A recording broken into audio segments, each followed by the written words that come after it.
Welcome to Southern Cadence, where we read stories with a Southern charm. Sit back and get cozy while we read Sense and Sensibility by Jane Austen, Chapter 32.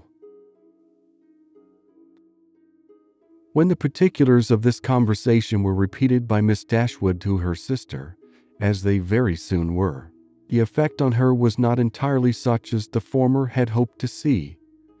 Not that Marianne appeared to distrust the truth of any part of it, for she listened to it all with the most steady and submissive attention, made neither objection nor remark, attempted no vindication of Willoughby, and seemed to show by her tears that she felt it to be impossible. But though this behavior assured Elinor that the conviction of this guilt was carried home to her mind, though she saw with satisfaction the effect of it, in her no longer avoiding Colonel Brandon when he called, in her speaking to him, even voluntarily speaking, with a kind of compassionate respect, and though she saw her spirits less violently irritated than before, she did not see her less wretched. Her mind did become settled, but it was settled in a gloomy dejection. She felt the loss of Willoughby's character yet more heavily than she had felt the loss of his heart, his seduction and desertion of Miss Williams, the misery of that poor girl, and the doubt of what his designs might once have been on herself, preyed altogether so much on her spirits that she could not bring herself to speak of what she felt even to Elinor, and brooding over her sorrows in silence, gave more pain to her sister than could have been communicated by the most open and most frequent confession of them. To give the feelings or the language of Mrs. Dashwood on receiving and answering Elinor's letter would be only to give a repetition of what her daughters had already felt and said, of a disappointment hardly less painful than Marianne's, and an indignation even greater than Elinor's. Long letters from her, quickly succeeding each other, arrived to tell all that she suffered and thought, to express her anxious solicitude for Marianne, and entreat she would bear up with fortitude under this misfortune. Bad indeed must the nature of Marianne's affliction be when her mother could talk of fortitude. Mortifying and humiliating must be the origin of those regrets which she could wish her not to indulge. Against the interest of her own individual comfort, Mrs. Dashwood had determined that it would be better for Marianne to be anywhere at that time than at Barton, where everything within her view would be bringing back the past in the strongest and most afflicting manner, by constantly placing Willoughby before her, such as she had always seen him there. She recommended it to her daughters, therefore, by all means not to shorten their visit to Mrs. Jennings, the length of which, though never exactly fixed, had been expected by all to comprise at least 5 or 6 weeks. A variety of occupations, of objects, and of company, which could not be procured at Barton, would be inevitable there, and might yet, she hoped, cheat Marianne at times into some interest beyond herself, and even into some amusement, much as the ideas of both might now be spurned by her. From all danger of seeing Willoughby again, her mother considered her to be at least equally safe in town as in the country, since his acquaintance must now be dropped by all who called themselves her friends. Design could never bring them in each other's way. Negligence could never leave them exposed to a surprise, and chance had less in its favor in the crowd of London than even in the retirement of Barton, where it might force him before her while paying that visit at Allenham on his marriage, which Mrs. Dashwood, from foreseeing at first as a probable event, had brought herself to expect as a certain one. She had yet another reason for wishing her children to remain where they were. A letter from her son-in-law had told her that he and his wife were to be in town before the middle of February, and she judged it right that they should sometimes see their brother. Marianne had promised to be guided by her mother's opinion, and she submitted to it, therefore, without opposition, though it proved perfectly different from what she wished and expected, though she felt it to be entirely wrong, formed on mistaken grounds, and that by requiring her longer continuance in London, it deprived her of the only possible alleviation of her wretchedness, the personal sympathy of her mother, and doomed her to such society and such scenes as must prevent her ever knowing a moment's rest. But it was a matter of great consolation to her that what brought evil to herself would bring good to her sister, and Elinor, on the other hand, suspecting that it would not be in her power to avoid Edward entirely, comforted herself by thinking that though their longer stay would therefore militate against her own happiness, it would be better for Marianne than an immediate return into Devonshire. Her carelessness in guarding her sister from ever hearing Willoughby's name mentioned was not thrown away. Marianne, though not without knowing it herself, reaped all its advantage, for neither Mrs. Jennings nor Sir John, nor even Mrs. Palmer herself, ever spoke of him before her. Elinor wished that the same forbearance could have extended towards herself, but that was impossible, and she was obliged to listen day after day to the indignation of them all. Sir John could not have thought it possible. A man of whom he had always had such reason to think well, such a good-natured fellow. He did not believe there was a bolder writer in England. It was an unaccountable business. He wished him at the devil with all his heart. He would not speak another word to him, meet him where he might, for all the world. No, not if it were to be by the side of Barton Covert, and they were kept watching for 2 hours together. Such a scoundrel of a fellow, such a deceitful dog. It was only the last time they met that he had offered him one of Folly's puppies, and this was the end of it. Mrs. Palmer, in her way, was equally angry. She was determined to drop his acquaintance immediately, and she was very thankful that she had never been acquainted with him at all. She wished with all her heart Combe Magno was not so near Cleveland, but it did not signify, for it was a great deal too far off to visit. She hated him so much that she was resolved never to mention his name again, and she should tell everybody she saw how good for nothing he was. The rest of Mrs. Palmer's sympathy was shown in procuring all the particulars in her power of the approaching marriage, and communicating them to Elinor. She could soon tell at what coachmakers the new carriage was building, by what painter Mr. Willoughby's portrait was drawn, and at what warehouse Miss Grey's clothes might be seen. The calm and polite unconcern of Lady Middleton on the occasion was a happy relief to Elinor's spirits, oppressed as they often were by the clamorous kindness of the others. It was a great comfort to her to be sure of exciting no interest in one person, at least among their circle of friends, a great comfort to know that there was one who would meet her without feeling any curiosity after particulars or any anxiety for her sister's health. Every qualification is raised at times by the circumstances of the moment to more than its real value, and she was sometimes worried down by officious condolence to rate good breeding as more indispensable to comfort than good nature. Lady Middleton expressed her sense of the affair about once every day, or twice, if the subject occurred very often, by saying, "It is very shocking indeed," and by the means of this continual, though gentle vent, was able not only to see the Miss Dashwoods from the first without the smallest emotion, but very soon to see them without recollecting a word of the matter, and having thus supported the dignity of her own sex, and spoken her decided censure of what was wrong in the other, she thought herself at liberty to attend to the interest of her own assemblies, and therefore determined, though rather against the opinion of Sir John, that as Mrs. Willoughby would at once be a woman of elegance and fortune, to leave her card with her as soon as she married.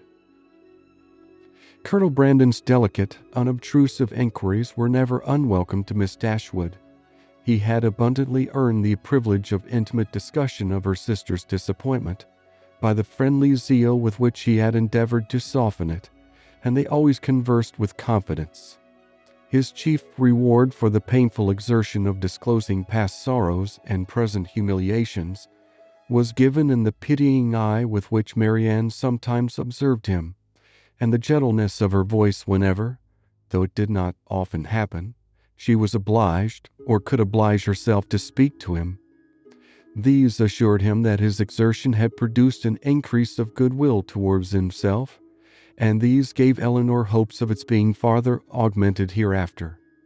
But Mrs. Jennings, who knew nothing of all this, he knew only that the Colonel continued as grave as ever, and that she could neither prevail on him to make the offer himself, nor commission her to make it for him, began at the end of 2 days to think that, instead of midsummer, they would not be married till Michaelmas, and by the end of a week that it would not be a match at all. The good understanding between the Colonel and Miss Dashwood seemed rather to declare that the honors of the mulberry tree, the canal, and the yew arbor would all be made over to her, and Mrs. Jennings had for some time ceased to think at all of Mrs. Ferrars. Early in February, within a fortnight from the receipt of Willoughby's letter, Elinor had the painful office of informing her sister that he was married. She had taken care to have the intelligence conveyed to herself as soon as it was known that the ceremony was over, as she was desirous that Marianne should not receive the first notice of it from the public papers, which she saw her eagerly examining every morning. She received the news with resolute composure, made no observation on it, and at first shed no tears, but after a short time they would burst out, and for the rest of the day she was in a state hardly less pitiable than when she first learnt to expect the event. The Willoughbys left town as soon as they were married, and Elinor now hoped, as there could be no danger of her seeing either of them, to prevail on her sister, who had never yet left the house since the blow first fell, to go out again by degrees, as she had done before. About this time, the two Miss Steeles, lately arrived at their cousin's house in Bartlett's Buildings, Holborn, presented themselves again before their more grand relations in Conduit and Berkeley Streets, and were welcomed by them all with great cordiality. Elinor only was sorry to see them. Their presence always gave her pain, and she hardly knew how to make a very gracious return to the overpowering delight of Lucy in finding her still in town. "I should have been quite disappointed if I had not found you here still," said she repeatedly, with a strong emphasis on the word. "But I always thought I should. I was almost sure you would not leave London yet a while, though you told me, you know, at Barton, that you should not stay above a month. But I thought at the time that you would most likely change your mind when it came to the point. It would have been such a great pity to have went away before your brother and sister came. And now, to be sure, you will be in no hurry to be gone. I am amazingly glad you did not keep to your word." Elinor perfectly understood her and was forced to use all her self-command to make it appear that she did not. "Well, my dear," said Mrs. Jennings, "and how did you travel?" "Not in the stage, I assure you," replied Miss Steele with quick exultation. "We came post all the way, and had a very smart beau to attend us. Dr. Davies was coming to town, and so we thought we'd join him in a post-chaise, and he behaved very genteelly, and paid 10 or 12 shillings more than we did." "Oh, oh!" cried Mrs. Jennings. "Very pretty indeed, and the doctor is a single man, I warrant you." "There now," said Miss Steele, affectedly simpering. "Everybody laughs at me so about the doctor, and I cannot think why. My cousins say they are sure I have made a conquest, but for my part I declare I never think about him from one hour's end to another. 'Lord, here comes your beau, Nancy,' my cousin said the other day, when she saw him crossing the street to the house. 'My beau indeed,' said I. 'I cannot think who you mean. The doctor is no beau of mine.' 'Aye, that is very pretty talking, but it won't do. The doctor is the man, I see.' 'No, indeed,' replied her cousin with affected earnestness, 'and I beg you will contradict it if you ever hear it talked of.' Mrs. Jennings directly gave her the gratifying assurance that she certainly would not, and Miss Steele was made completely happy. "I suppose you will go and stay with your brother and sister, Miss Dashwood, when they come to town," said Lucy, returning after a cessation of hostile hints to the charge. "No, I do not think we shall." "Oh yes, I dare say you will." Elinor would not humor her by farther opposition. What a charming thing it is that Mrs. Dashwood can spare you both for so long a time together." "Long a time indeed," interposed Mrs. Jennings. "Why, their visit is but just begun." Lucy was silenced. "I am sorry we cannot see your sister, Miss Dashwood," said Miss Steele. "I am sorry she is not well," for Marianne had left the room on their arrival. "You are very good. My sister will be equally sorry to miss the pleasure of seeing you, but she has been very much plagued lately with nervous headaches, which make her unfit for company or conversation." "Oh dear, that is a great pity. But such old friends as Lucy and me! I think she might see us, and I'm sure we would not speak a word." Elinor, with great civility, declined the proposal. Her sister was perhaps laid down upon the bed, or in her dressing gown, and therefore not able to come to them. "Oh, if that's all," cried Miss Steele, "we can just as well go and see her." Elinor began to find this impertinence too much for her temper, but she was saved the trouble of checking it by Lucy's sharp reprimand, which now, as on many occasions, though it did not give much sweetness to the manners of one sister, was of advantage in governing those of the other. End of chapter. Sense and Sensibility by Jane Austen, Chapter 33. After some opposition, Marianne yielded to her sister's entreaties and consented to go out with her and Mrs. Jennings one morning for half an hour. She expressly conditioned, however, for paying no visits, and would do no more than accompany them to Gray's in Sackville Street, where Elinor was carrying on a negotiation for the exchange of a few old-fashioned jewels of her mother.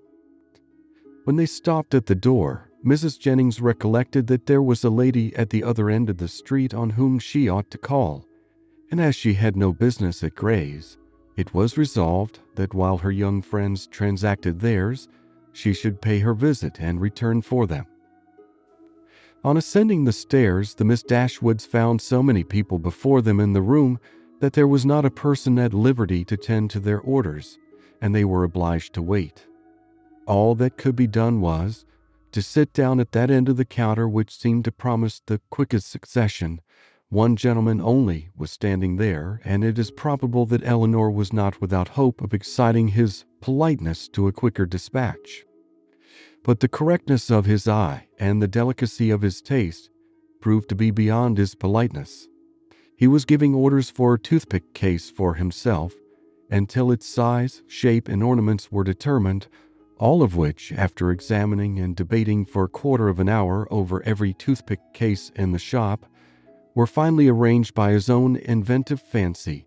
He had no leisure to bestow any other attention on the two ladies than what was comprised in 3 or 4 very broad stares, a kind of notice which served to imprint on Elinor the remembrance of a person and face of strong, natural, sterling insignificance, though adorned in the first style of fashion.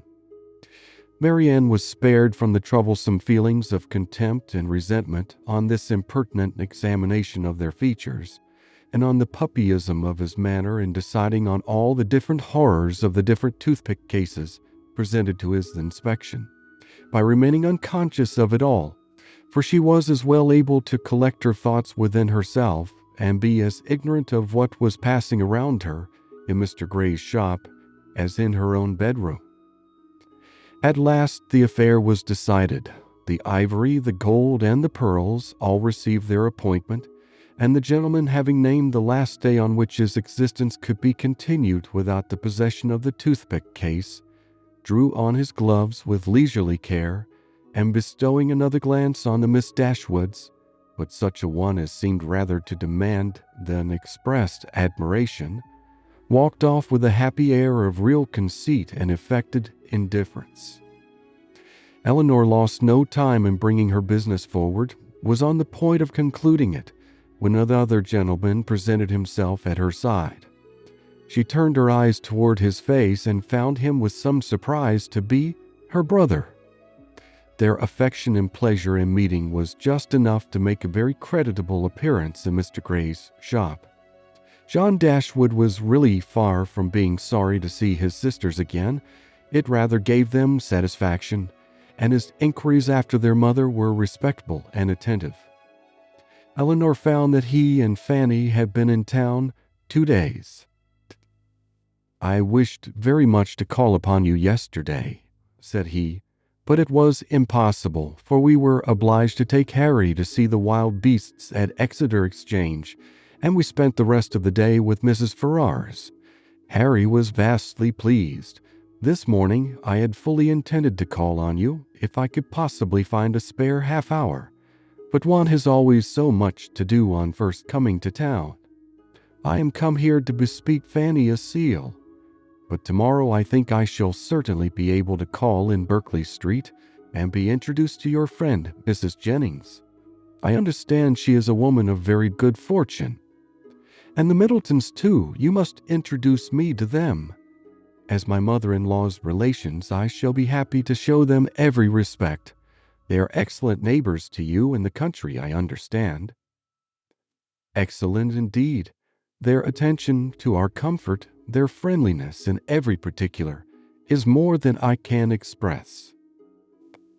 "I am extremely glad to hear it, upon my word, extremely glad indeed. But so it ought to be. They are people of large fortune, they are related to you, and every civility and accommodation that can serve to make your situation pleasant might be reasonably expected. And so you are most comfortably settled in your little cottage, and want for nothing. Edward brought us a most charming account of the place, the most complete thing of its kind, he said, that ever was, and you all seemed to enjoy it beyond anything. It was a great satisfaction to us to hear it, I assure you." Elinor did feel a little ashamed of her brother, and was not sorry to be spared the necessity of answering him by the arrival of Mrs. Jennings's servant, who came to tell her that his mistress waited for them at the door. Mr. Dashwood attended them downstairs, was introduced to Mrs. Jennings at the door of her carriage, and repeating his hope of being able to call on them the next day, took leave. His visit was duly paid. He came with a pretense at an apology from their sister-in-law for not coming too, but she was so much engaged with her mother that really she had no leisure for going anywhere. Mrs. Jennings, however, assured him directly that she should not stand upon ceremony, for they were all cousins or something like it, and she should certainly wait on Mrs. John Dashwood very soon, and bring her sisters to see her. His manners to them, though calm, were perfectly kind. To Mrs. Jennings, most attentively civil, and on Colonel Brandon's coming in soon after himself, he eyed him with a curiosity which seemed to say that he only wanted to know him to be rich to be equally civil to him. After staying with them half an hour, he asked Elinor to walk with him to Conduit Street and introduce him to Sir John and Lady Middleton. The weather was remarkably fine, and she readily consented. As soon as they were out of the house, his enquiries began.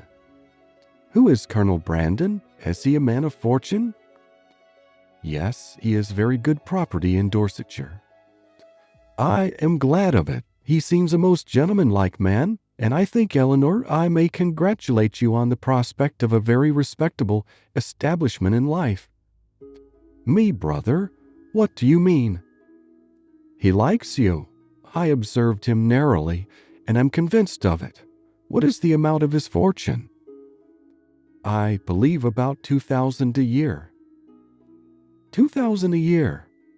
And then, working himself up to a pitch of enthusiastic generosity, he added, "Elinor, I wish with all my heart it were twice as much for your sake." "Indeed, I believe you," replied Elinor, "but I am very sure that Colonel Brandon has not the smallest wish of marrying me." "You are mistaken, Elinor, you're very much mistaken. A very little trouble on your side secures him. Perhaps just at present he may be undecided. The smallness of your fortune may make him hang back. His friends may all advise him against it. But some of those little attentions and encouragements which ladies can so easily give will fix him in spite of himself. and there can be no reason why you should not try for him. It is not to be supposed that any prior attachment on your side. In short, you know, as to an attachment of that kind, it is quite out of the question. The objections are insurmountable. You have too much sense not to see all that. Colonel Brandon must be the man, and no civility shall be wanting on my part to make him pleased with you and your family. It is a match that must give universal satisfaction. In short, it is a kind of thing that, lowering his voice to an important whisper, will be exceedingly welcome to all parties. Recollecting himself, however, he added, "That is, I mean to say, your friends are all truly anxious to see you well settled, Fanny particularly, for she has your interests very much at heart, I assure you. And her mother, too, Mrs. Ferrars, a very good-natured woman. I am sure it would give her great pleasure. She said as much the other day." Elinor would not vouchsafe any answer.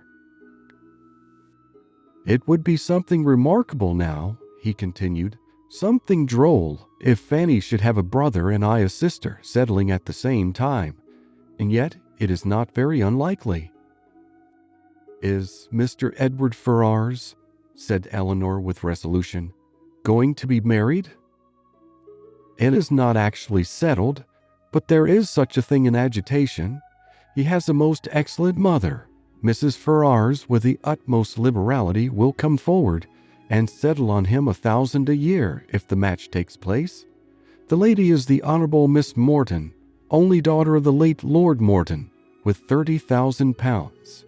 A very desirable connection on both sides, and I have not a doubt of its taking place in time. 1,000 a year is a great deal for a mother to give away, to make over forever, but Mrs. Ferrars has a noble spirit. To give you another instance of her liberality, the other day, as soon as we came to town, aware that money could not be very plenty with us just now, she put back notes into Fanny's hands to the amount of 200 pounds, and extremely acceptable it is, for we must live at a great expense while we are here." He paused for her assent and compassion, and she forced herself to say, "Your expenses, both in town and country, most certainly be considerable, but your income is a large one." "Not so large, I dare say, as many people suppose. I do not mean to complain. However, it is undoubtedly a comfortable one, and I hope will in time be better. The enclosure of Norland Common, now carrying on, is a most serious strain. And then I have made a little purchase within this half year, East Kingham Farm. You must remember the place where old Gibson used to live. The land was so very desirable for me in every respect, so immediately adjoining my own property, that I felt it my duty to buy it. I could not have answered it to my conscience to let it fall into any other hands. A man must pay for his convenience, and it has cost me a vast deal of money." "More than you think it really and intrinsically worth." "Why, I hope not that. I might have sold it again the next day for more than I gave, but with regard to the purchase money, I might have been very unfortunate indeed, for the stocks were at that time so low that if I had not happened to have the necessary sum in my banker's hands, I must have sold out to a very great loss." Elinor could only smile. "Other great and inevitable expenses, too, we have had on first coming to Norland. Our respected father, as you well know, bequeathed all the Stanhill effects that remained at Norland, and very valuable they were, to your mother. Far be it from me to repine at his doing so. He had an undoubted right to dispose of his own property as he chose, but in consequence of it, we have been obliged to make large purchases of linen, china, etc., to supply the place of what was taken away. You may guess, after all these expenses, how very far we must be from being rich, and how acceptable Mrs. Ferrars' kindness is." "Certainly," said Elinor, "and assisted by her liberality, I hope you may yet live to be in easy circumstances." "Another year or two may do much towards it," he gravely replied. But however, there is still a great deal to be done. There's not a stone laid of Fanny's greenhouse, and nothing but the plan of the flower garden marked out. Where is the greenhouse to be?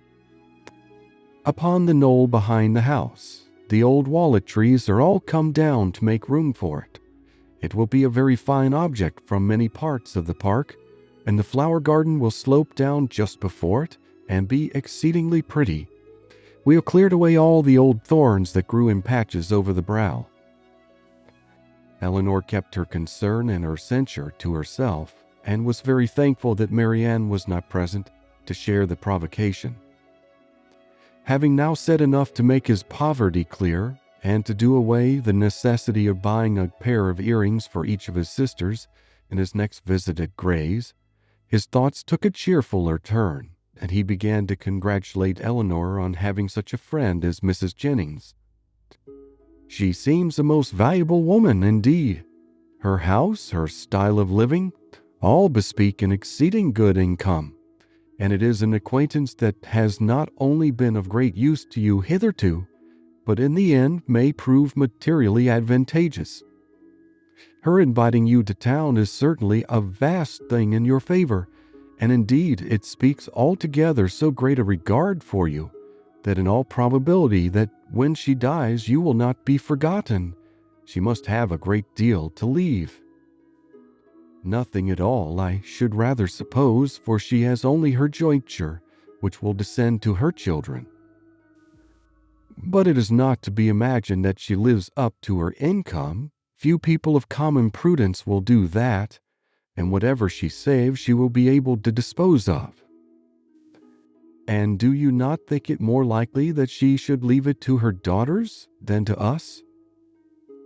Her daughters are both exceedingly well married, and therefore I cannot perceive the necessity of her remembering them farther. Whereas, in my opinion, by her taking so much notice of you, and treating you in this kind of way, she is giving you a sort of claim on her future consideration, which a conscientious woman would not disregard. Nothing can be kinder than her behavior, and she can hardly do all this without being aware of the expectation it raises. But she raises none in those most concerned. Indeed, brother, your anxiety for our welfare and prosperity carries you too far. Why, to be sure, said he, seeming to recollect himself, people have very little in their power. But, my dear Elinor, what is the matter with Marianne? She looks very unwell, has lost her color, and has grown quite thin. Is she ill? She is not well. She has had a nervous complaint on her for several weeks. I am sorry for that. At her time of life, anything of an illness destroys the bloom forever. Hers has been a very short one. She was as handsome a girl last September as I ever saw, and is likely to attract the man. There was something in her style of beauty to please them particularly. I remember Fanny used to say that she would marry sooner and better than you did. Not but what she is exceedingly fond of you, but so it happened to strike her. She will be mistaken, however. I question whether Marianne now will marry a man worth more than 500 or 600 a year at the utmost, and I am very much deceived if you do not do better. Dorsetshire. I know very little of Dorsetshire, but, my dear Elinor, I shall be exceedingly glad to know more of it, and I think I can answer of your having Fanny and myself among the earliest and best pleased of your visitors. Elinor tried very seriously to convince him that there was no likelihood of her marrying Colonel Brandon, but it was an expectation of too much pleasure to himself to be relinquished, and he was really resolved on seeking an intimacy with that gentleman and promoting the marriage by every possible attention. He had just compunction enough for having done nothing for his sisters himself to be exceedingly anxious that everybody else should do a great deal, and an offer from Colonel Brandon, or a legacy from Mrs. Jennings, was the easiest means of atoning for his own neglect. They were lucky enough to find Lady Middleton at home, and Sir John came in before their visit ended. Abundance of civilities passed on all sides. Sir John was ready to like anybody, and though Mr. Dashwood did not seem to know much about horses, he soon set him down as a very good-natured fellow, while Lady Middleton saw enough of fashion in his appearance to think his acquaintance worth having, and Mr. Dashwood went away delighted with both. "I shall have a charming account to carry to Fanny," said he, as he walked back with his sister. "Lady Middleton is really a most elegant woman. Such a woman as I am sure Fanny will be glad to know. And Mrs. Jennings, too, an exceedingly well-behaved woman, though not so elegant as her daughter. Your sister need not have any scruple even of visiting her, which, to say the truth, has been a little the case, and very naturally, for we only knew that Mrs. Jennings was the widow of a man who had got all his money in a low way, and Fanny and Mrs. Ferrars were both strongly prepossessed, that neither she nor her daughters were such kind of women as Fanny would like to associate with. But now I can carry her a most satisfactory account of both." End of chapter. Sense and Sensibility by Jane Austen, Chapter 34. Mrs. John Dashwood had so much confidence in her husband's judgment that she waited the very next day both on Mrs. Jennings and her daughter, and her confidence was rewarded by finding even the former, even the woman with whom her sisters were staying, by no means unworthy her notice. And as for Lady Middleton, she found her one of the most charming women in the world. Lady Middleton was equally pleased with Mrs. Dashwood. There was a kind of cold-hearted selfishness on both sides, which mutually attracted them, and they sympathized with each other in an insipid propriety of demeanor and a general want of understanding. The same manners, however, which recommended Mrs. John Dashwood to the good opinion of Lady Middleton did not suit the fancy of Mrs. Jennings, and to her she appeared nothing more than a little proud-looking woman of uncordial address, who met her husband's sisters without any affection, and almost without having anything to say to them. For of the quarter of an hour bestowed on Berkeley Street, she sat at least 7 minutes and a half in silence.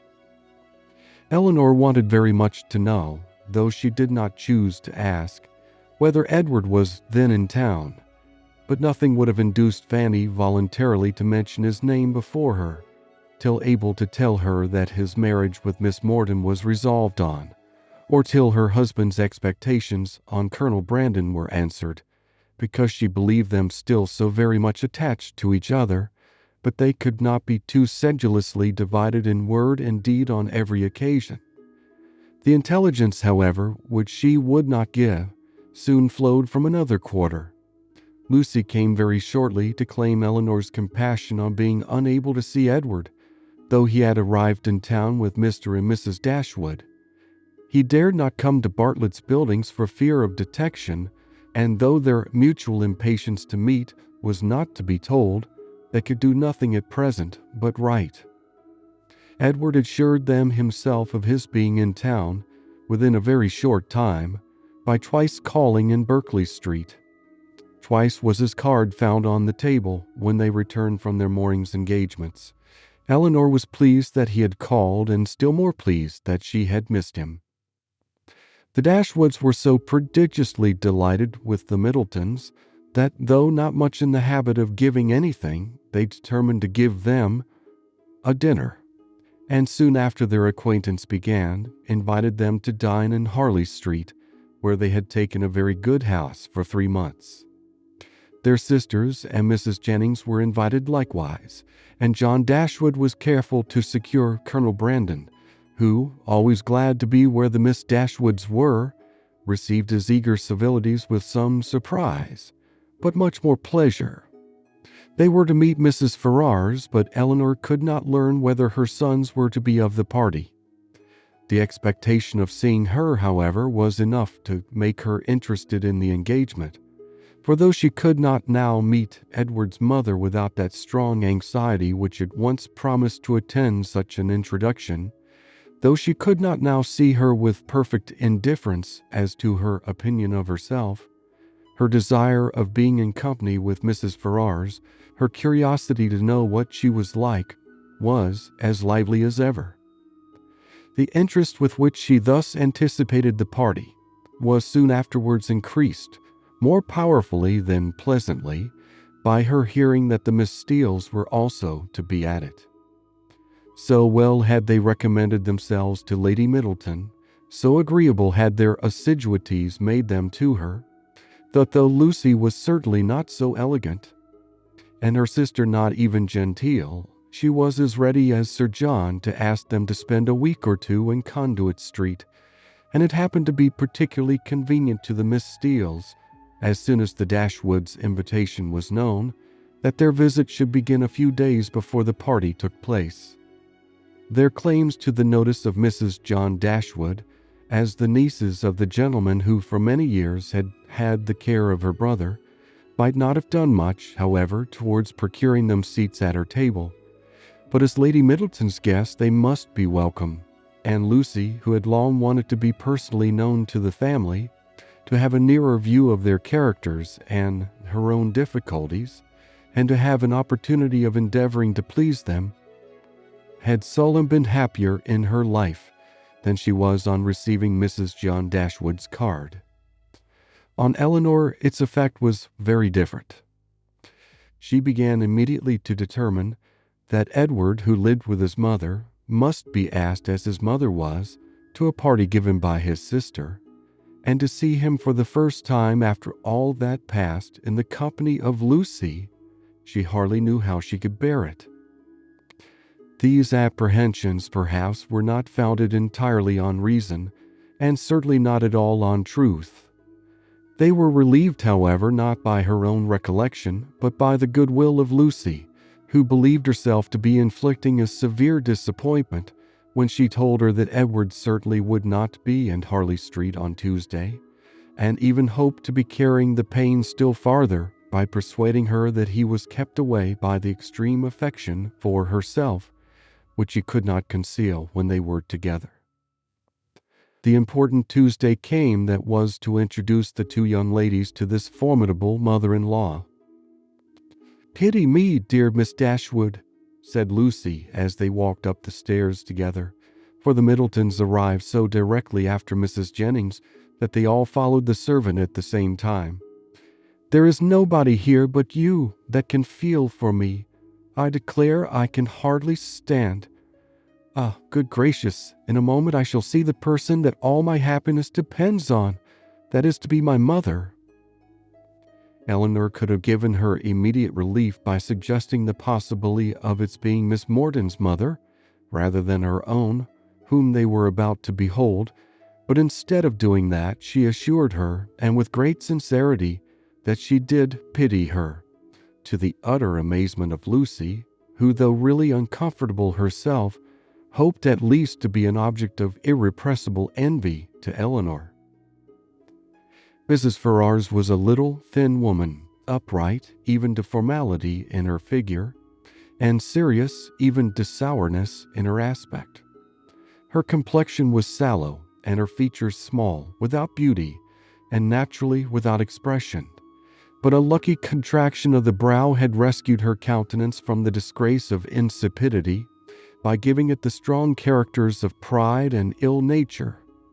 She was not a woman of many words, for, unlike people in general, she proportioned them to the number of her ideas, and of the few syllables that did escape her, not one fell to the share of Miss Dashwood, whom she eyed with a spirited determination of disliking her at all events.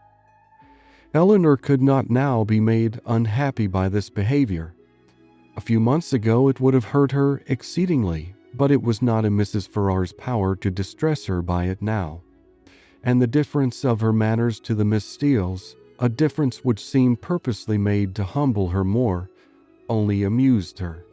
She could not but smile to see the graciousness of both mother and daughter towards the very person, for Lucy was particularly distinguished, whom of all others, had they known as much as she did, they would have been most anxious to mortify, while she herself, who had comparatively no power to wound them, sat pointedly slighted by both.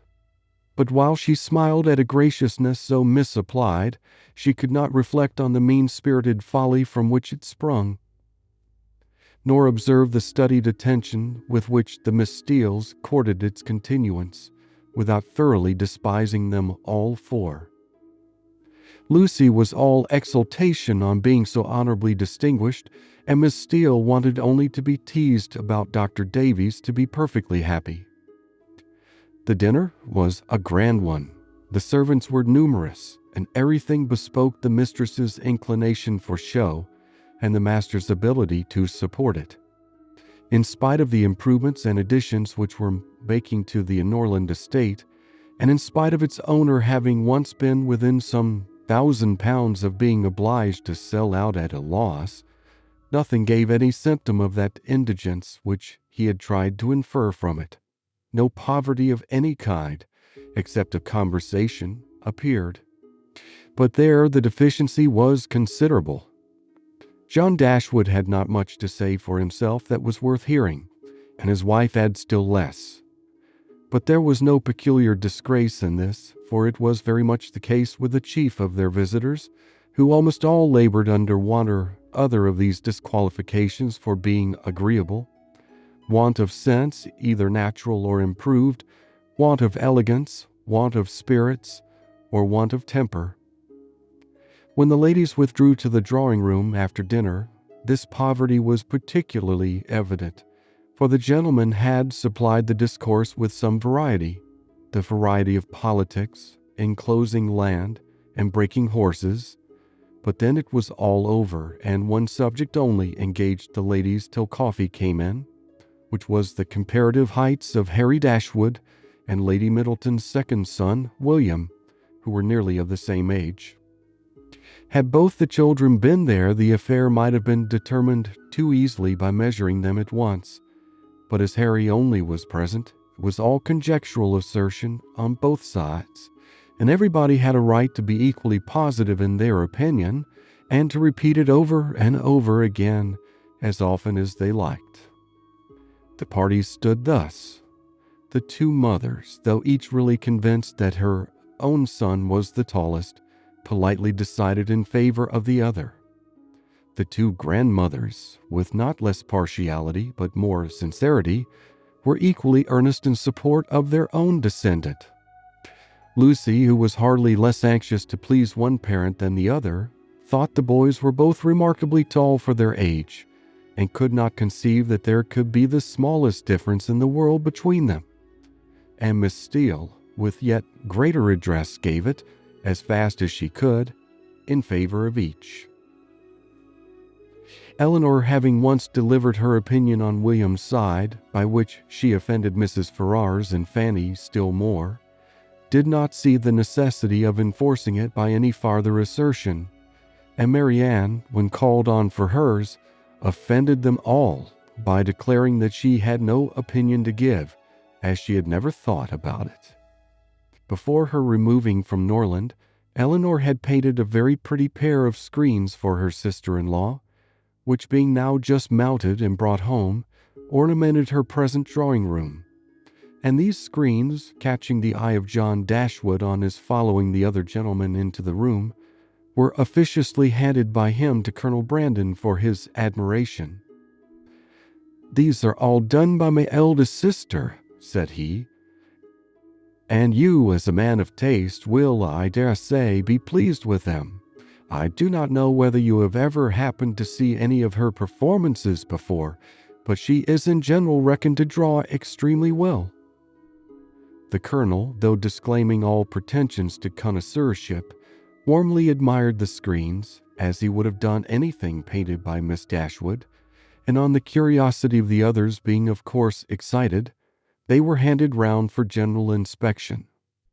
Mrs. Ferrars, not aware of their being Elinor's work, particularly requested to look at them, and after they had received gratifying testimony of Lady Middleton's approbation, Fanny presented them to her mother, considerately informing her at the same time that they were done by Miss Dashwood. Said Mrs. Ferrars, "very pretty," and without regarding them at all, returned them to her daughter. Perhaps Fanny thought for a moment that her mother had been quite rude enough, for, coloring a little, she immediately said, "They are very pretty, ma'am, ain't they?"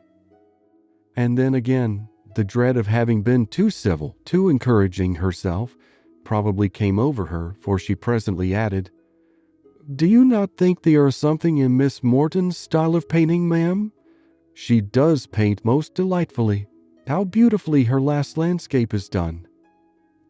"Beautifully indeed, but she does everything well." Marianne could not bear this. She was already greatly displeased with Mrs. Ferrars, and such ill-timed praise of another at Elinor's expense, though she had not any notion of what was principally meant by it, provoked her immediately to say with warmth, "This is admiration of a very particular kind. What is Miss Morton to us? Who knows or who cares for her? It is Elinor of whom we think and speak." And so saying, she took the screens out of her sister-in-law's hands to admire them herself as they ought to be admired. Mrs. Ferrars looked exceedingly angry, and drawing her up more stiffly than ever, pronounced in retort this bitter philippic, "Miss Morton is Lord Morton's daughter." Fanny looked very angry too, and her husband was all in a fright at his sister's audacity. Elinor was much more hurt by Marianne's warmth than she had been by what produced it. But Colonel Brandon's eyes, as they were fixed on Marianne, declared that he noticed only what was amiable in it, the affectionate heart which could not bear to see a sister slighted in the smallest point. Marianne's feelings did not stop here. The cold insolence of Mrs. Ferrars' general behavior to her sister seemed to her to foretell such difficulties and distresses to Elinor, as her own wounded heart taught her to think of with horror, and urged by a strong impulse of affectionate sensibility, she moved after a moment to her sister's chair, and putting one arm round her neck and one cheek close to hers, said in a low but eager voice, "Dear, dear Elinor, don't mind them. Don't let them make you unhappy." She could say no more. Her spirits were quite overcome, and hiding her face on Elinor's shoulder, she burst into tears. Everybody's attention was called, and almost everybody was concerned. Colonel Brandon rose up and went to them without knowing what he did. Mrs. Jennings, with a very intelligent, "Ah, poor dear," immediately gave her salts, and Sir John felt so desperately enraged against the author of this nervous distress that he instantly changed his seat to one close by Lucy Steele, and gave her, in a whisper, a brief account of the whole shocking affair. In a few minutes, however, Marianne was recovered enough to put an end to the bustle, and sit down among the rest, though her spirits retained the impression of what had passed the whole evening. "Poor Marianne," said her brother to Colonel Brandon in a low voice, as soon as he could secure his attention. "She is not such good health as her sister. She is very nervous. She is not Elinor's constitution, and one must allow that there is something very trying to a young woman who has been a beauty in the loss of her personal attractions. You would not think it perhaps, but Marianne was remarkably handsome a few months ago, quite as handsome as Elinor. Now you see, it is all gone." End of chapter.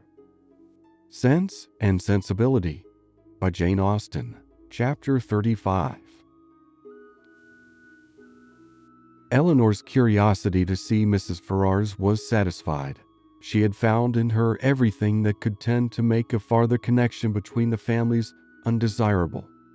She had seen enough of her pride, her meanness, and her determined prejudice against herself to comprehend all the difficulties that must have perplexed the engagement and retarded the marriage of Edward and herself, had he been otherwise free, and she had seen almost enough to be thankful for her own sake that one greater obstacle preserved her from suffering under any other of Mrs. Ferrars' creation, preserved her from all dependence upon her caprice or any solicitude for her good opinion, or at least if she did not bring herself quite to rejoice in Edward's being fettered to Lucy, she determined that had Lucy been more amiable, she ought to have rejoiced.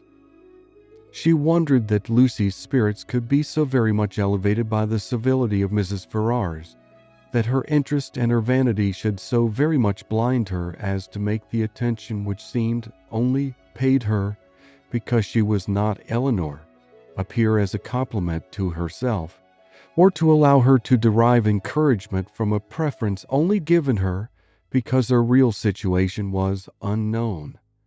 But that it was so had not only been declared by Lucy's eyes at the time, but was declared over again the next morning more openly, for at her particular desire, Lady Middleton set her down in Berkeley Street on the chance of seeing Elinor alone, to tell her how happy she was. The chance proved a lucky one, for a message from Mrs. Palmer soon after she arrived carried Mrs. Jennings away. "My dear friend," cried Lucy as soon as they were by themselves, "I come to talk to you of my happiness. Could anything be so flattering as Mrs. Ferrars' ways of treating me yesterday? So exceeding affable as she was. You know how I dreaded the thoughts of seeing her, but the very moment I was introduced, there was such an affability in her behavior as really should seem to say she had quite took a fancy to me. Now, was not it so? You saw it all, and was not you quite struck with it? She was certainly very civil to you." "Civil? Did you see nothing but only civility? I saw a vast deal more. Such kindnesses fell to the share of nobody but me. No pride, no hauteur, and your sister just the same, all sweetness and affability." Elinor wished to talk of something else, but Lucy still pressed her to own that she had reason for her happiness, and Elinor was obliged to go on. "Undoubtedly, if they had known your engagement," said she, "nothing could be more flattering than their treatment of you. But as that was not the case—" "I guessed you would say so," replied Lucy quickly. "But there was no reason in the world why Mrs. Ferrars should seem to like me if she did not, and her liking me is everything. You shan't talk me out of my satisfaction. I am sure it will all end well, and there will be no difficulties at all to what I used to think. Mrs. Ferrars is a charming woman, and so is your sister. They are both delightful women, indeed. I wonder I should never hear you say how agreeable Mrs. Dashwood was." To this Elinor had no answer to make and did not attempt any. "Are you ill, Miss Dashwood? You seem low. You don't speak. Sure you aren't well?" "I never was in better health." "I am glad of it with all my heart, but really you did not look it. I should be sorry to have you ill, that have been the greatest comfort to me in the world. Heaven knows what I should have done without your friendship." Elinor tried to make a civil answer, though doubting her own success, but it seemed to satisfy Lucy, for she directly replied, "Indeed, I am perfectly convinced of your regard for me, and next to Edward's love, it is the greatest comfort I have. Poor Edward! But now there is one good thing. We shall be able to meet, and meet pretty often, for Lady Middleton's delighted with Mrs. Dashwood, so we should be a good deal in Harley Street, I dare say. And Edward spends half his time with his sister. Besides, Lady Middleton and Mrs. Ferrars will visit now, and Mrs. Ferrars and your sister were both so good to say more than once they should always be glad to see me. They are such charming women. I am sure if ever you tell your sister what I think of her, you cannot speak too high." But Elinor would not give her any encouragement to hope that she should tell her sister. Lucy continued, "I am sure I should have seen it in a moment if Mrs. Ferrars had took a dislike to me. If she had only made me a formal courtesy, for instance, without saying a word, and never after had took any notice of me, and never looked at me in a pleasant way, you know what I mean. If I had been treated in that forbidding sort of way, I should have gave it all up in despair. I could not have stood it, for where she does dislike, I know it is most violent." Elinor was prevented from making any reply to this civil triumph by the doors being thrown open, the servants announcing Mr. Ferrars, and Edward's immediately walking in. It was a very awkward moment, and the countenance of each showed that it was so. They all looked exceedingly foolish, and Edward seemed to have as great an inclination to walk out of the room again as to advance farther into it. The very circumstance, in its unpleasantest form, which they would each have been most anxious to avoid, had fallen on them. They were not only all three together, but were together without the relief of any other person. The ladies recovered themselves first. It was not Lucy's business to put herself forward, and the appearance of secrecy must still be kept up. She could therefore only look her tenderness, and after slightly addressing him, said no more. But Elinor had more to do, and so anxious was she, for his sake and her own, to do it well, that she forced herself, after a moment's recollection, to welcome him, with a look and manner that were almost easy and almost open, and another struggle, another effort still improved them. She would not allow the presence of Lucy, nor the consciousness of some injustice towards herself, to deter her from saying that she was happy to see him, and that she had very much regretted being from home when he had called before in Berkeley Street. She would not be frightened from paying him those attentions which, as a friend and almost a relation, were his due by the observant eyes of Lucy, though she soon perceived them to be narrowly watching her. Her manners gave some reassurance to Edward, and he had courage enough to sit down, but his embarrassment still exceeded that of the ladies in a proportion which the case rendered reasonable, though his sex might make it rare, for his heart had not the indifference of Lucy's, nor could his conscience have quite the ease of Elinor's. Lucy, with a demure and settled air, seemed determined to make no contribution to the comfort of the others, and would not say a word, and almost everything that was said proceeded from Elinor, who was obliged to volunteer all the information about her mother's health, their coming to town, etc., which Edward ought to have inquired about but never did. Her exertions did not stop here, for she soon afterwards felt herself so heroically disposed as to determine, under pretense of fetching Marianne, to leave the others by themselves, and she really did it, and that in the handsomest manner, for she loitered away several minutes on the landing place with the most high-minded fortitude before she went to her sister. When that was once done, however, it was time for the raptures of Edward to cease, for Marianne's joy turned her into the drawing-room immediately. Her pleasure in seeing him was like every other of her feelings, strong in itself and strongly spoken. She met him with a hand that would be taken, and a voice that expressed the affection of a sister. "Dear Edward," she cried, "this is a moment of great happiness. This would almost make amends for everything." Edward tried to return her kindness as it deserved, but before such witnesses he dared not say half what he really felt. Again they all sat down, and for a moment or two all were silent, while Marianne was looking with the most speaking tenderness, sometimes at Edward and sometimes at Elinor, regretting only that their delight in each other should be checked by Lucy's unwelcome presence. Edward was the first to speak, and it was to notice Marianne's altered looks and express his fear of her not finding London agree with her. "Oh, don't think of me," she replied with spirited earnestness, though her eyes were filled with tears as she spoke. "Don't think of my health. Elinor is well, you see. That must be enough for us both." This remark was not calculated to make Edward or Elinor more easy, nor to conciliate the goodwill of Lucy, who looked up at Marianne with no very benignant expression. "Do you like London?"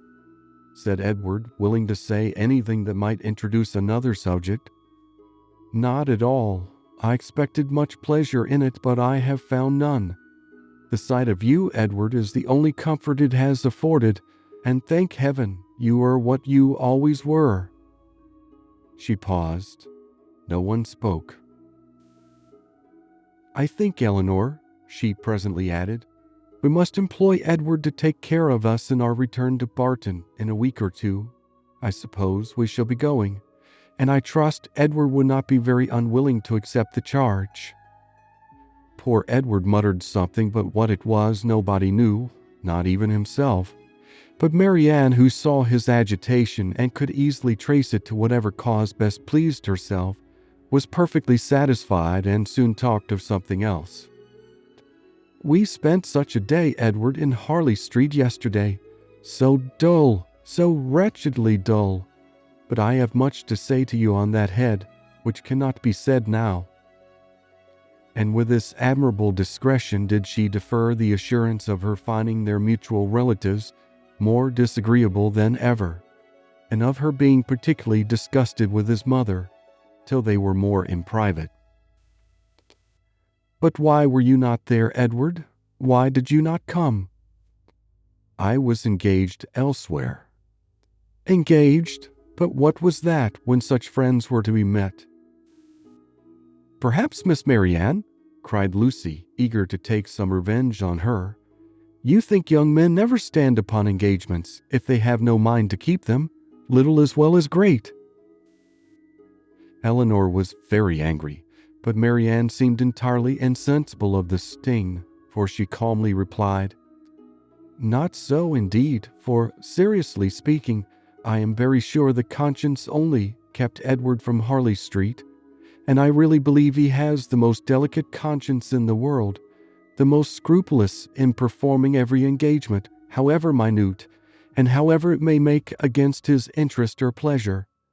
He is the most fearful of giving pain, of wounding expectation, and the most incapable of being selfish of anybody I ever saw. Edward, it is so, and I will say it. What, are you never to hear yourself praised? Then you must be no friend of mine, for those who will accept of my love and esteem must submit to my open commendation." The nature of her commendation in the present case, however, happened to be particularly ill-suited to the feelings of 2/3 of her auditors, and was so very unexhilarating to Edward that he very soon got up to go away. "Going so soon?" said Marianne. "My dear Edward, this must not be." And drawing him a little aside, she whispered her persuasion that Lucy could not stay much longer.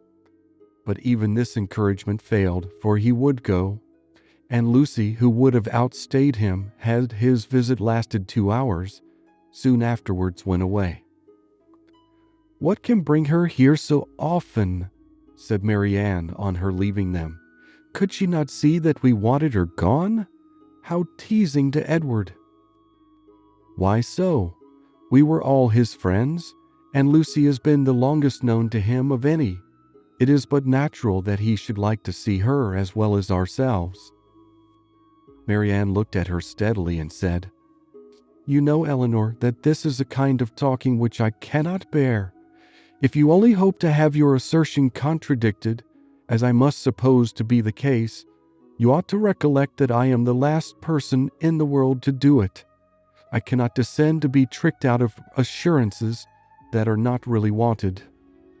She then left the room, and Elinor dared not follow her to say more, for bound as she was by her promise of secrecy to Lucy, she could give no information that would convince Marianne, and painful as the consequences of her still continuing in an error might be, she was obliged to submit to it. All that she could hope was that Edward would not often expose her or himself to the distress of hearing Marianne's mistaken warmth, nor to the repetition of any other part of the pain that had attended their recent meeting, and this she had every reason to expect. End of chapter. Sense and Sensibility by Jane Austen, Chapter 36. Within a few days after this meeting, the newspapers announced to the world that the lady of Thomas Palmer, Esquire, was safely delivered of a son and heir, a very interesting and satisfactory paragraph, at least to all those intimate connections who knew it before. This event, highly important to Mrs. Jennings's happiness, produced a temporary alteration in the disposal of her time and influenced, in a like degree, the engagements of her young friends, for as she wished to be as much as possible with Charlotte, she went thither every morning as soon as she was dressed, and did not return till late in the evening. And the Miss Dashwoods, at the particular request of the Middletons, spent the whole of every day in Conduit Street.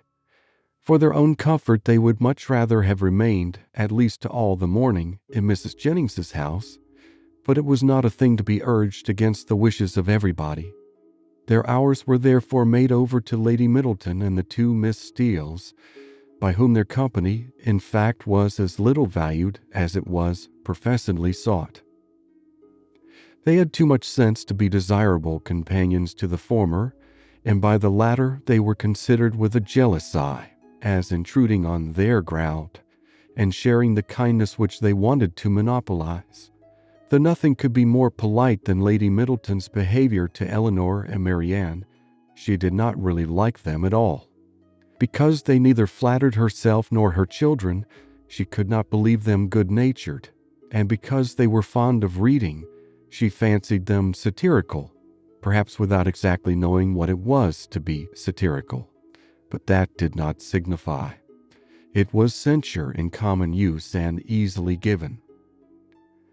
Their presence was a restraint both on her and on Lucy. It checked the idleness of one and the business of the other. Lady Middleton was ashamed of doing nothing before them, and the flattery which Lucy was proud to think of and administer at other times, she feared they would despise her for offering. Miss Steele was the least discomposed of the three by their presence, and it was in their power to reconcile her to it entirely.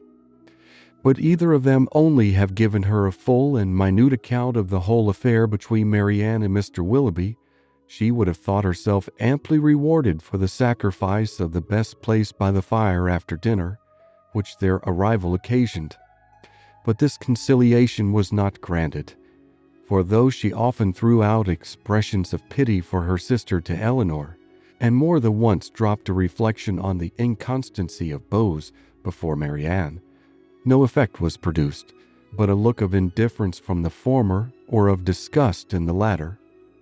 An effort even yet lighter might have made her their friend. Would they only have laughed at her about the doctor? But so little were they, any more than the others, inclined to oblige her, that if Sir John dined from home she might spend a whole day without hearing any other raillery on the subject than what she was kind enough to bestow on herself. All these jealousies and discontents, however, were so totally unsuspected by Mrs. Jennings that she thought it a delightful thing for the girls to be together, and generally congratulated her young friends every night on having escaped the company of a stupid old woman so long. She joined them sometimes at Sir John's, sometimes at her own house, but wherever it was, she always came in excellent spirits, full of delight and importance, attributing Charlotte's well-doing to her own care, and ready to give so exact, so minute a detail of her situation as only Miss Steele had curiosity enough to desire. One thing did disturb her, and of that she made her daily complaint. Mr. Palmer maintained the common but unfatherly opinion among his sex of all infants being alike, and though she could plainly perceive at different times the most striking resemblance between this baby and every one of his relations on both sides, there was no convincing his father of it, no persuading him to believe that it was not exactly like every other baby of the same age, nor could he even be brought to acknowledge the simple proposition of its being the finest child in the world. I come now to the relation of a misfortune which about this time befell Mrs. John Dashwood. It so happened that while her two sisters with Mrs. Jennings were first calling on her in Harley Street, another of her acquaintance had dropped in, a circumstance in itself not apparently likely to produce evil to her. But while the imaginations of other people will carry them away to form wrong judgments of our conduct, and to decide on it by slight appearances, one's happiness must, in some measure, be always at the mercy of chance. In the present instance, this last arrived lady allowed her fancy to so far outrun truth and probability that on merely hearing the name of the Miss Dashwoods, and understanding them to be Mr. Dashwood's sisters, she immediately concluded them to be staying in Harley Street, and this misconstruction produced within a day or two afterwards cards of invitation for them, as well as their brother and sister, to a small musical party at her house. The consequence of which was that Mrs. John Dashwood was obliged to submit not only to the exceedingly great inconvenience of sending her carriage for the Miss Dashwoods, but what was still worse, must be subject to all the unpleasantness of appearing to treat them with attention, and who could tell that they might not expect to go out with her a second time? The power of disappointing them, it was true, must always be hers, but that was not enough, for when people are determined on a mode of conduct which they know to be wrong, they feel injured by the expectation of anything better from them. Marianne had now been brought by degrees so much into the habit of going out every day that it was become a matter of indifference to her whether she went or not, and she prepared quietly and mechanically for every evening's engagement, though without expecting the smallest amusement from any, and very often without knowing, to the last moment, where it was to take her. To her dress and appearance she was grown so perfectly indifferent as not to bestow half the consideration on it during the whole of her toilette, which it received from Miss Steele in the first 5 minutes of their being together, when it was finished. Nothing escaped her minute observation and general curiosity. She saw everything, and asked everything, was neither easy till she knew the price of every part of Marianne's dress, could have guessed the number of her gowns altogether with better judgment than Marianne herself, and was not without hopes of finding out before they parted how much her washing cost per week, and how much she had every year to spend upon herself. The impertinence of these kinds of scrutinies, moreover, was generally concluded with a compliment, which, though meant as its douceur, was considered by Marianne as the greatest impertinence of all. For after undergoing an examination into the value and make of her gown, the color of her shoes, and the arrangement of her hair, she was almost sure of being told that upon her word she looked vastly smart, and she dared to say she would make a great many conquests. With such encouragement as this, was she dismissed on the present occasion to her brother's carriage, which they were ready to enter 5 minutes after it stopped at the door, a punctuality not very agreeable to their sister-in-law, who had preceded them to the house of her acquaintance, and was there hoping for some delay on their part that might inconvenience either herself or her coachman. The events of this evening were not very remarkable. The party, like other musical parties, comprehended a great many people who had real taste for the performance, and a great many more who had none at all, and the performers themselves were, as usual, in their own estimation and that of their immediate friends, the first private performers in England. As Elinor was neither musical nor affecting to be so, she made no scruple of turning her eyes from the grand pianoforte, whenever it suited her, and unrestrained even by the presence of a harp and violoncello, would fix them at pleasure on any other object in the room. In one of these excursive glances she perceived among a group of young men the very he who had given them a lecture on toothpick cases at Gray's.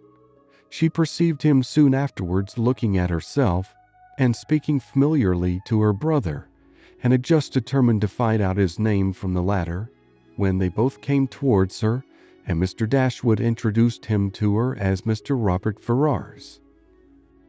He addressed her with easy civility, and twisted his head into a bow which assured her as plainly as words could have done that he was exactly the coxcomb she had heard him described to be by Lucy. Happy had it been for her if her regard for Edward had depended less on his own merit than on the merit of his nearest relations. For then his brother's bow must have given the finishing stroke to what the ill humor of his mother and sister would have begun. But while she wondered at the difference of the two young men, she did not find that the emptiness of conceit of the one put her out of all charity with the modesty and worth of the other. Why they were different, Robert explained to her himself in the course of a quarter of an hour's conversation, for, talking of his brother and lamenting the extreme gaucherie which he really believed kept him from mixing in proper society, he candidly and generously attributed it much less to any natural deficiency than to the misfortune of a private education, while he himself, though probably without any material superiority by nature, merely from the advantage of a public school, was as well fitted to mix in the world as any other man. "Upon my soul," he added, "I believe it is nothing more, and so I often tell my mother when she is grieving about it. 'My dear madam,' I always say to her, 'you must make yourself easy. The evil is now irremediable, and it has been entirely your own doing. Why would you be persuaded by my uncle, Sir Robert, against your own judgment, to place Edward under private tuition at the most critical time of his life?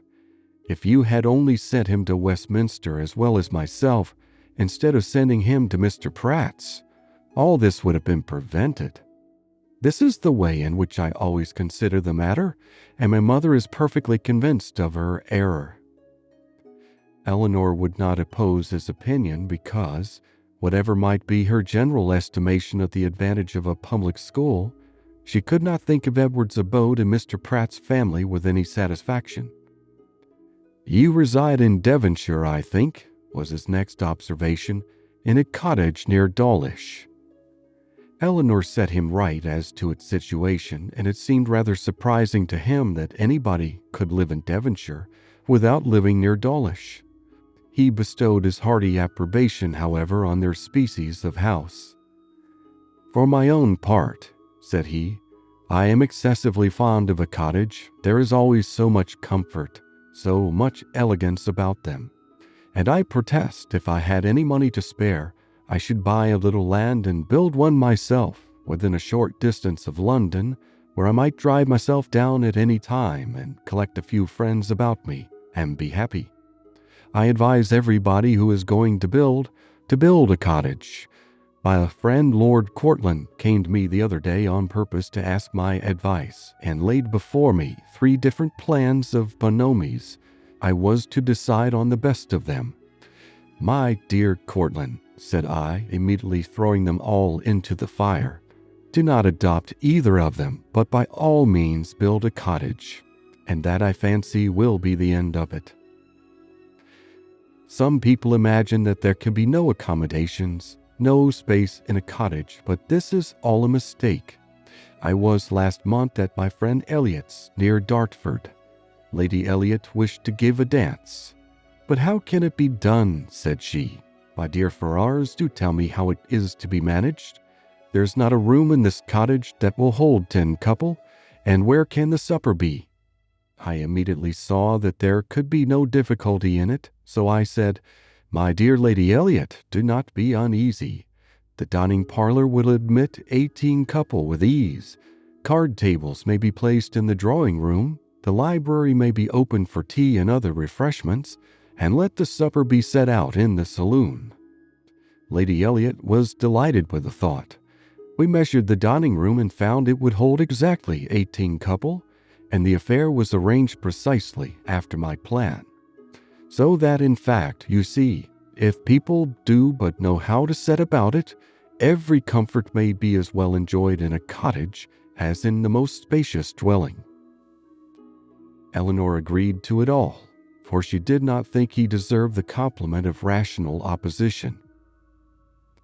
As John Dashwood had no more pleasure in music than his eldest sister, his mind was equally at liberty to fix on anything else, and a thought struck him during the evening, which he communicated to his wife for her approbation when they got home.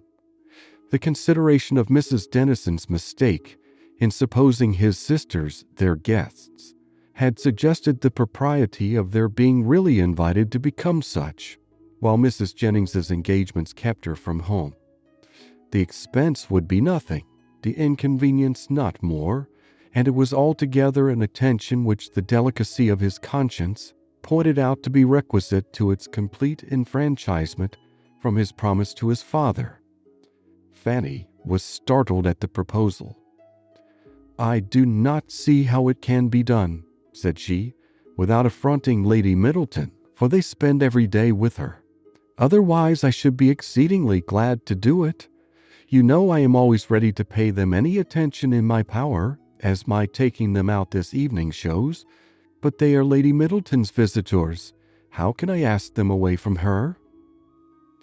Her husband, but with great humility, did not see the force of her objection.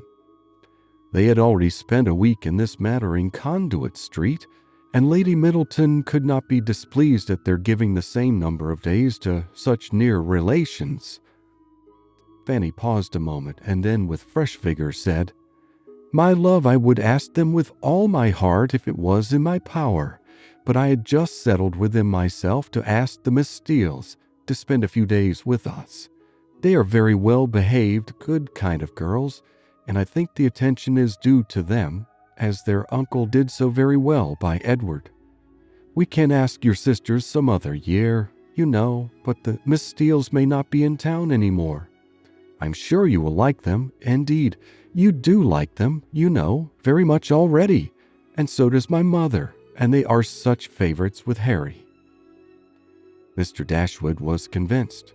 He saw the necessity of inviting the Miss Steeles immediately, and his conscience was pacified by the resolution of inviting his sisters another year, at the same time, however, slyly suspecting that another year would make the invitation needless, by bringing Elinor to town as Colonel Brandon's wife, and Marianne as their visitor.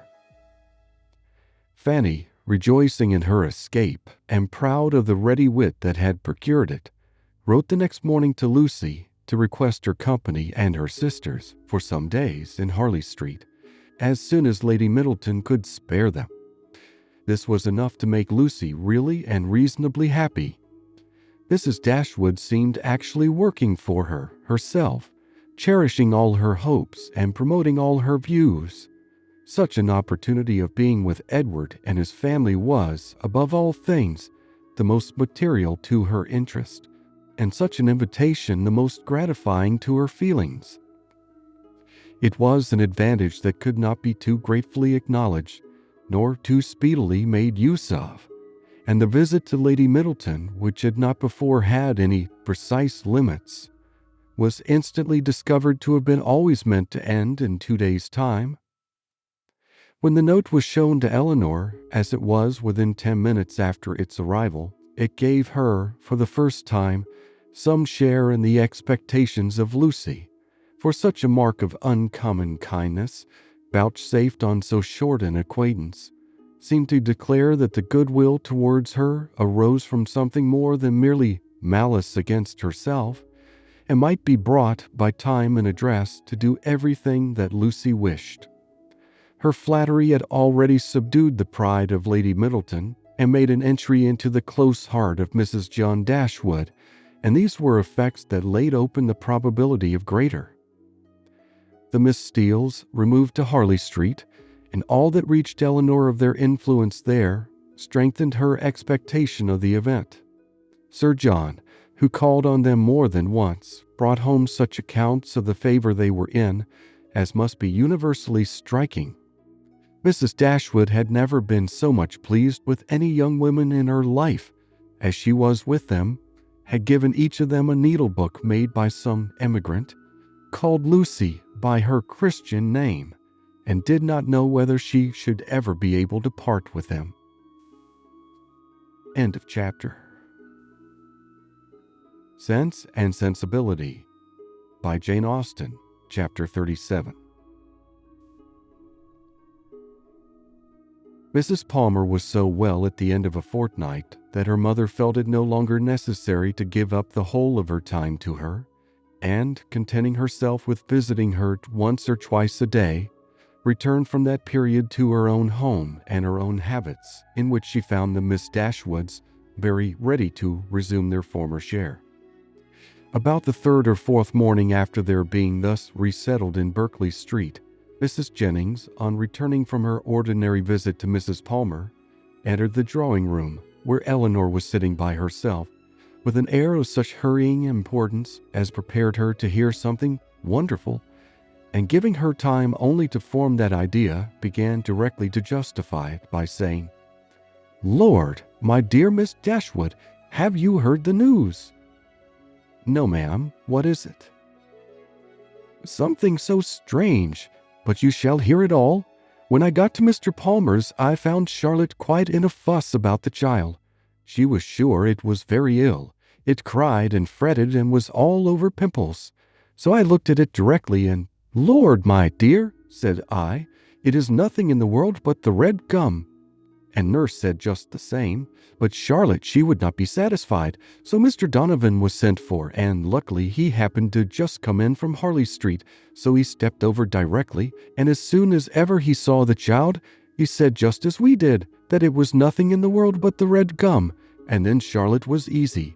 And so, just as he was going away again, it came into my head. I'm sure I do not know how I happened to think of it, but it came into my head to ask him if there was any news. So upon that he smirked and simpered and looked grave and seemed to know something or other, and at last he said in a whisper, 'For fear any unpleasant report should reach the young ladies under your care as to their sister's indisposition, I think it advisable to say that I believe there is no great reason for alarm. I hope Mrs. Dashwood will do very well.' 'What? Is Fanny ill?' 'That is exactly what I said, my dear. Lord, says I, is Mrs. Dashwood ill?' So then it all came out, and the long and the short of the matter, by all I can learn, seems to be this. Mr. Edward Ferrars, the very young man I used to joke with you about, but, however, as it turns out, I am monstrous glad there was never anything in it.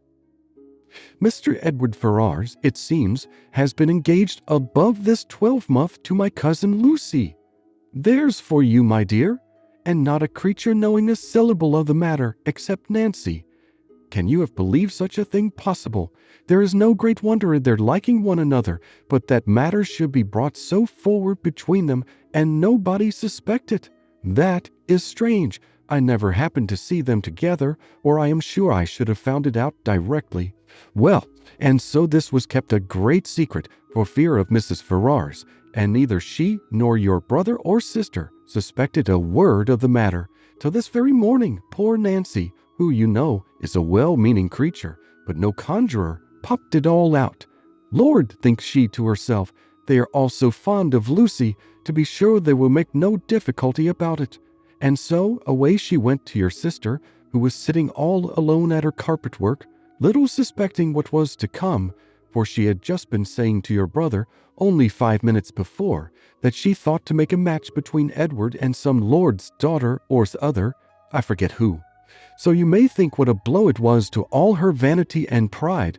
She fell into violent hysterics immediately, with such screams as reached your brother's ears, as he was sitting in his own dressing-room downstairs, thinking about writing a letter to his steward in the country. So up he flew directly, and a terrible scene took place, for Lucy was come to them by that time, little dreaming what was going on. Poor soul, I pity her, and I must say, I think she was used very hardly, for your sister scolded like any fury, and soon drove her into a fainting fit. Nancy, she fell upon her knees and cried bitterly, and your brother, he walked about the room and said he did not know what to do. Mrs. Dashwood declared that they should not stay a minute longer in the house, and your brother was forced to go down upon his knees too, to persuade her to let them stay till they had packed up their clothes. Then she fell into hysterics again, and he was so frightened that he would send for Mr. Donovan, and Mr. Donovan found the house in all this uproar. The carriage was at the door ready to take my poor cousins away, and they were just stepping in as he came off. Poor Lucy, in such a condition, he says, she could hardly walk, and Nancy, she was almost as bad.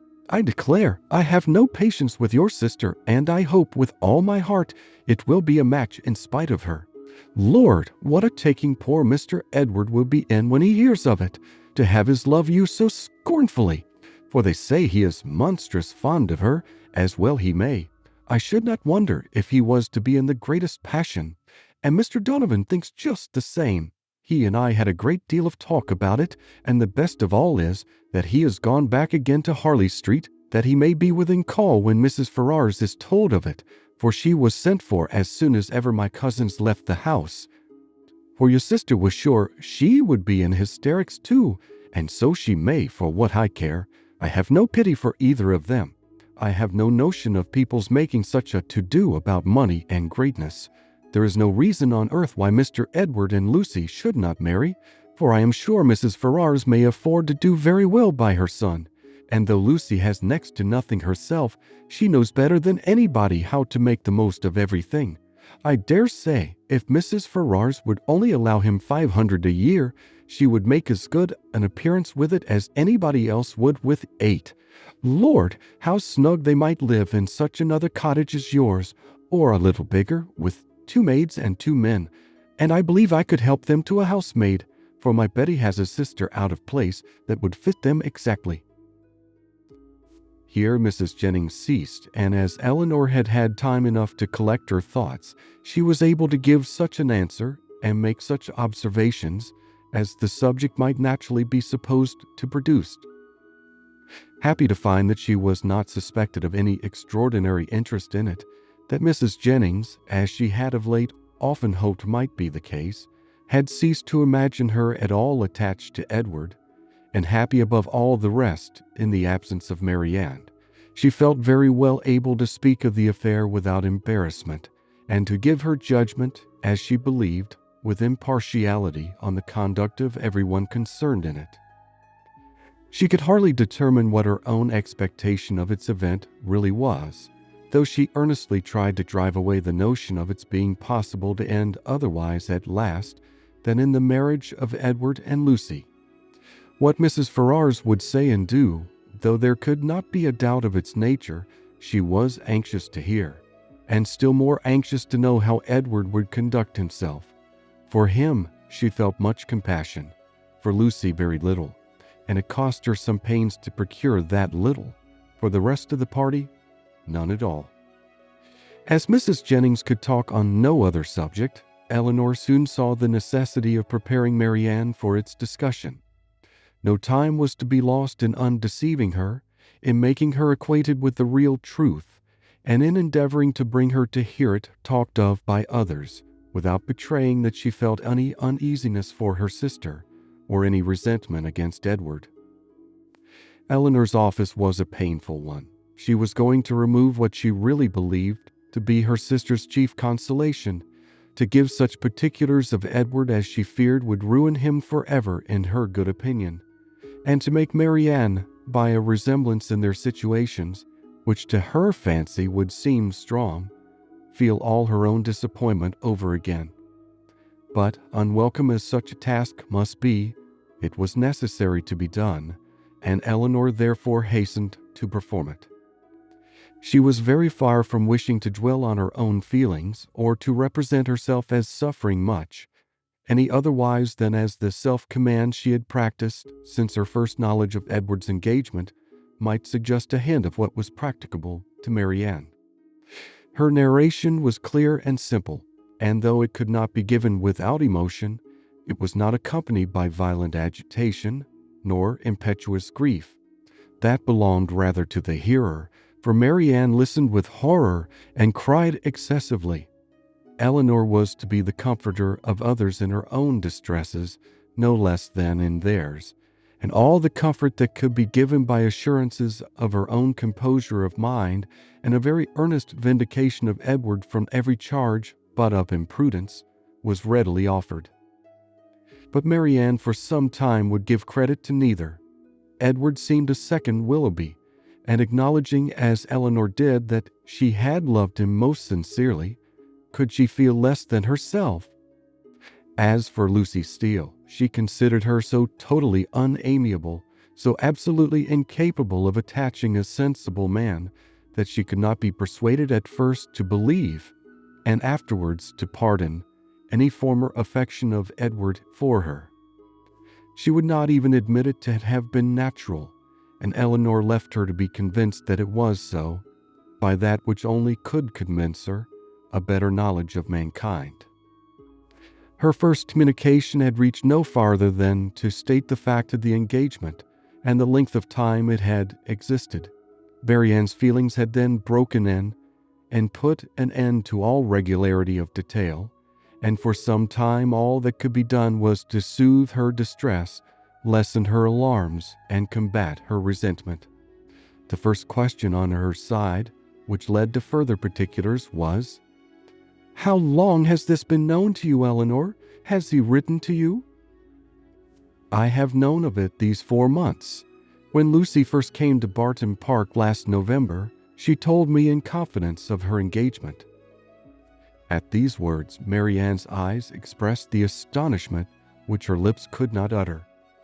After a pause of wonder, she exclaimed, "4 months! Have you known of this 4 months?" Elinor confirmed it. "What? While attending me in all my misery, has this been on your heart? And I have reproached you for being happy." "It was not fit that you should then know how much I was the reverse." 4 months, cried Marianne again. "So calm, so cheerful. How have you been supported?" "By feeling that I was doing my duty. My promise to Lucy obliged me to be secret. I owed it to her, therefore, to avoid giving any hint of the truth, and I owed it to my family and friends not to create in them a solicitude about me which it could not be in my power to satisfy." Marianne seemed much struck. "I have very often wished to undeceive yourself and my mother," added Elinor, "and once or twice I have attempted it, but without betraying my trust I never could have convinced you." 4 months, and yet you loved him." "Yes, but I did not love only him, and while the comfort of others was dear to me, I was glad to spare them from knowing how much I felt. Now I can think and speak of it with little emotion. I would not have you suffer on my account, for I assure you I no longer suffer materially myself.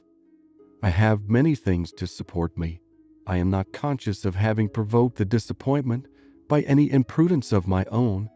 I have borne it as much as possible without spreading it farther. I acquit Edward of essential misconduct. I wish him very happy, and I am so sure of his always doing his duty that though now he may harbor some regret, in the end he must become so. Lucy's has not one sense, and that is the foundation on which everything good may be built. And after all, Marianne, after all that is bewitching in the idea of a single and constant attachment, and all that can be said of one's happiness depending entirely on any particular person, it is not meant, it is not fit, it is not possible that it should be so. Edward will marry Lucy. He will marry a woman superior in person and understanding to half her sex, and time and habit will teach him to forget that he ever thought another superior to her." "If such is your way of thinking," said Marianne, "if the loss of what is most valued is so easily to be made up by something else, your resolution, your self-command are, perhaps, a little less to be wondered at. They are brought more within my comprehension." "I understand you. You do not suppose that I have ever felt much. For 4 months, Marianne, I have had all this hanging on my mind, without being at liberty to speak of it to a single creature, knowing that it would make you and my mother most unhappy whenever it were explained to you, yet unable to prepare you for it in the least. It was told me, it was in a manner forced on me by the very person herself, whose prior engagement ruined all my prospects, and told me, as I thought, with triumph. This person's suspicions, therefore, I have had to oppose by endeavoring to appear indifferent where I have been most deeply interested, and it has not been only once. I have had her hopes and exultation to listen to again and again, and I have known myself to be divided from Edward forever without hearing one circumstance that could make me less desire the connection. Nothing has proved him unworthy, nor has anything declared him indifferent to me. I have had to contend against the unkindness of his sister and the insolence of his mother, and have suffered the punishment of an attachment without enjoying its advantages. And all this has been going on at a time when, as you know too well, it has not been my only unhappiness. If you can think me capable of ever feeling, surely you may suppose that I have suffered now. The composure of mind with which I have brought myself at present to consider the matter, the consolation that I have been willing to admit, have been the effect of constant and painful exertion. They did not spring up of themselves. They did not occur to relieve my spirits at first. No, Marianne. Then, if I had not been bound to silence, perhaps nothing could have kept me entirely, not even when I owed to my dearest friends, from openly showing that I was very unhappy. Marianne was quite subdued.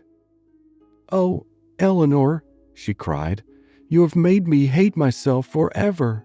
How barbarous have I been to you, you who have been my only comfort, who have borne with me in all my misery, who have seemed to be only suffering from me.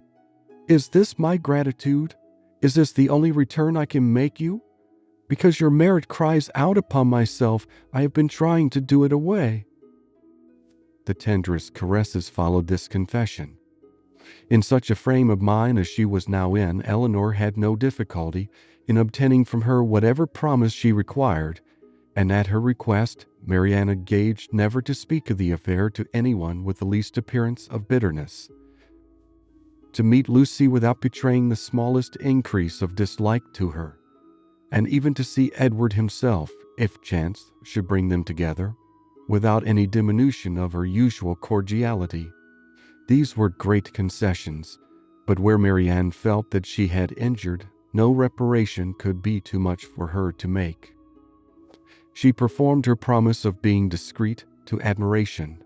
She attended to all that Mrs. Jennings had to say upon the subject with an unchanging complexion, dissented from her in nothing, and was heard 3 times to say, "Yes, ma'am." She listened to her praise of Lucy with only moving from one chair to another, and when Mrs. Jennings talked of Edward's affection, it cost her only a spasm in her throat. Such advances towards heroism in her sister made Elinor feel equal to anything herself. The next morning brought a farther trial of it in a visit from their brother, who came with a most serious aspect to talk over the dreadful affair and bring them news of his wife. "You have heard, I suppose," said he with great solemnity, as soon as he was seated, "of the very shocking discovery that took place under our roof yesterday." They all looked their assent. It seemed too awful a moment for speech. "Your sister," he continued, "has suffered dreadfully. Mrs. Ferrars, too. In short, it has been a scene of such complicated distress, but I will hope that the storm may be weathered without our being any of us quite overcome. Poor Fanny, she was in hysterics all yesterday, but I would not alarm you too much. Donovan says there is nothing materially to be apprehended. Her constitution is a good one, and her resolution equal to anything. She has borne it all with the fortitude of an angel. She says she shall never think well of anybody again, and one cannot wonder at it, after being so deceived, meeting with such ingratitude, where so much kindness had been shown, so much confidence had been placed. It was quite out of the benevolence of her heart that she had asked these young women to her house, merely because she thought they deserved some attention, were harmless, well-behaved girls, and would be pleasant companions. For otherwise we both wished very much to have invited you and Marianne to be with us, while your kind friend there was attending her daughter. And now to be so rewarded. I wish with all my heart," says poor Fanny in her affectionate way, "that we had asked your sisters instead of them." Here he stopped to be thanked, which being done, he went on. What poor Mrs. Ferrars suffered when first Fanny broke it to her is not to be described. While she with the truest affection had been planning a most eligible connection for him, was it to be supposed that he could be all the time secretly engaged to another person? Such a suspicion could never have entered her head. If she suspected any prepossession elsewhere, it could not be in that quarter. There, to be sure, said she, I might have thought myself safe. She was quite in an agony. We consulted together, however, as to what should be done, and at last she determined to send for Edward. He came, but I am sorry to relate what ensued. All that Mrs. Ferrars could say to make him put an end to the engagement, assisted too, as you may well suppose, by my arguments and Fanny's entreaties, was of no avail. Duty, affection, everything was disregarded. I never thought Edward so stubborn, so unfeeling before. His mother explained to him her liberal designs in case of his marrying Miss Morton, told him she would settle on him the Norfolk estate, which, clear of land tax, brings in a good 1,000 a year, offered even, when matters grew desperate, to make it 1,200, and in opposition to this, if he still persisted in this low connection, represented to him the certain penury that must attend the match. His own £2,000, she protested, should be his all. She would never see him again, and so far would she be from affording him the smallest assistance, that if he were to enter into any profession with a view of better support, she would do all in her power to prevent him advancing in it. Here Marianne, in an ecstasy of indignation, clapped her hands together and cried, "Gracious God, can this be possible?" "Well may you wonder, Marianne," replied her brother, "at the obstinacy which could resist such arguments as these. Your exclamation is very natural." Marianne was going to retort, but she remembered her promises and forbore. "All this, however," he continued, "was urged in vain. Edward said very little, but what he did say was in the most determined manner. Nothing should prevail on him to give up his engagement. He would stand to it, cost him what it might." "Then," cried Mrs. Jennings with blunt sincerity, no longer able to be silent, "he has acted like an honest man. I beg your pardon, Mr. Dashwood, but if he had done otherwise, I should have thought him a rascal. I have some little concern in the business, as well as yourself, for Lucy Steele is my cousin, and I believe there is not a better kind of girl in the world, nor one who more deserves a good husband." John Dashwood was greatly astonished, but his nature was calm, not open to provocation, and he never wished to offend anybody, especially anybody of good fortune. He therefore replied without any resentment, "I would by no means speak disrespectfully of any relation of yours, madam. Miss Lucy Steele is, I dare say, a very deserving young woman, but in the present case, you know, the connection must be impossible. And to have entered into a secret engagement with a young man under her uncle's care, the son of a woman especially of such very large fortune as Mrs. Ferrars, is perhaps altogether a little extraordinary. In short, I do not mean to reflect upon the behavior of any person whom you have a regard for, Mrs. Jennings. We all wish her extremely happy, and Mrs. Ferrars' conduct throughout the whole has been such as every conscientious good mother in like circumstances would adopt. It has been dignified and liberal. Edward has drawn his own lot, and I fear it will be a bad one." Marianne sighed out her similar apprehension, and Elinor's heart wrung for the feelings of Edward, while braving his mother's threats for a woman who could not reward him. "Well, sir," said Mrs. Jennings, "and how did it end?" "I am sorry to say, ma'am, in a most unhappy rupture.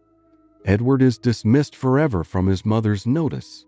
He left her house yesterday, but where he is gone and whether he is still in town, I do not know, for we, of course, can make no inquiry." "Poor young man! And what is to become of him?" "What indeed, ma'am? It is a melancholy consideration. Born to the prospect of such affluence, I cannot conceive a situation more deplorable. The interest of £2,000, how can a man live on it? And when to that is added the recollection that he might, but for his own folly, within 3 months have been in the receipt of £2,500 a year, for Miss Morton has £30,000, I cannot picture to myself a more wretched condition. We must all feel for him, and the more so because it is totally out of our power to assist him." "Poor young man!" cried Mrs. Jennings. "I am sure he should be very welcome to bed and board at my house, and so I would tell him if I could see him. It is not fit that he should be living about at his own charge now, at lodgings and taverns." Elinor's heart thanked her for such kindness towards Edward, though she could not forbear smiling at the form of it. "If he would only have done as well by himself," said John Dashwood, "as all his friends were disposed to do by him, he might now have been in his proper situation, and would have wanted for nothing. But as it is, it must be out of anybody's power to assist him. And there is one thing more preparing against him, which must be worse than all. His mother is determined, with a very natural kind of spirit, to settle that estate upon Robert immediately, which might have been Edward's, on proper conditions. I left her this morning with her lawyer, talking over the business." "Well," said Mrs. Jennings, "that is her revenge. Everybody has a way of their own, but I don't think mine would be to make one son independent because another had plagued me." Marianne got up and walked about the room. "Can anything be more galling to the spirit of a man," continued John, "than to see his younger brother in possession of an estate which might have been his own? Poor Edward, I feel for him sincerely." A few minutes more spent in the same kind of effusion concluded his visit, and with repeated assurances to his sisters that he really believed there was no material danger in Fanny's indisposition, and that they need not therefore be very uneasy about it, he went away, leaving the three ladies unanimous in their sentiments on the present occasion, as far at least as it regarded Mrs. Ferrars' conduct, the Dashwoods, and Edward's. Marianne's indignation burst forth as soon as he quitted the room, and as her vehemence made reserve impossible in Elinor and unnecessary in Mrs. Jennings, they all joined in a very spirited critique upon the party. End of chapter. Sense and Sensibility by Jane Austen, Chapter 38. Mrs. Jennings was very warm in her praise of Edward's conduct, but only Elinor and Marianne understood its true merit. They only knew how little he had had to tempt him to be disobedient, and how small was the consolation, beyond the consciousness of doing right, that could remain to him in the loss of friends and fortune. Elinor gloried in his integrity, and Marianne forgave all his offenses in compassion for his punishment. But though confidence between them was, by this public discovery, restored to its proper state, it was not a subject on which either of them was fond of dwelling when alone. Elinor avoided it upon principle, as tending to fix still more upon her thoughts, by the too warm, too positive assurances of Marianne, that belief of Edward's continued affection for herself which she rather wished to do away. And Marianne's courage soon failed her in trying to converse upon a topic which always left her more dissatisfied with herself than ever, by the comparison it necessarily produced between Elinor's conduct and her own. She felt all the force of that comparison, but not, as her sister had hoped, to urge her to exertion now. She felt it with all the pain of continual self-reproach, regretted most bitterly that she had never exerted herself before, but it brought only the torture of penitence without the hope of amendment. Her mind was so much weakened that she still fancied present exertion impossible, and therefore it only dispirited her more. Nothing new was heard by them for a day or two afterwards of affairs in Harley Street or Bartlett's Buildings. But though so much of the matter was known to them already, that Mrs. Jennings might have had enough to do in spreading that knowledge farther, without seeking after more, she had resolved from the first to pay a visit of comfort and inquiry to her cousins as soon as she could, and nothing but the hindrance of more visitors than usual had prevented her going to them within that time. The third day succeeding their knowledge of the particulars was so fine, so beautiful a Sunday as to draw many to Kensington Gardens, though it was only the second week in March. Mrs. Jennings and Elinor were of the number, but Marianne, who knew that the Willoughbys were again in town, and had a constant dread of meeting them, chose rather to stay at home than venture into so public a place. An intimate acquaintance of Mrs. Jennings joined them soon after they entered the gardens, and Elinor was not sorry that by her continuing with them and engaging all Mrs. Jennings's conversation, she was herself left to quiet reflection. She saw nothing of the Willoughbys, nothing of Edward, and for some time nothing of anybody who could by any chance, whether grave or gay, be interesting to her. But at last she found herself with some surprise accosted by Miss Steele, who, though looking rather shy, expressed great satisfaction in meeting them, and on receiving encouragement from the particular kindness of Mrs. Jennings, left her own party for a short time to join theirs. Mrs. Jennings immediately whispered to Elinor, "Get it all out of her, my dear. She will tell you anything if you ask. You see, I cannot leave Mrs. Clark." It was lucky, however, for Mrs. Jennings's curiosity, and Elinor's too, that she would tell anything without being asked, for nothing would otherwise have been learnt. "I am so glad to meet you," said Miss Steele, taking her familiarly by the arm, "for I wanted to see you of all things in the world." And then, lowering her voice, "I suppose Mrs. Jennings has heard all about it. Is she angry?" "Not at all, I believe, with you." "That is a good thing. And Lady Middleton, is she angry?" "I cannot suppose it possible that she should." "I am monstrous glad of it. Good gracious, I have had such a time of it. I never saw Lucy in such a rage in my life.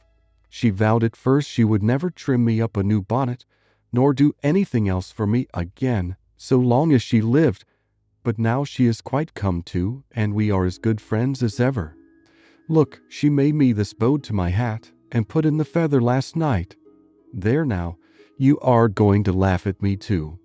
But why should I not wear pink ribbons? I do not care if it is the doctor's favorite color. I am sure, for my part, I should never have known he did like it better than any other color if he had not happened to say so. My cousins have been so plaguing me, I declare sometimes I did not know which way to look before them." She had wandered away to a subject on which Elinor had nothing to say, and therefore soon judged it expedient to find her way back again to the first. "Well, but Miss Dashwood," speaking triumphantly, "people may say what they choose about Mr. Ferrars declaring he would not have Lucy, for it is no such thing, I can tell you, and it is quite a shame for such ill-natured reports to be spread abroad. Whatever Lucy might think about it herself, you know, it was no business of other people to set it down for certain." "I never heard anything of the kind hinted at before, I assure you," said Elinor. "Oh, did not you? But it was said, I know, very well, and by more than one, for Miss Godby told Miss Sparks that nobody in their senses could expect Mr. Ferrars to give up a woman like Miss Morton, with £30,000 to her fortune, for Lucy Steele that had nothing at all, and I had it from Miss Sparks myself.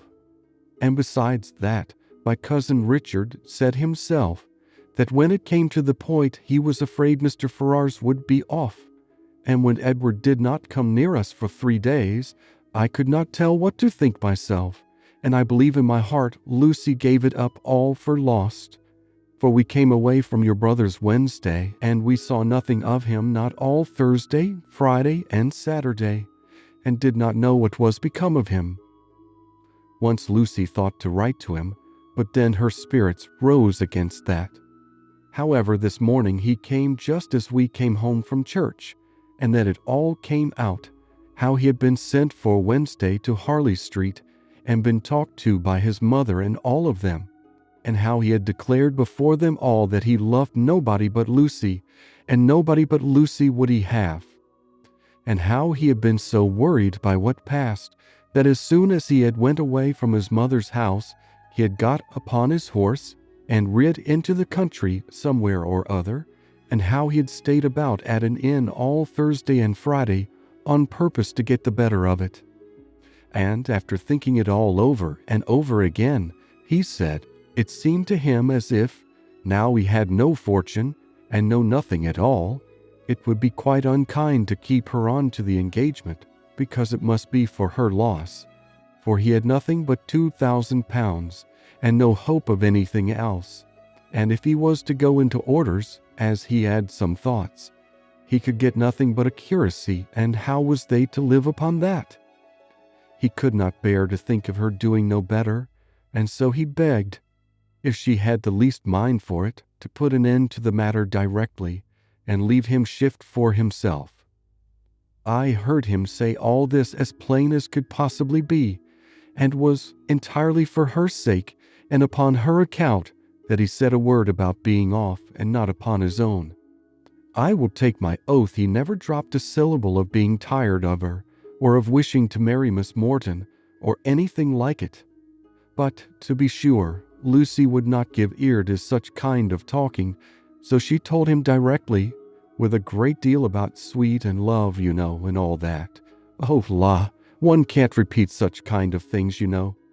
She told him directly she had not the least mind in the world to be off, for she could live with him upon a trifle, and how little soever he might have, she should be very glad to have it all, you know, or something of the kind. So then he was monstrous happy, and talked on some time about what they should do, and they agreed he should take orders directly, and they must wait to be married till he'd got a living. And just then I could not hear any more, for my cousin called from below to tell me Mrs. Richardson was come in her coach, and would take one of us to Kensington Gardens, so I was forced to go into the room and interrupt them, to ask Lucy if she would like to go, but she did not care to leave Edward, so I just run upstairs and put on a pair of silk stockings and came off with the Richardsons. I do not understand what you mean by interrupting them, said Elinor. You were all in the same room together, were not you? No, indeed, not us. La, Miss Dashwood, do you think people make love when anybody else is by? Oh, for shame. To be sure, you must know better than that.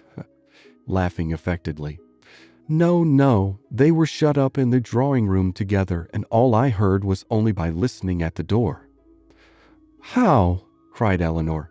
Have you been repeating to me what you only learnt yourself by listening at the door? I am sorry I did not know it before, for I certainly would not have suffered you to give me particulars of a conversation which you ought not to have known yourself.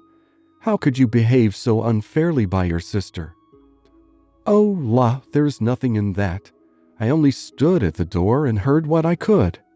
And I'm sure Lucy would have done just the same by me, for a year or two back, when Martha Sharp and I had so many secrets together, she never made any bones of hiding in a closet or behind a chimney board on purpose to hear what we said.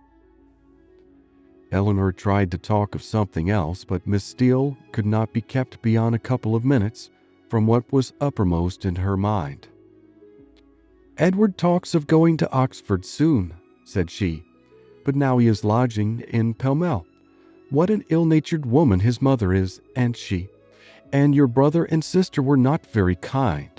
However, I shan't say anything against them to you, and to be sure they did send us home in their own chariot, which was more than I looked for, and for my part, I was all in a fright for fear your sister should ask us for the huswives she gave us a day or two before, but, however, nothing was said about them, and I took care to keep mine out of sight. Edward have got some business at Oxford, he says, so he must go there for a time, and after that, as soon as he can light upon a bishop, he will be ordained. I wonder what curacy he will get. Good gracious," giggling as she spoke. "I'd lay my life I know what my cousins will say when they hear of it. They will tell me I should write to the doctor to get Edward the curacy of his new living. I know they will, but I am sure I would not do such a thing for all the world. La, I shall say directly, I wonder how you could think of such a thing. I write to the doctor, indeed." "Well," said Elinor, "it is a comfort to be prepared against the worst. You have got your answer ready." Miss Steele was going to reply on the same subject, but the approach of her own party made another more necessary. "Oh, la, here come the Richardsons. I had a vast deal more to say to you, but I must not stay away from them not any longer. I assure you they are very genteel people. He makes a monstrous deal of money, and they keep their own coach. I have not time to speak to Miss Jennings about it myself, but pray tell her I am quite happy to hear she is not in anger against us, and Lady Middleton the same. And if anything should happen to take you and your sister away, and Mrs. Jennings should want company, I am sure we should be very glad to come and stay with her for as long a time as she likes. I suppose Lady Middleton won't ask us any more this bout. Goodbye. I am sorry Miss Marianne was not here. Remember me kindly to her. La, if you had not got your spotted muslin on, I wonder you was not afraid of its being torn." Such was her parting concern, for after this she had time only to pay her farewell compliments to Mrs. Jennings before her company was claimed by Mrs. Richardson, and Elinor was left in possession of knowledge which might feed her powers of reflection some time, though she had learnt very little more than what had already been foreseen and foreplanned in her own mind. Edward's marriage with Lucy was as firmly determined on, and the time of its taking place remained as absolutely uncertain as she had concluded it would be. Everything depended, exactly after her expectation, on his getting that preferment, of which at present there seemed not the smallest chance.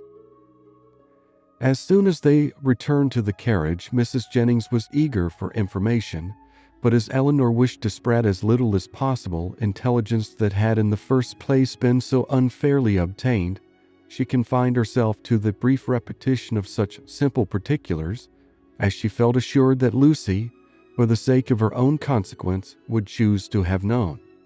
The continuance of their engagement, and the means that were able to be taken for promoting its end, was all her communication, and this produced from Mrs. Jennings the following natural remark. "Wait for his having a living. Aye, we all know how that will end.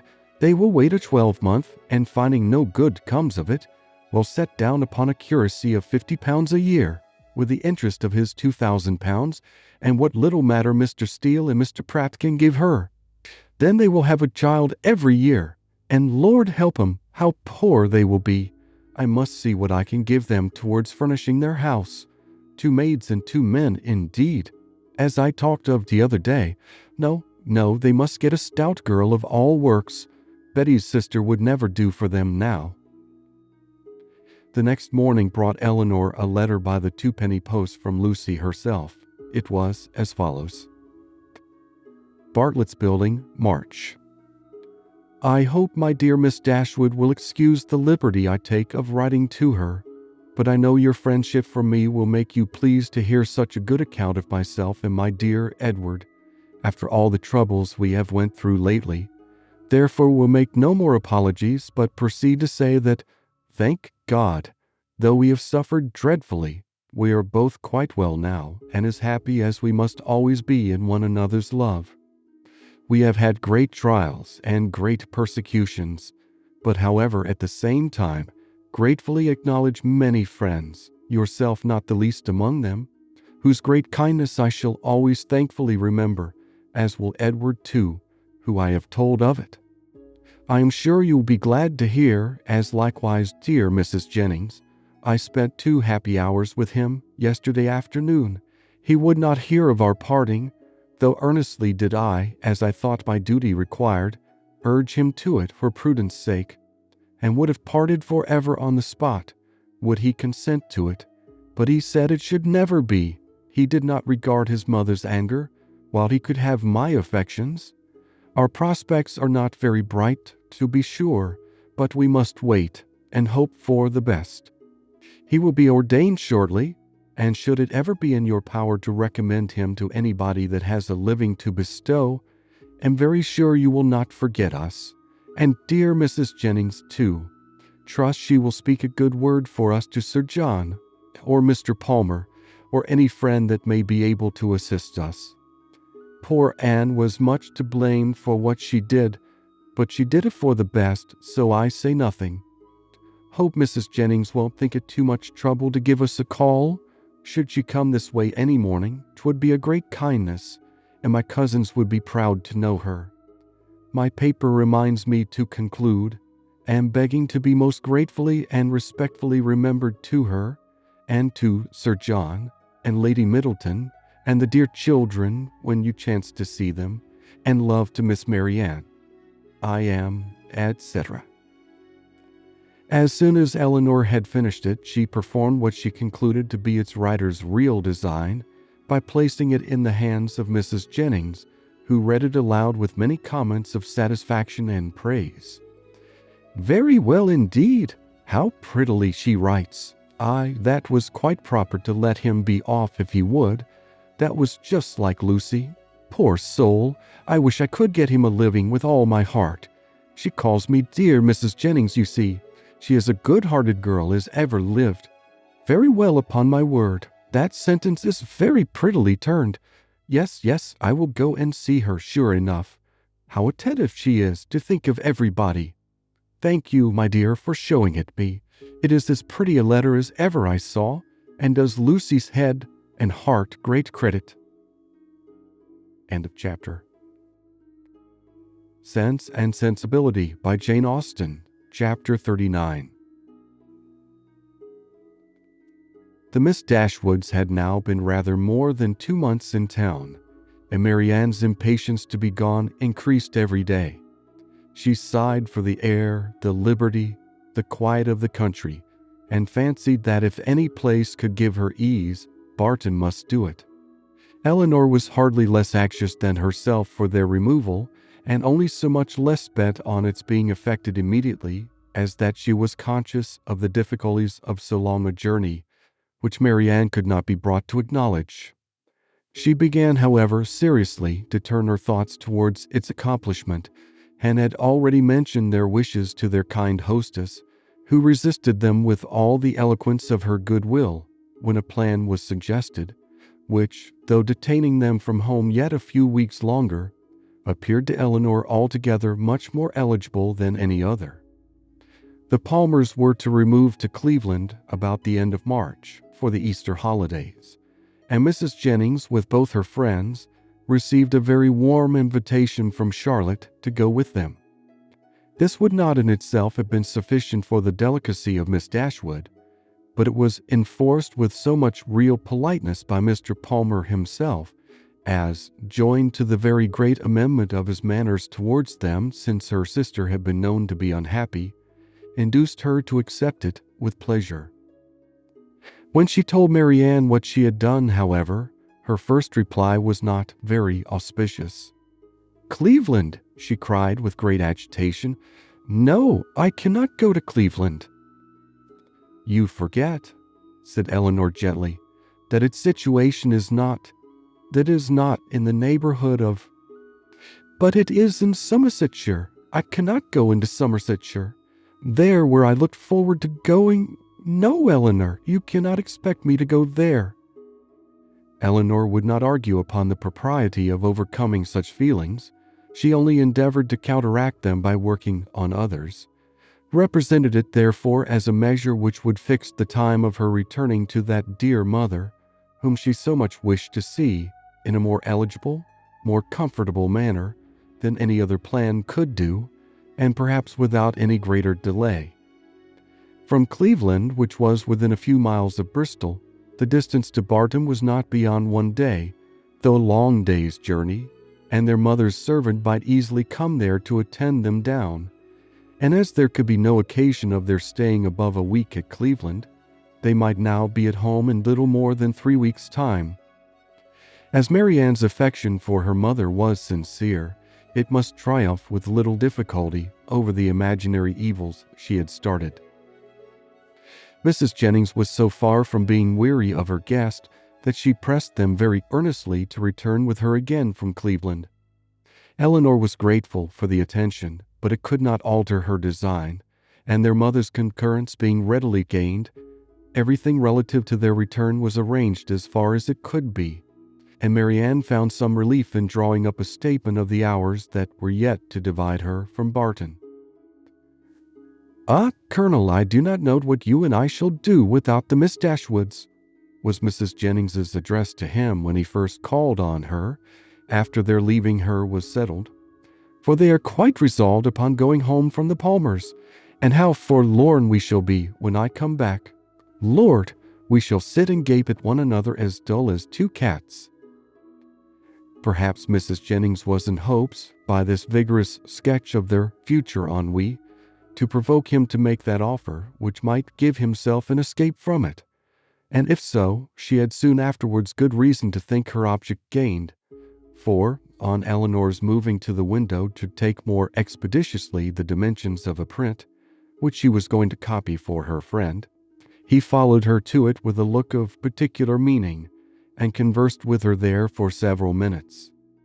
The effect of his discourse on the lady, too, could not escape her observation, for though she was too honorable to listen, and had even changed her seat, on purpose that she might not hear, to one close by the pianoforte on which Marianne was playing, she could not keep herself from seeing that Elinor changed color, attended with agitation, and was too intent on what he said to pursue her employment.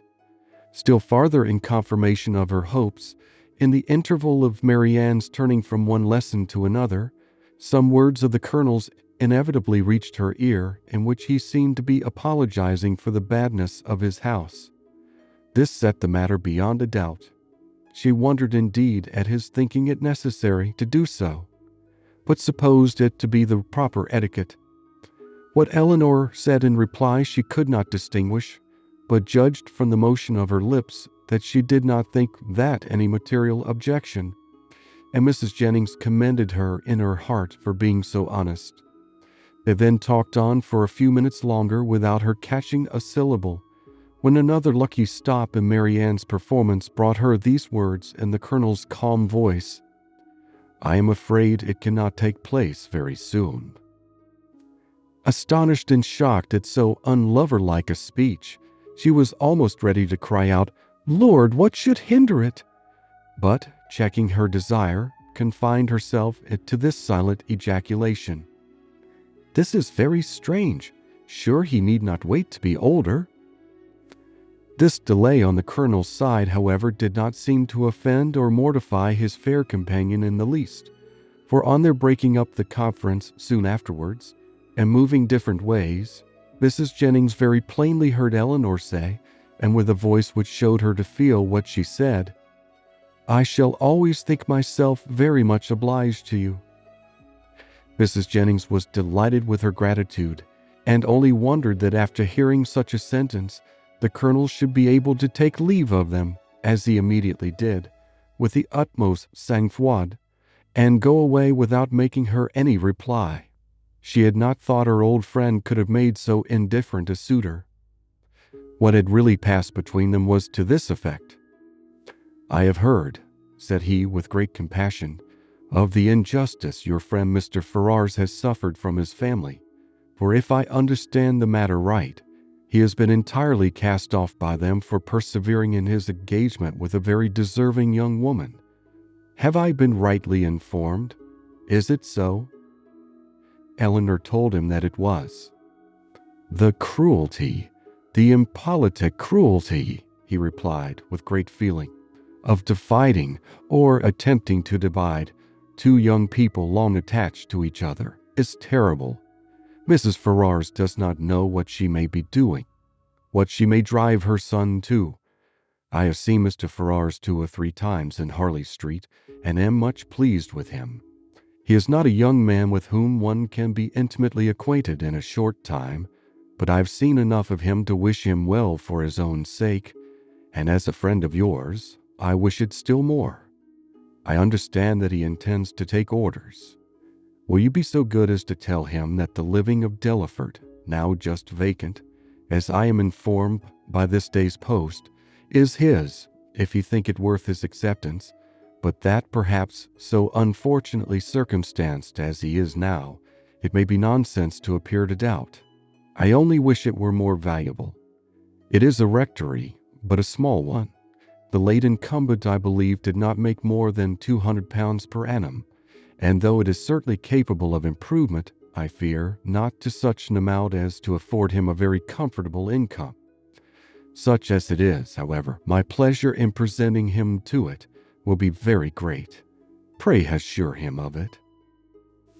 Elinor's astonishment at this commission could hardly have been greater, had the colonel been really making her an offer of his hand.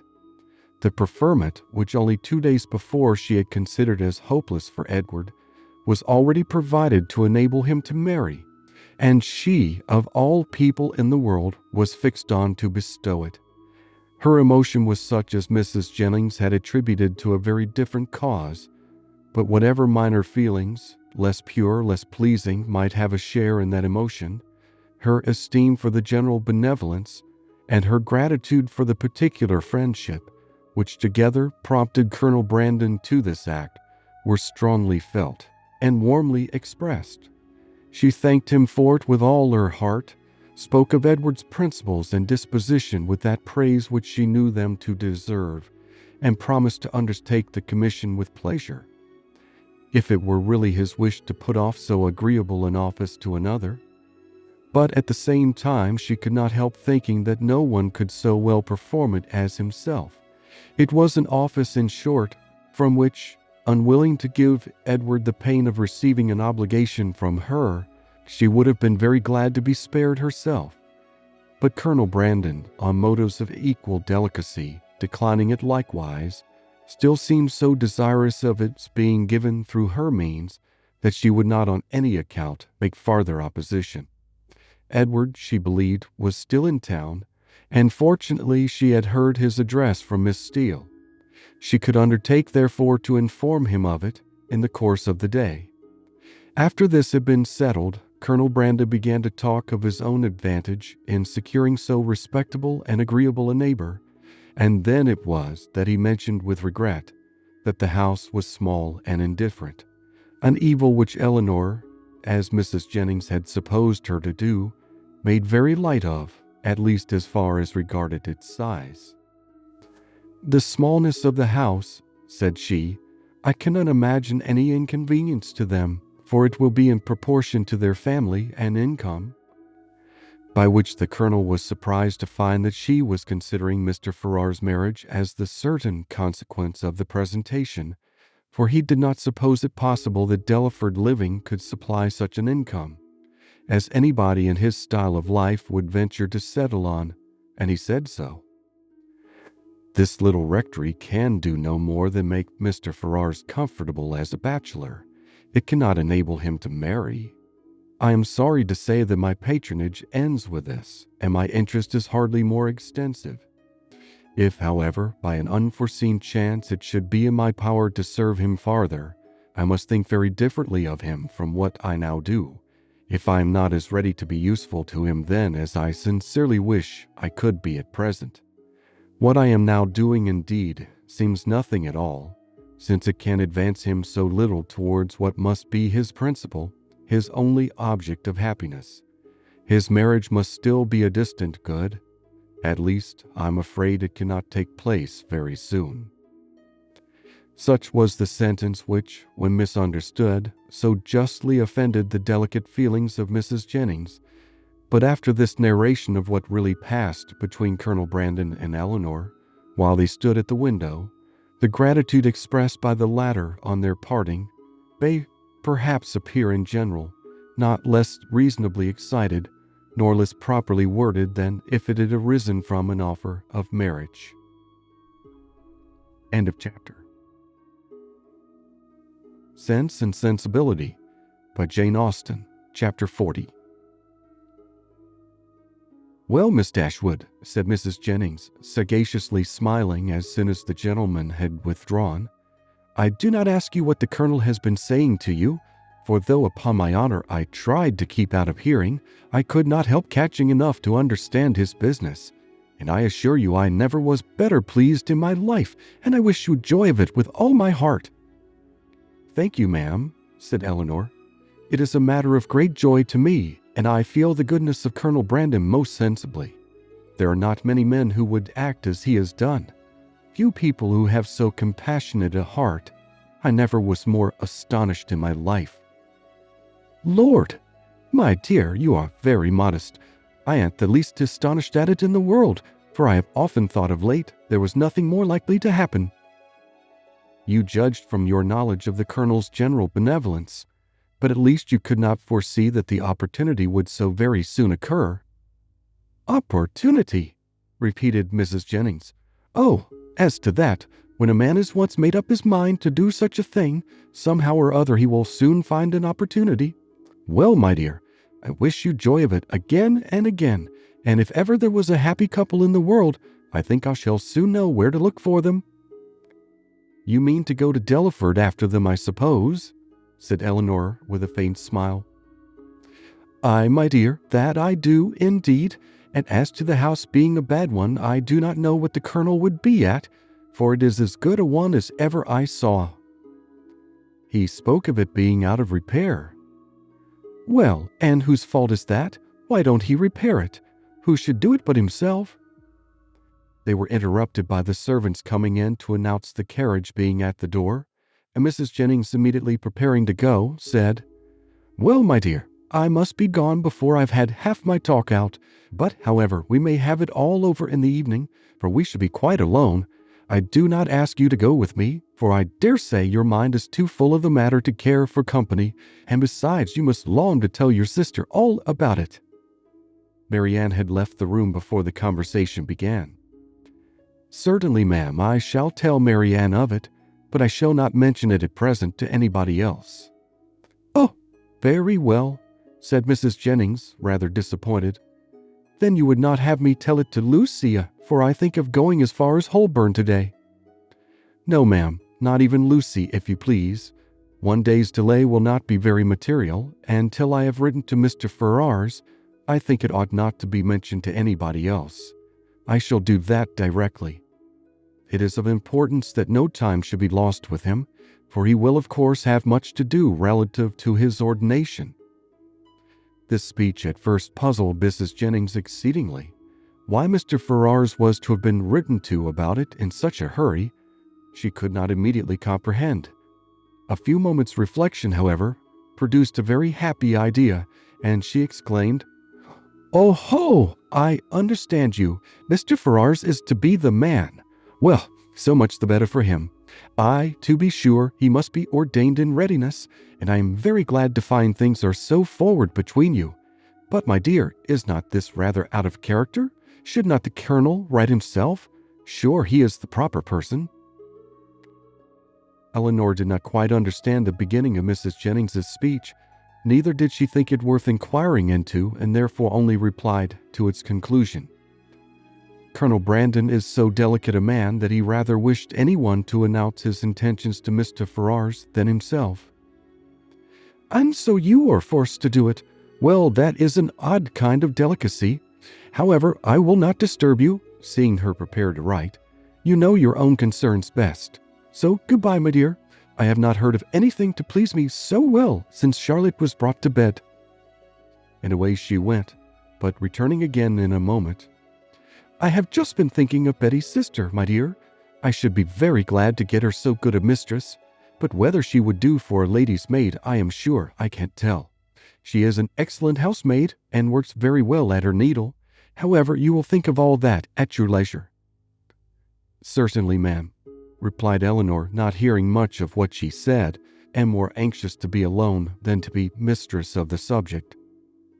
How she should begin, how she should express herself in her note to Edward, was now all her concern.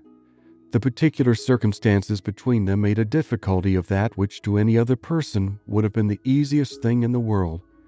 but she equally feared to say too much or too little, and sat deliberating over her paper with a pen in her hand till broken in on by the entrance of Edward himself. He had met Mrs. Jennings at the door in her way to the carriage, as he came to leave his farewell card, and she, after apologizing for not returning herself, had obliged him to enter by saying that Miss Dashwood was above and wanted to speak with him on very particular business. Elinor had just been congratulating herself, in the midst of her perplexity, that however difficult it might be to express herself properly by letter, it was at least preferable to giving the information by word of mouth, when her visitor entered to force her upon this greatest exertion of all. Her astonishment and confusion were very great on his so sudden appearance. She had not seen him before since his engagement became public, and therefore not since his knowing her to be acquainted with it, which, with the consciousness of what she had been thinking of, and what she had to tell him, made her feel particularly uncomfortable for some minutes. He too was much distressed, and they sat down together in a most promising state of embarrassment. Whether he had asked her pardon for his intrusion on first coming into the room, he could not recollect, but determining to be on the safe side, he made his apology in form as soon as he could say anything after taking a chair. "Mrs. Jennings told me," said he, "that you wished to speak with me. At least I understood her so, or I certainly should not have intruded on you in such a manner. And that though at the same time I should have been extremely sorry to leave London without seeing you and your sister, especially as it will most likely be some time, it is not probable that I should soon have the pleasure of meeting you again. I go to Oxford tomorrow." "You would not have gone, however," said Elinor, recovering herself, and determined to get over what she had so much dreaded as soon as possible, "without receiving our good wishes, even if we had not been able to give them in person." Mrs. Jennings was quite right in what she said. "I have something of consequence to inform you of, which I was on the point of communicating by paper. I am charged with a most agreeable office," breathing rather faster than usual as she spoke. "Colonel Brandon, who was here only 10 minutes ago, has desired me to say that, understanding you mean to take orders, he has great pleasure in offering you the living of Delaford, now just vacant, and only wishes it were more valuable. Allow me to congratulate you on having so respectable and well-judging a friend, and to join in his wish that the living, it is about 200 a year, were much more considerable, and such as might better enable you to, as might be more than a temporary accommodation to yourself, such, in short, as might establish all your views of happiness." What Edward felt, as he could not say it himself, it cannot be expected that any one should say for him. He looked all the astonishment which such unexpected, such unthought-of information could not fail of exciting, and he said only these 2 words, "Colonel Brandon."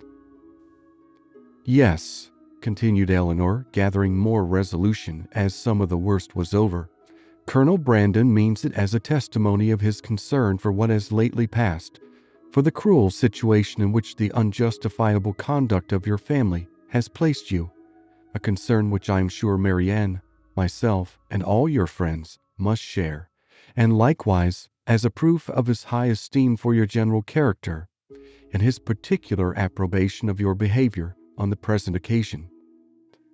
"Colonel Brandon give me a living! Can it be possible?" "The unkindness of your own relations has made you astonished to find friendship anywhere."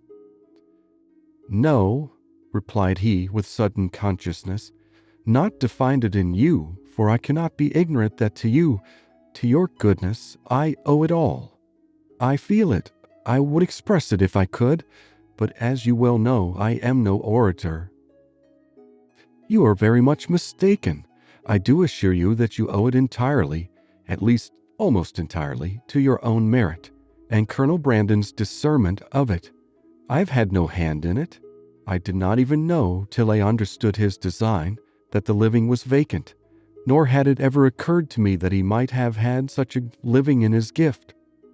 As a friend of mine, of my family, He may perhaps, indeed I know he has, still greater pleasure in bestowing it, but upon my word you owe nothing to my solicitation." Truth obliged her to acknowledge some small share in the action, but she was at the same time so unwilling to appear as the benefactress of Edward that she acknowledged it with hesitation, which probably contributed to fix that suspicion in his mind which had recently entered it. For a short time he sat deep in thought, after Elinor had ceased to speak. At last, and as if it were rather an effort, he said, "Colonel Brandon seems a man of great worth and respectability. I have always heard him spoken of as such, and your brother, I know, esteems him highly. He is undoubtedly a sensible man, and in his manners perfectly the gentleman."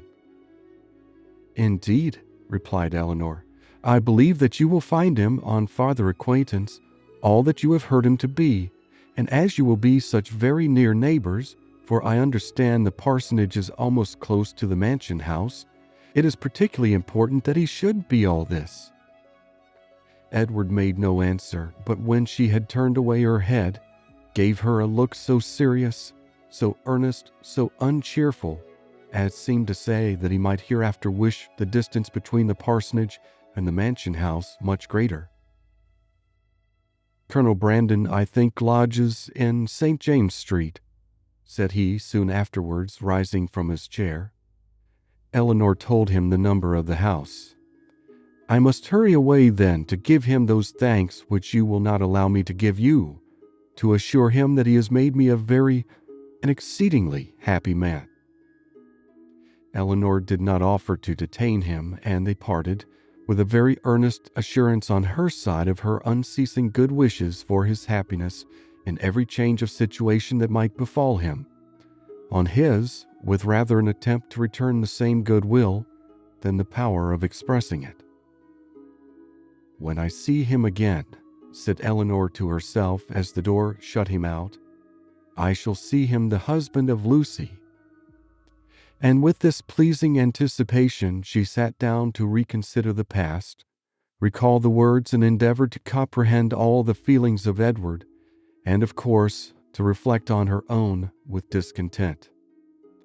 When Mrs. Jennings came home, though she returned from seeing people whom she had never seen before, and of whom therefore she must have a great deal to say, her mind was so much more occupied by the important secret in her possession than by anything else, that she reverted to it again as soon as Elinor appeared. "Well, my dear," she cried, "I sent you up to the young man. Did I not do right? And I suppose you had no great difficulty. You did not find him very unwilling to accept your proposal?" "No, ma'am, that was not very likely." "Well, and how soon will he be ready? For it seems all to depend upon that." "Really," said Elinor, "I know so little of these kind of forms that I can hardly even conjecture as to the time, or the preparation necessary, but I suppose 2 or 3 months will complete his ordination." 2 or 3 months!" cried Mrs. Jennings. "Lord! My dear, how calmly you talk of it, and can the Colonel wait 2 or 3 months? Lord bless me, I am sure it would put me quite out of patience. And though one would be very glad to do a kindness by poor Mr. Ferrars, I do think it is not worth while to wait 2 or 3 months for him. Sure somebody else might be found that would do as well, somebody that is in orders already." "My dear ma'am," said Elinor, "what can you be thinking of? Why, Colonel Brandon's only object is to be of use to Mr. Ferrars." "Lord bless you, my dear! Sure you cannot mean to persuade me that the Colonel only marries you for the sake of giving 10 guineas to Mr. Ferrars." The deception could not continue after this, and an explanation immediately took place, by which both gained considerable amusement for the moment, without any material loss of happiness to either, for Mrs. Jennings only exchanged one form of delight for another, and still without forfeiting her expectation of the first. "Aye, the parsonage is but a small one," said she, after the first ebullition of surprise and satisfaction was over, "and very likely may be out of repair, but to hear a man apologizing, as I thought, for a house that to my knowledge has 5 sitting rooms on the ground floor, and I think the housekeeper told me could make up 15 beds. And to you too, that had been used to live in Barton Cottage. It seems quite ridiculous. But, my dear, we must touch up the Colonel to do something to the parsonage and make it comfortable to them before Lucy goes to it. But Colonel Brandon does not seem to have any idea of the livings being enough to allow them to marry. The Colonel is a ninny, my dear, because he is 2,000 a year himself. He thinks that nobody else can marry on less. Take my word for it, that if I am alive, I shall be paying a visit at Delaford Parsonage before Michaelmas, and I am sure I shan't go if Lucy ain't there. Elinor was quite of her opinion as to the probability of their not waiting for anything more. End of chapter. Sense and Sensibility by Jane Austen, Chapter 41. Edward, having carried his thanks to Colonel Brandon, proceeded with his happiness to Lucy, and such was the excess of it by the time he reached Bartlett's Buildings that she was able to assure Mrs. Jennings, who called on her again the next day with her congratulations, that she had never seen him in such spirits before in her life. Her own happiness and her own spirits were at least very certain, and she joined Mrs. Jennings most heartily in her expectation of their being all comfortably together in Delaford Parsonage before Michaelmas. So far was she at the same time from any backwardness to give Elinor that credit which Edward would give her, that she spoke of her friendship for them both with the most grateful warmth, was ready to own all their obligation to her, and openly declared that no exertion for their good on Miss Dashwood's part, either present or future, would ever surprise her, for she believed her capable of doing anything in the world for those she really valued. As for Colonel Brandon, she was not only ready to worship him as a saint, but was moreover truly anxious that he should be treated as one in all worldly concerns, anxious that his tithes should be raised to the utmost, and scarcely resolved to avail herself at Delaford, as far as she possibly could, of his servants, his carriage, his cows, and his poultry. It was now above a week since John Dashwood had called in Berkeley Street, and as since that time no notice had been taken by them of his wife's indisposition, beyond one verbal inquiry, Elinor began to feel it necessary to pay her a visit. This was an obligation, however, which not only opposed her own inclination, but which had not the assistance of any encouragement from her companions. Marianne, not contented with absolutely refusing to go herself, was very urgent to prevent her sister's going at all, and Mrs. Jennings, though her carriage was always at Elinor's service, so very much disliked Mrs. John Dashwood that not even her curiosity to see how she looked after the late discovery, nor her strong desire to affront her by taking Edward's part, could overcome her unwillingness to be in her company again. The consequence was that Elinor set out by herself to pay a visit, for which no one could really have less inclination, and to run the risk of a tete-a-tete with a woman whom neither of the others had so much reason to dislike.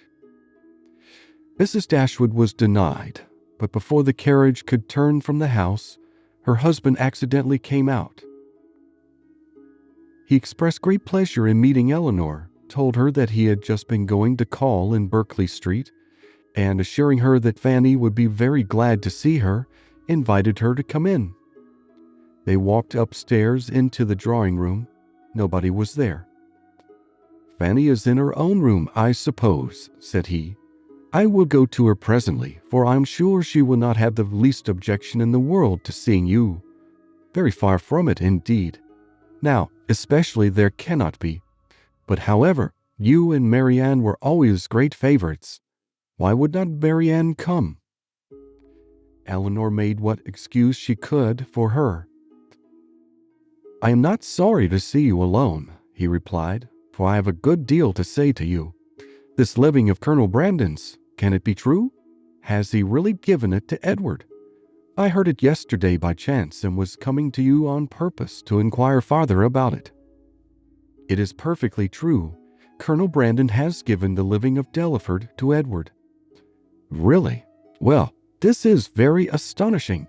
No relationship, no connection between them, and now that livings fetch such a price. What was the value of this?" "About 200 a year." "Very well. And for the next presentation to a living of that value, supposing the late incumbent to have been old and sickly, and likely to vacate it soon, he might have got, I dare say, £1,400. And how came he not to have settled that matter before this person's death? Now, indeed, it would be too late to sell it, but a man of Colonel Brandon's sense, I wonder he should be so improvident in a point of such natural concern. Well, I am convinced that there is a vast deal of inconsistency in almost every human character. I suppose, however, on recollection, that the case may probably be this. Edward is only to hold the living till the person to whom the Colonel has already sold the presentation is old enough to take it. Aye, that is the fact, depend upon it." Elinor contradicted it, however, very positively, and by relating that she had herself been employed in conveying the offer from Colonel Brandon to Edward, and therefore must understand the terms on which it was given, obliged him to submit to her authority. "It is truly astonishing," he cried after hearing what she said. "What could be the Colonel's motive?" "A very simple one, to be of use to Mr. Ferrars." Well, whatever Colonel Brandon may be, Edward is a very lucky man. You will not mention the matter to Fanny, however, for though I have broke it to her, and she bears it vastly well, she would not like to hear it much talked of." Elinor had some difficulty here to refrain from observing that she thought Fanny might have borne with composure an acquisition of wealth to her brother, by which neither she nor her child could be possibly impoverished. "Mrs. Ferrars," added he, lowering his voice to the tone becoming so important a subject, "knows nothing about it at present, and I believe it will be best to keep it entirely concealed from her as long as may be. When the marriage takes place, I fear she must hear of it all." "But why should such precaution be used? Though it is not to be supposed that Mrs. Ferrars can have the smallest satisfaction in knowing that her son has money enough to live upon, for that must be quite out of the question, yet why, upon her late behavior, is she supposed to feel it all? She is done with her son, she cast him off forever, and has made all those over whom she had any influence cast him off likewise. Surely after doing so she cannot be imagined liable to any impression of sorrow or of joy on his account. She cannot be interested in anything that befalls him. She would not be so weak as to throw away the comfort of a child and yet retain the anxiety of a parent." "Ah, Elinor," said John, "your reasoning is very good, but it is founded on ignorance of human nature. When Edward's unhappy match takes place, depend upon it his mother will feel as much as if she'd never discarded him, and therefore every circumstance that may accelerate that dreadful event must be concealed from her as much as possible. Mrs. Ferrars can never forget that Edward is her son." "You surprise me. I should think it must nearly have escaped her memory by this time." "You wrong her exceedingly. Mrs. Ferrars is one of the most affectionate mothers in the world." Elinor was silent. "We think now," said Mr. Dashwood after a short pause, "of Robert's marrying Miss Morton." Elinor, smiling at the grave and decisive importance of her brother's tone, calmly replied, "The lady, I suppose, has no choice in the affair." "Choice? How do you mean?" "I only mean that I suppose, from your manner of speaking, it must be the same to Miss Morton whether she marry Edward or Robert." "Certainly there can be no difference, for Robert will now to all intents and purposes be considered as the eldest son, and as to anything else, they are both very agreeable young men. I do not know that one is superior to the other." Elinor said no more, and John was also for a short time silent. His reflections ended thus: "Of one thing, my dear sister, kindly taking her hand and speaking in an awful whisper, "I may assure you, and I will do it, because I know it must gratify you. I have good reason to think, indeed I have it from the best authority, or I should not repeat it, for otherwise it would be very wrong to say anything about it. But I have it from the very best authority, not that I ever precisely heard Mrs. Ferrars say it herself, but her daughter did, and I have it from her, that, in short, whatever objections there might be against a certain connection, you understand me, it would have been far preferable to her. It would not have given her half the vexation that this does." I was exceedingly pleased to hear that Mrs. Ferrars considered it in that light, a very gratifying circumstance, you know, to us all. "It would have been beyond comparison," she said, "the least evil of the two, and she would be glad to compound now for nothing worse. But, however, all that is quite out of the question, not to be thought of or mentioned. As to any attachment, you know, it never could be. All that is gone by. But I thought I would just tell you of this, because I knew how much it must please you. Not that you have any reason to regret, my dear Elinor. There's no doubt of your doing exceedingly well, quite as well, or better perhaps, all things considered. Has Colonel Brandon been with you lately?" Elinor had heard enough, if not to gratify her vanity and raise her self-importance, to agitate her nerves and fill her mind, and she was therefore glad to be spared from the necessity of saying much in reply herself, and from the danger of hearing anything more from her brother by the entrance of Mr. Robert Ferrars. After a few moments' chat, John Dashwood, recollecting that Fanny was yet uninformed of her sister's being there, quitted the room in quest of her, and Elinor was left to improve her acquaintance with Robert, who, by the gay unconcern, the happy self-complacency of his manner, while enjoying so unfair a division of his mother's love and liberality, to the prejudice of his banished brother, earned only by his own dissipated course of life, and that brother's integrity, was confirming her most unfavorable opinion of his head and heart. They had scarcely been 2 minutes by themselves before he began to speak of Edward, for he too had heard of the living, and was very inquisitive on the subject. Elinor repeated the particulars of it, as she had given them to John, and their effect on Robert, though very different, was not less striking than it had been on him. He laughed most immoderately.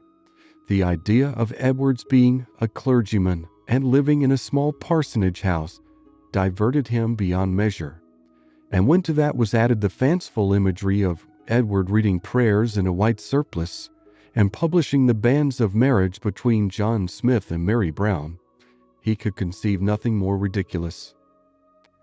Elinor, while she waited in silence and immovable gravity the conclusion of such folly, could not restrain her eyes from being fixed on him with a look that spoke of all the contempt it excited.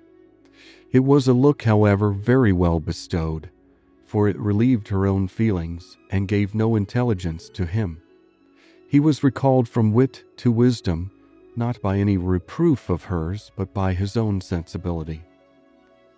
"We may treat it as a joke," said he at last, recovering from the affected laugh which had considerably lengthened out the genuine gaiety of the moment. "But upon my soul, it is a most serious business. Poor Edward, he is ruined forever. I am extremely sorry for it, for I knew him to be a very good-hearted creature, as well-meaning a fellow perhaps as any in the world. You must not judge of him, Miss Dashwood, from your slight acquaintance. Poor Edward! His manners are certainly not the happiest in nature, but we are not all born, you know, with the same powers, the same address. Poor fellow, to see him in a circle of strangers! To be sure it was pitiable enough, but upon my soul, I believe he has as good a heart as any in the kingdom, and I declare and protest to you I never was so shocked in my life as when it all burst forth. I could not believe it. My mother was the first person who told me of it, and I, feeling myself called on to act with resolution, immediately said to her, My dear madam, I do not know what you may intend to do on the occasion, but as for myself, I must say that if Edward does marry this young woman, I never will see him again." That was what I said immediately. I was most uncommonly shocked indeed. Poor Edward. He has done for himself completely, shut himself out forever from all decent society. But, as I directly said to my mother, I am not in the least surprised at it. From his style of education, it was always to be expected. My poor mother was half frantic. "Have you ever seen the lady?" "Yes, once, while she was staying in this house. I happened to drop in for 10 minutes, and I saw quite enough of her. The merest awkward country girl, without style or elegance and almost without beauty. I remember her perfectly. Just the kind of girl I should suppose likely to captivate poor Edward. I offered immediately, as soon as my mother related the affair to me, to talk to him myself and dissuade him from the match.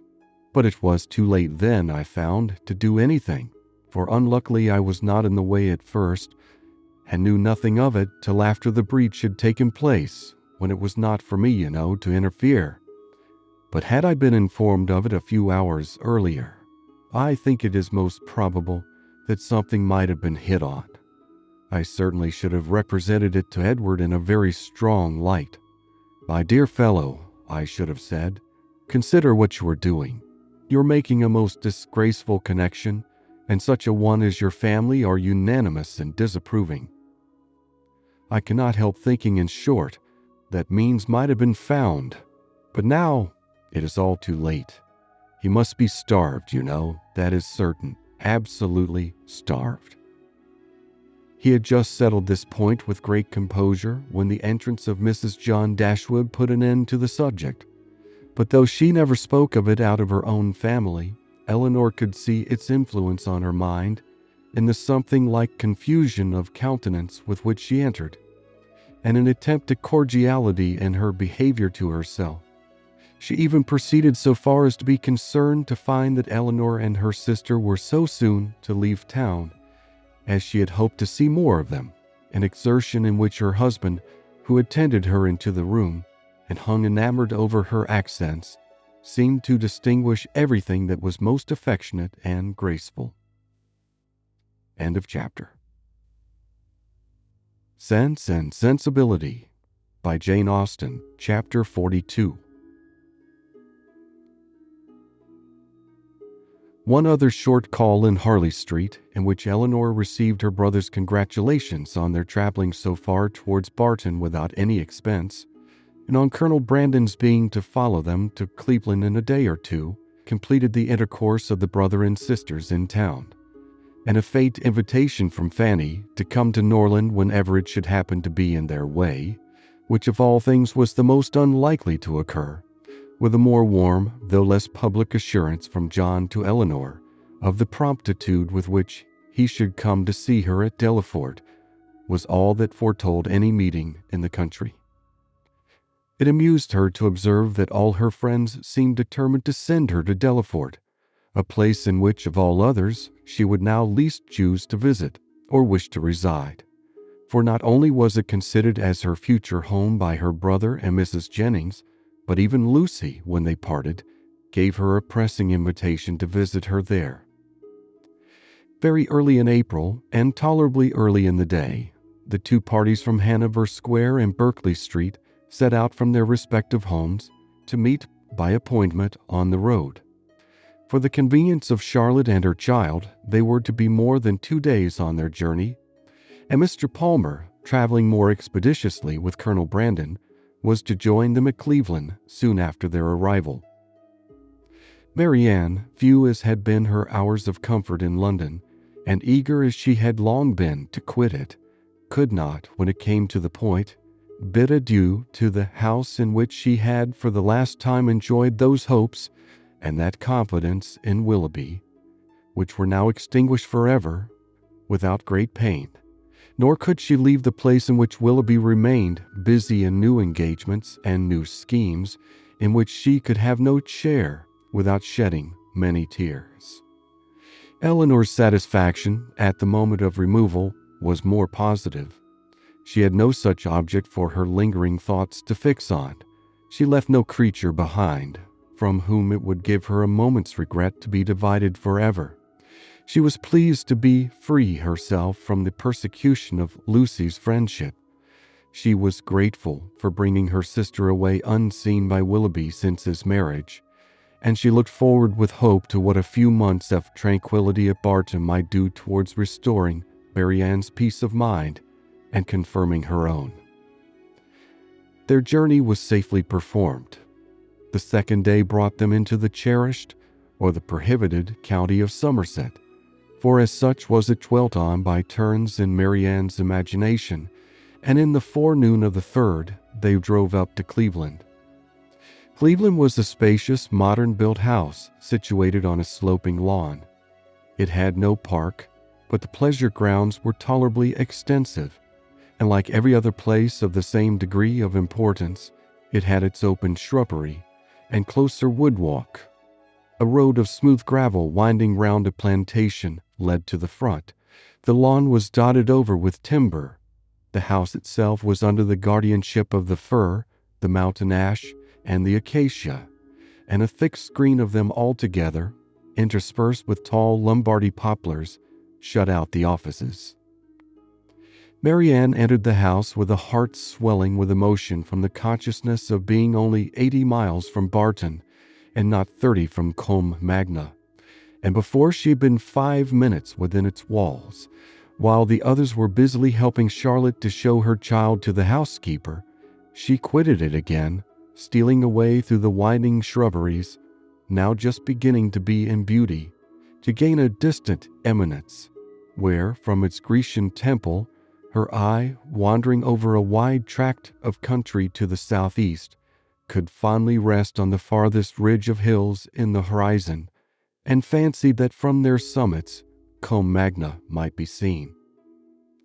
In such moments of precious, invaluable misery, she rejoiced in tears of agony to be at Cleveland, and as she returned by a different circuit to the house, feeling all the happy privilege of country liberty, of wandering from place to place in free and luxurious solitude, she resolved to spend almost every hour of every day, while she remained with the Palmers, in the indulgence of such solitary rambles.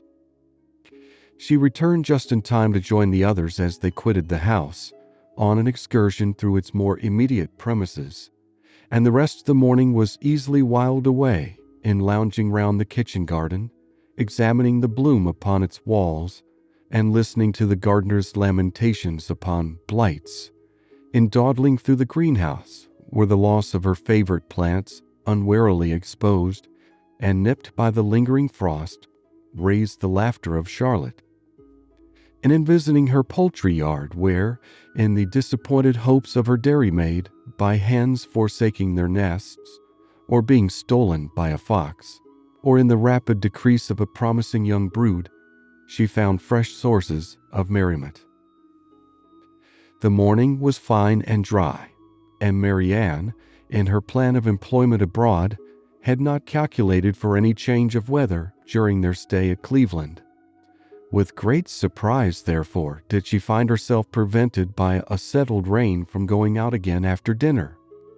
She had depended on a twilight walk to the Grecian temple, and perhaps all over the grounds, and an evening merely cold or damp would not have deterred her from it, but a heavy and settled rain even she could not fancy dry or pleasant weather for walking. Their party was small, and the hours passed quietly away. Mrs. Palmer had her child, and Mrs. Jennings her carpet work. They talked of the friends they had left behind, arranged Lady Middleton's engagements, and wondered whether Mr. Palmer and Colonel Brandon would get farther than Reading that night. Elinor, however little concerned in it, joined in their discourse, and Marianne, who had the knack of finding her way into every house to the library, however it might be avoided by the family in general, soon procured herself a book. Nothing was wanting on Mrs. Palmer's side that constant and friendly good humor could do. to make them feel themselves welcome. The openness and heartiness of her manner more than atoned for that want of recollection and elegance which made her often deficient in the forms of politeness. Her kindness, recommended by so pretty a face, was engaging. Her folly, though evident, was not disgusting, because it was not conceited, and Elinor could have forgiven everything but her laugh. The two gentlemen arrived the next day to a very late dinner, affording a pleasant enlargement of the party, and a very welcome variety to their conversation, which a long morning of the same continued rain had reduced very low. Elinor had seen so little of Mr. Palmer, and in that little had seen so much variety in his address to her sister and herself, that she knew not what to expect to find him in his own family. She found him, however, perfectly the gentleman in his behavior to all his visitors, and only occasionally rude to his wife and her mother. She found him very capable of being a pleasant companion, and only prevented from being so always by too great an aptitude to fancy himself as much superior to people in general, as he must feel himself to be to Mrs. Jennings and Charlotte. For the rest of his character and habits, they were marked, as far as Elinor could perceive, with no traits at all unusual in his sex and time of life. He was nice in his eating, uncertain in his hours, fond of his child, though affecting to slight it, and idled away the mornings at billiards, which ought to have been devoted to business. She liked him, however, upon the whole, much better than she had expected, and in her heart was not sorry that she could like him no more. Not sorry to be driven by the observation of his epicurism, his selfishness, and his conceit, to rest with complacency on the remembrance of Edward's generous temper, simple taste, and diffident feelings. Of Edward, or at least of some of his concerns, she now received intelligence from Colonel Brandon, who had been into Dorsetshire lately, and who, treating her at once as the disinterested friend of Mr. Ferrars, and the kind of confidant of himself, talked to her a great deal of the parsonage at Delaford, described its deficiencies, and told her what he meant to do himself towards removing them.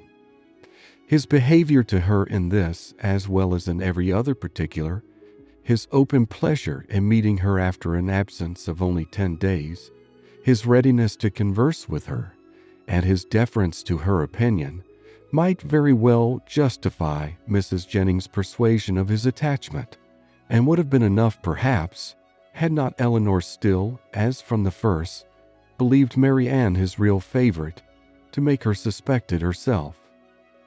But as it was, such a notion had scarcely ever entered her head, except by Mrs. Jennings's suggestion, and she could not help believing herself the nicest observer of the two. She watched his eyes, while Mrs. Jennings thought only of his behavior, and while his looks of anxious solicitude on Marianne's feeling in her head and throat the beginning of a heavy cold, because unexpressed by words, entirely escaped the latter lady's observation, she could discover in them the quick feelings and needless alarm of a lover.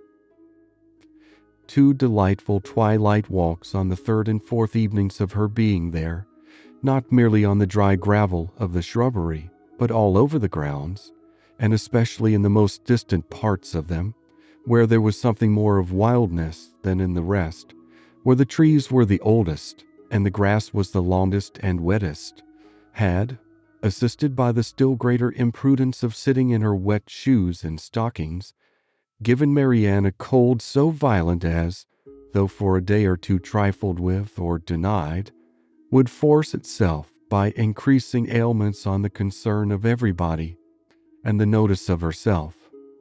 Prescriptions poured in from all quarters, and, as usual, were all declined. Though heavy and feverish, with a pain in her limbs and a cough and a sore throat, a good night's rest was to cure her entirely, and it was with difficulty that Elinor prevailed on her, when she went to bed, to try 1 or 2 of the simplest of the remedies. End of chapter. Sense and Sensibility by Jane Austen. Chapter 43. Marianne got up the next morning at her usual time, to every inquiry replied that she was better, and tried to prove herself so by engaging in her customary employments.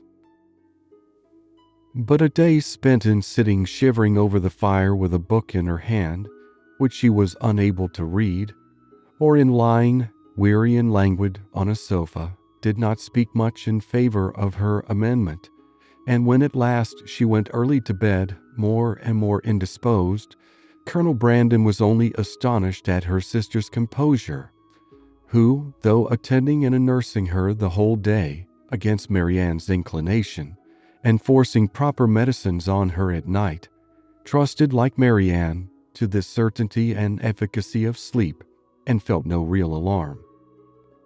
A very restless and feverish night, however, disappointed the expectation of both, and when Marianne, after persisting in rising, confessed herself unable to sit up, and returned voluntarily to her bed, Elinor was very ready to adopt Mrs. Jennings's advice of sending for the Palmer's apothecary.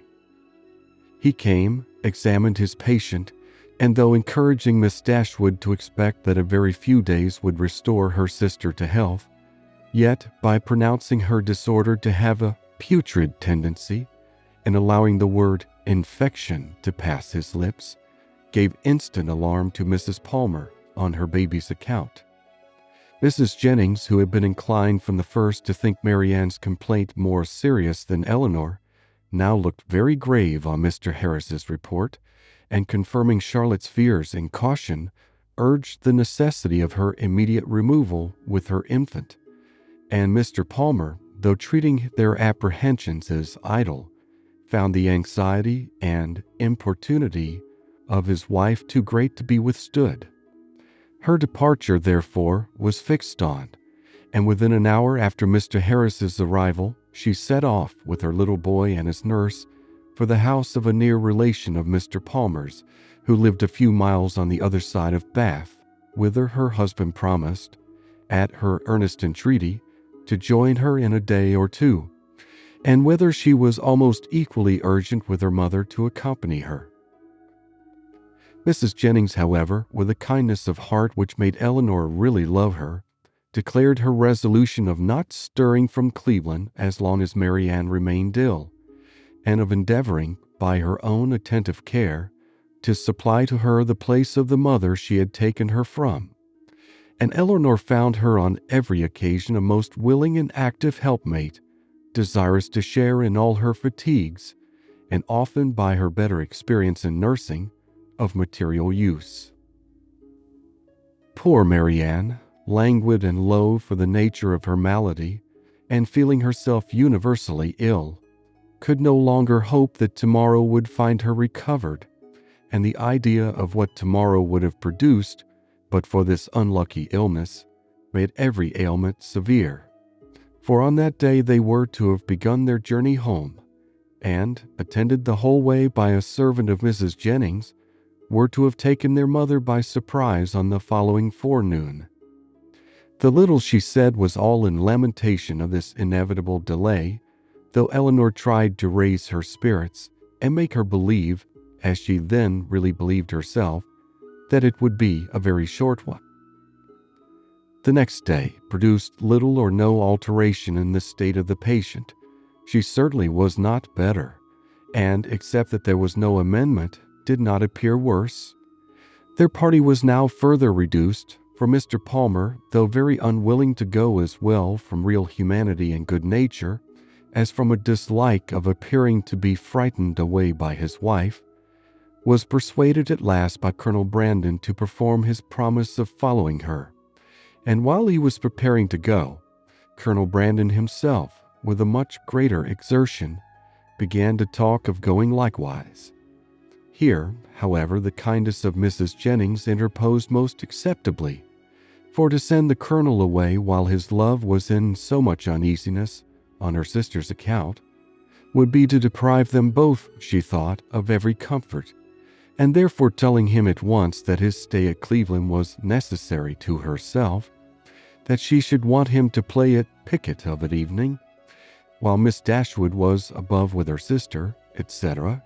She urged him so strongly to remain that he, who was gratifying the first wish of his own heart by a compliance, could not long even affect to demur, especially as Mrs. Jennings's entreaty was warmly seconded by Mr. Palmer, who seemed to feel a relief to himself in leaving behind him a person so well able to assist or advise Miss Dashwood in any emergence. Marianne was, of course, kept in ignorance of all these arrangements. She knew not that she had been the means of sending the owners of Cleveland away in about 7 days from the time of their arrival. It gave her no surprise that she saw nothing of Mrs. Palmer, and as it gave her likewise no concern, she never mentioned her name. 2 days passed away from the time of Mr. Palmer's departure, and her situation continued, with little variation, the same. Mr. Harris, who attended her every day, still talked boldly of a speedy recovery, and Miss Dashwood was equally sanguine, but the expectation of the others was by no means so cheerful. Mrs. Jennings had determined very early in this seizure that Marianne would never get over it, and Colonel Brandon, who was chiefly of use in listening to Mrs. Jennings's forebodings, was not in a state of mind to resist their influence. He tried to reason himself out of fears, which the different judgment of the apothecary seemed to render absurd. But the many hours of each day in which he was left entirely alone were but too favorable for the admission of every melancholy idea, and he could not expel from his mind the persuasion that he should see Marianne no more. On the morning of the 3rd day, however, the gloomy anticipations of both were almost done away, for when Mr. Harris arrived, he declared his patient materially better. Her pulse was much stronger, and every symptom more favorable than on the preceding visit. Elinor, confirmed in every pleasant hope, was all cheerfulness, rejoicing that in her letters to her mother she had pursued her own judgment rather than her friends, in making very light of the indisposition which delayed them at Cleveland, and almost fixing on the time when Marianne would be able to travel. But the day did not close so auspiciously as it began. Towards the evening Marianne became ill again, growing more heavy, restless, and uncomfortable than before. Her sister, however, still sanguine, was willing to attribute the change to nothing more than the fatigue of having sat up to have her bed made, and carefully administering the cordials prescribed, saw her with satisfaction sink at last into a slumber from which she expected the most beneficial effects. Her sleep, though not so quiet as Elinor wished to see it, lasted a considerable time, and anxious to observe the result of it herself, she resolved to sit with her during the whole of it. Mrs. Jennings, knowing nothing of any change in the patient, went unusually early to bed. Her maid, who was one of the principal nurses, was recreating herself in the housekeeper's room, and Elinor remained alone with Marianne. The repose of the latter became more and more disturbed, and her sister, who watched with unremitting attention her continual change of posture, and heard the frequent but inarticulate sounds of complaint which passed her lips, was almost wishing to rouse her from so painful a slumber, when Marianne, suddenly awakened by some accidental noise in the house, started hastily up, and with feverish wildness cried out, "Is Mamma coming?" "Not yet," cried the other, concealing her terror, and assisting Marianne to lie down again. "But she will be here, I hope, before it is long. It is a great way, you know, from hence to Barton." "But she must not go round by London," cried Marianne in the same hurried manner. "I shall never see her if she goes by London."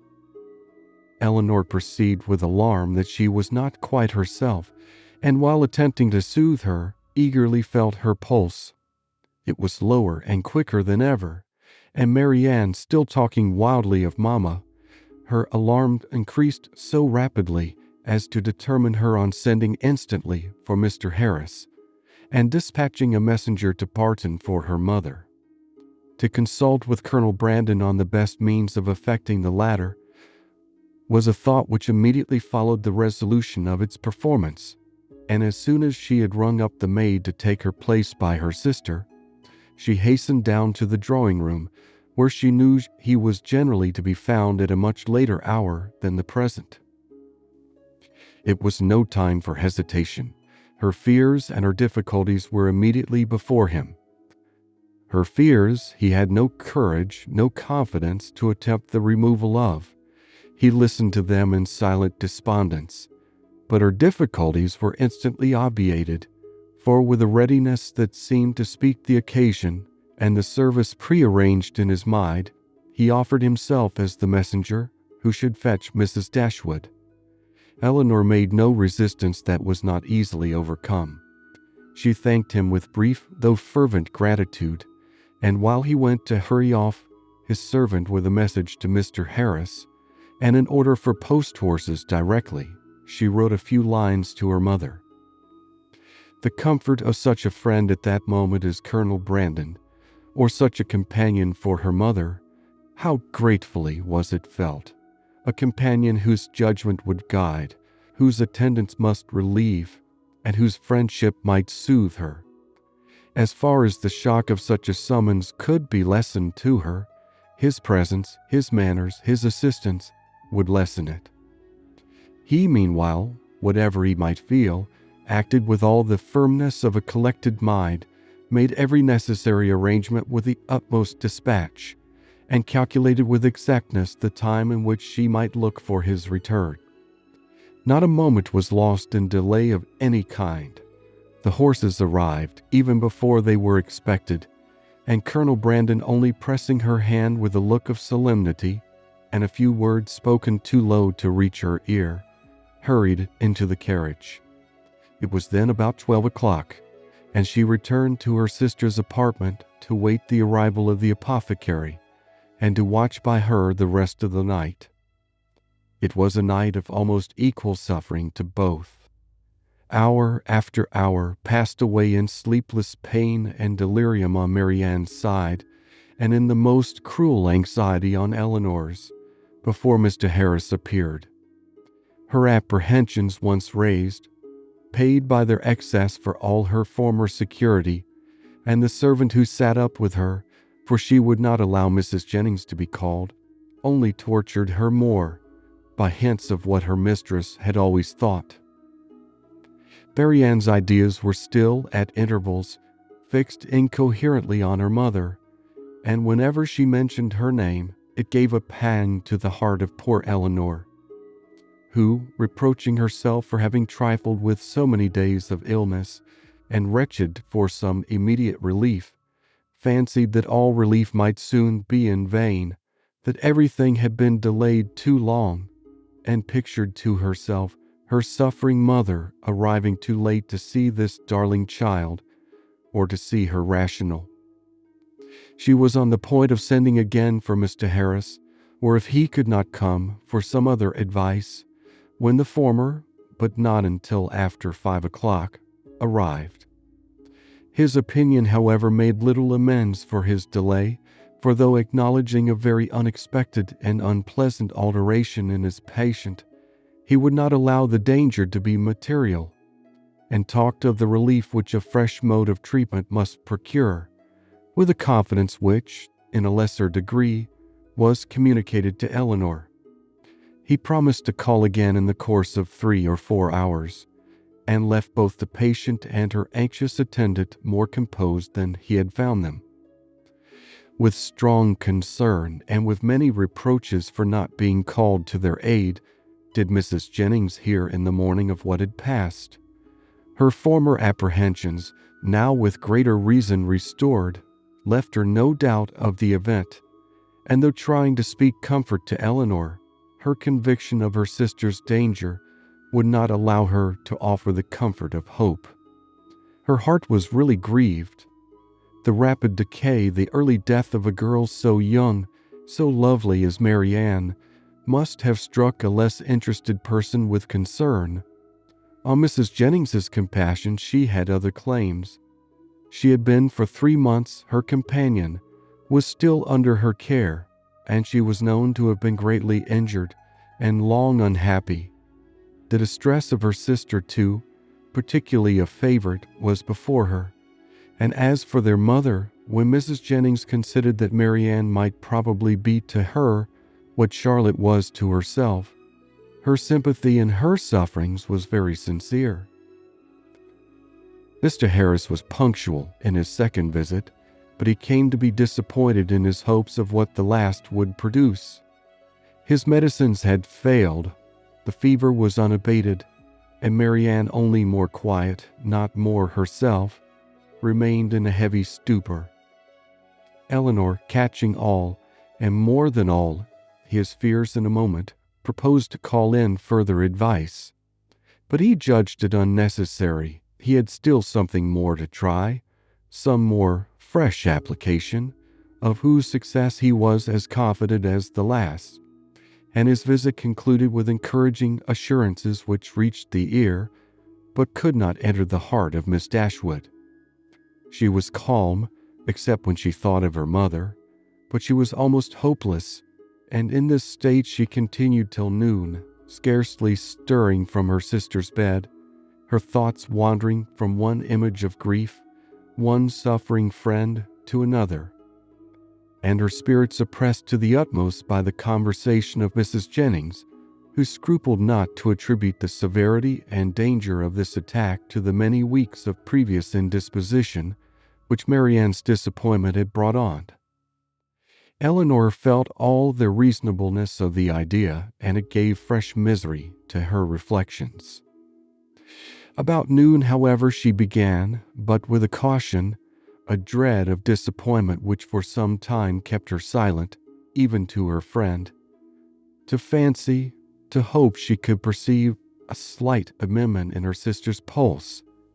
She waited, watched, and examined it again and again, and at last, with an agitation more difficult to bury under exterior calmness than all her foregoing distress, ventured to communicate her hopes. Mrs. Jennings, though forced on examination to acknowledge a temporary revival, tried to keep her young friend from indulging a thought of its continuance, and Elinor, conning over every injunction of distrust, told herself likewise not to hope. But it was too late. Hope had already entered, and feeling all its anxious flutter, she bent over her sister to watch, she hardly knew for what. Half an hour passed away, and the favorable symptom yet blessed her. Others even arose to confirm it. Her breath, her skin, her lips, all flattered Elinor with signs of amendment, and Marianne fixed her eyes on her with a rational, though languid gaze.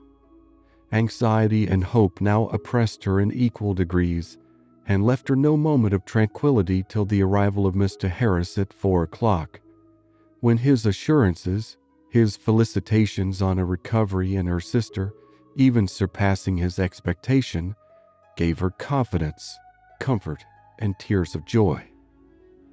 Marianne was in every respect materially better, and he declared her entirely out of danger. Mrs. Jennings, perhaps satisfied with the partial justification of her forebodings which had been found in their late alarm, allowed herself to trust in his judgment, and admitted with unfeigned joy, and soon with unequivocal cheerfulness, the probability of an entire recovery. Elinor could not be cheerful. Her joy was of a different kind, and led to anything rather than to gaiety. Marianne, restored to life, health, friends, and to her doting mother, was an idea to fill her heart with sensations of exquisite comfort and expanded in fervent gratitude, but it led to no outward demonstrations of joy, no words, no smiles. All within Elinor's breast was satisfaction, silent and strong. She continued by the side of her sister with little intermission the whole afternoon, calming every fear, satisfying every inquiry of her enfeebled spirits, supplying every succor, and watching almost every look and every breath. The possibility of a relapse would, of course, in some moments, occur to remind her of what anxiety was, but when she saw, on her frequent and minute examination, that every symptom of recovery continued, and saw Marianne at 6 o'clock sank into a quiet, steady, and to all appearance comfortable sleep, she silenced every doubt. The time was now drawing on when Colonel Brandon might be expected back. At 10 o'clock, she trusted, or at least not much later, her mother would be relieved from the dreadful suspense in which she must now be traveling towards them. The Colonel, too, perhaps scarcely less an object of pity. Oh, how slow was the progress of time, which yet kept them in ignorance. At 7 o'clock, leaving Marianne still sweetly asleep, she joined Mrs. Jennings in the drawing-room to tea. Of breakfast she had been kept by her fears, and of dinner by their sudden reverse, from eating much, and the present refreshment, therefore, with such feelings of content as she brought to it, was particularly welcome. Mrs. Jennings would have persuaded her at its conclusion to take some rest before her mother's arrival, and allow her to take her place by Marianne, but Elinor had no sense of fatigue, no capability of sleep at that moment about her, and she was not to be kept away from her sister an unnecessary instant. Mrs. Jennings, therefore, attending her upstairs into the sick chamber to satisfy herself that all continued right, left her there again to her charge and her thoughts, and retired to her own room to write letters and sleep. The night was cold and stormy. The wind roared round the house, and the rain beat against the windows, but Elinor, all happiness within, regarded it not. Marianne slept through every blast, and the travelers, they had a rich reward in store for every present inconvenience. The clock struck 8. Had it been 10, Elinor would have been convinced that at that moment she heard a carriage driving up to the house, and so strong was the persuasion that she did, in spite of the almost impossibility of their being already come, that she moved into the adjoining dressing closet and opened a window shutter to be satisfied of the truth. She instantly saw that her ears had not deceived her. The flaring lamps of a carriage were immediately in view. By their uncertain light, she thought she could discern it to be drawn by 4 horses, and this, while it told the excess of her poor mother's alarm, gave some explanation to such unexpected rapidity. Never in her life had Elinor found it so difficult to be calm as at that moment. The knowledge of what her mother must be feeling as the carriage stopped at the door, of her doubt, her dread, perhaps her despair, and of what she had to tell. With such knowledge it was impossible to be calm. All that remained to be done was to be speedy, and therefore staying only till she could leave Mrs. Jennings's maid with her sister, she hurried downstairs. The bustle in the vestibule as she passed along an inner lobby assured her that they were already in the house. She rushed to the drawing-room, she entered it, and saw only Willoughby. End of chapter. Sense and Sensibility by Jane Austen, Chapter 44.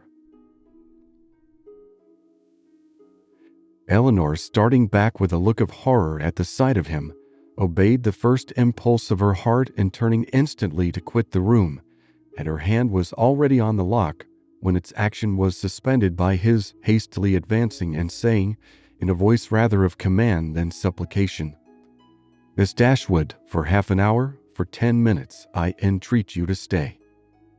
"No, sir," she replied with firmness, "I shall not stay. Your business cannot be with me. The servants, I suppose, forgot to tell you that Mr. Palmer was not in the house." "Had they told me," he cried with vehemence, "that Mr. Palmer and all his relations were at the devil, it would not have turned me from the door. My business is with you, and only you." "With me?" in the utmost amazement. "Well, sir, be quick. and if you can, less violent. Sit down and I will be both." She hesitated. She knew not what to do. The possibility of Colonel Brandon's arriving and finding her there came across her. But she had promised to hear him, and her curiosity no less than her honor was engaged.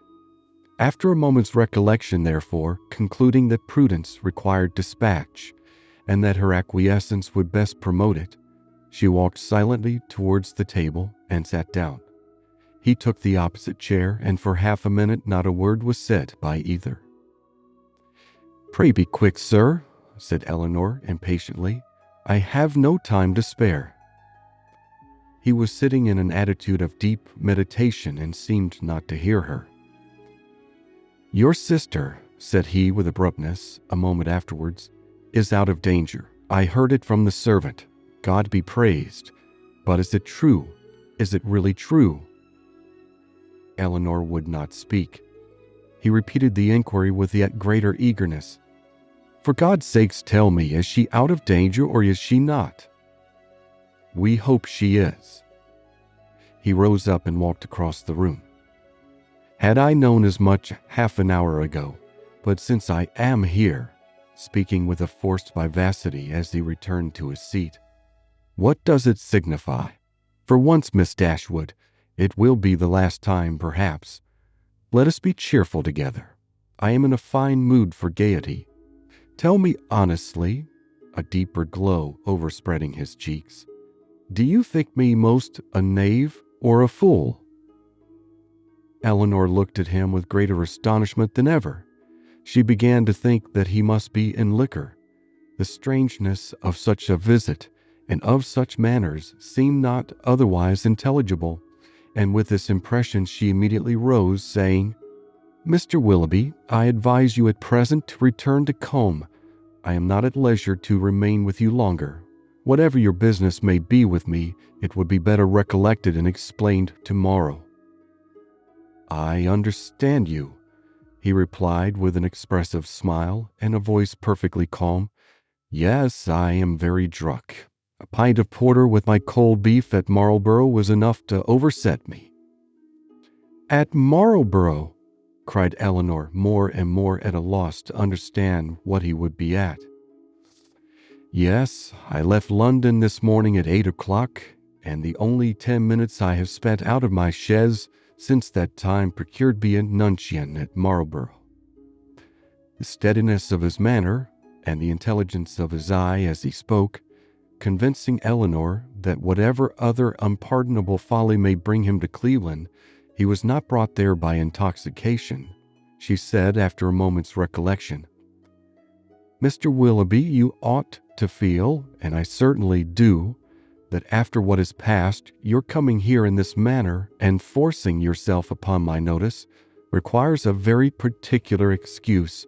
What is it that you mean by it?" "I mean," said he with serious energy, "if I can, to make you hate me 1 degree less than you do now. I mean to offer some kind of explanation, some kind of apology for the past, to open my whole heart to you, and by convincing you that though I have been always a blockhead, I have not been always a rascal, to obtain something like forgiveness from your sister." "Is this the real reason of your coming?" "Upon my soul, it is," was his answer with a warmth which brought all the former Willoughby to her remembrance, and in spite of herself made her think him sincere. "If that is all, you may be satisfied already, for Marianne does. She has long forgiven you." "Has she?" he cried in the same eager tone. "Then she has forgiven me before she ought to have done it. But she shall forgive me again, and on more reasonable grounds. Now will you listen to me?"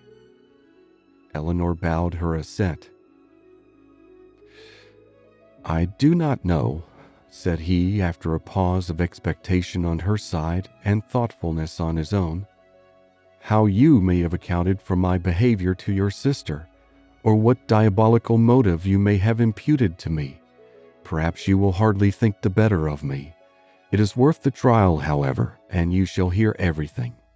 When I first became intimate in your family, I had no other intention, no other view in the acquaintance than to pass my time pleasantly while I was obliged to remain in Devonshire, more pleasantly than I had ever done before.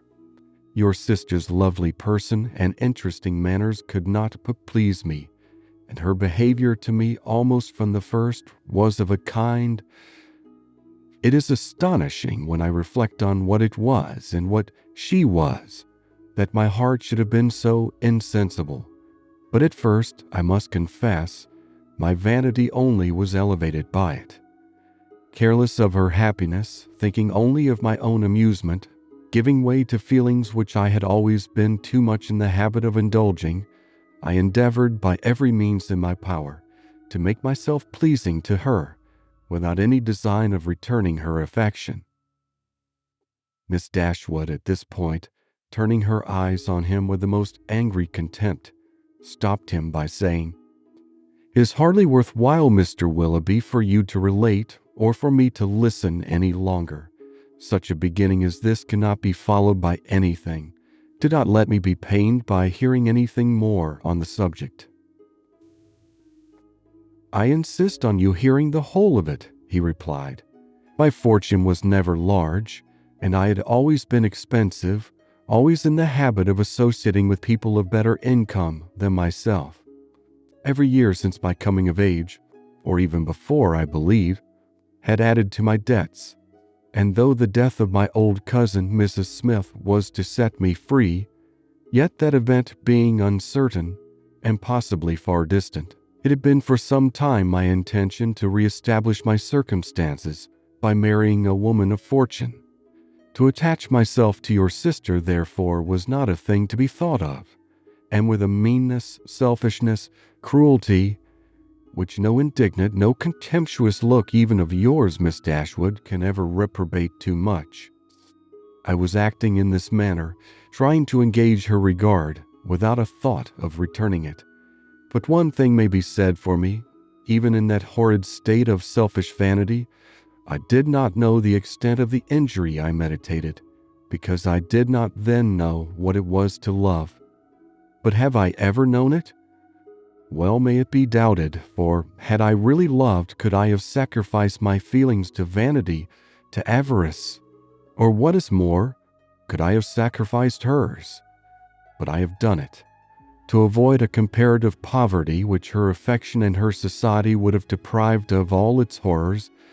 I have, by raising myself to affluence, lost everything that could make it a blessing." "You did then," said Elinor, a little softened, "believe yourself at one time attached to her?" "To have resisted such attractions, to have withstood such tenderness, is there a man on earth who could have done it? Yes, I found myself by insensible degrees sincerely fond of her, and the happiest hours of my life were what I spent with her when I felt my intentions were strictly honorable and my feelings blameless. Even then, however, when fully determined on paying my addresses to her, I allowed myself most improperly to put off, from day to day, the moment of doing it, from an unwillingness to enter into an engagement while my circumstances were so greatly embarrassed. I will not reason here, nor will I stop for you to expatiate on the absurdity, and the worse than absurdity, of scrupling to engage my faith where my honor was already bound. The event has proved that I was a cunning fool, providing with great circumspection for a possible opportunity of making myself contemptible and wretched forever. At last, however, my resolution was taken, and I had determined, as soon as I could engage her alone, to justify the attentions I had so invariably paid her, and to openly assure her of an affection which I had already taken such pains to display. But in the interim of the very few hours that were to pass, before I could have an opportunity of speaking with her in private, a circumstance occurred, an unlucky circumstance, to ruin all my resolution, and with it all my comfort. A discovery took place." Here he hesitated and looked down.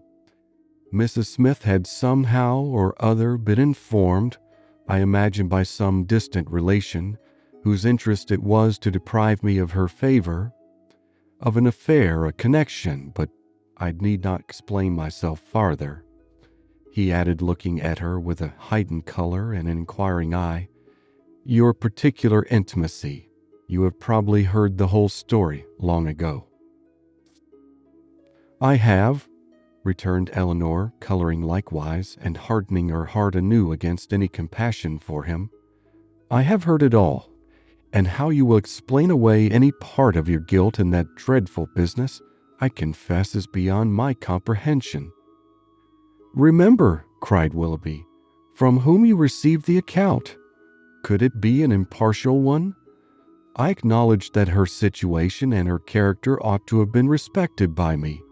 I do not mean to justify myself, but at the same time cannot leave you to suppose that I have nothing to urge, that because she was injured she was irreproachable, and because I was a libertine she must be a saint.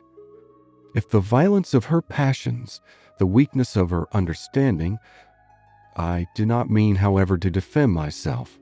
Her affection for me deserved better treatment, and I often, with great self-reproach, recall the tenderness which, for a very short time, had the power of creating any return. I heartily wish it had never been, but I have injured more than myself, and I have injured one whose affection for me, may I say it, was scarcely less warm than hers, and whose mind, oh, how infinitely superior. Your indifference, however, towards that unfortunate girl, I must say it, unpleasant to me as the discussion of such a subject may well be, your indifference is no apology for your cruel neglect of her.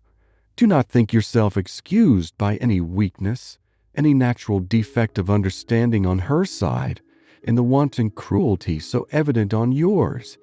You must have known that while you were enjoying yourself in Devonshire, pursuing fresh schemes, always gay, always happy, she was reduced to the extremest indigence." "But upon my soul I did not know it," he warmly replied. "I did not recollect that I had omitted to give her my direction, and common sense might have told her how to find it out." "Well, sir, and what said Mrs. Smith?"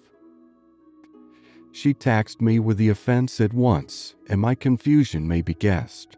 The purity of her life, the formality of her notions, her ignorance of the world, everything was against me.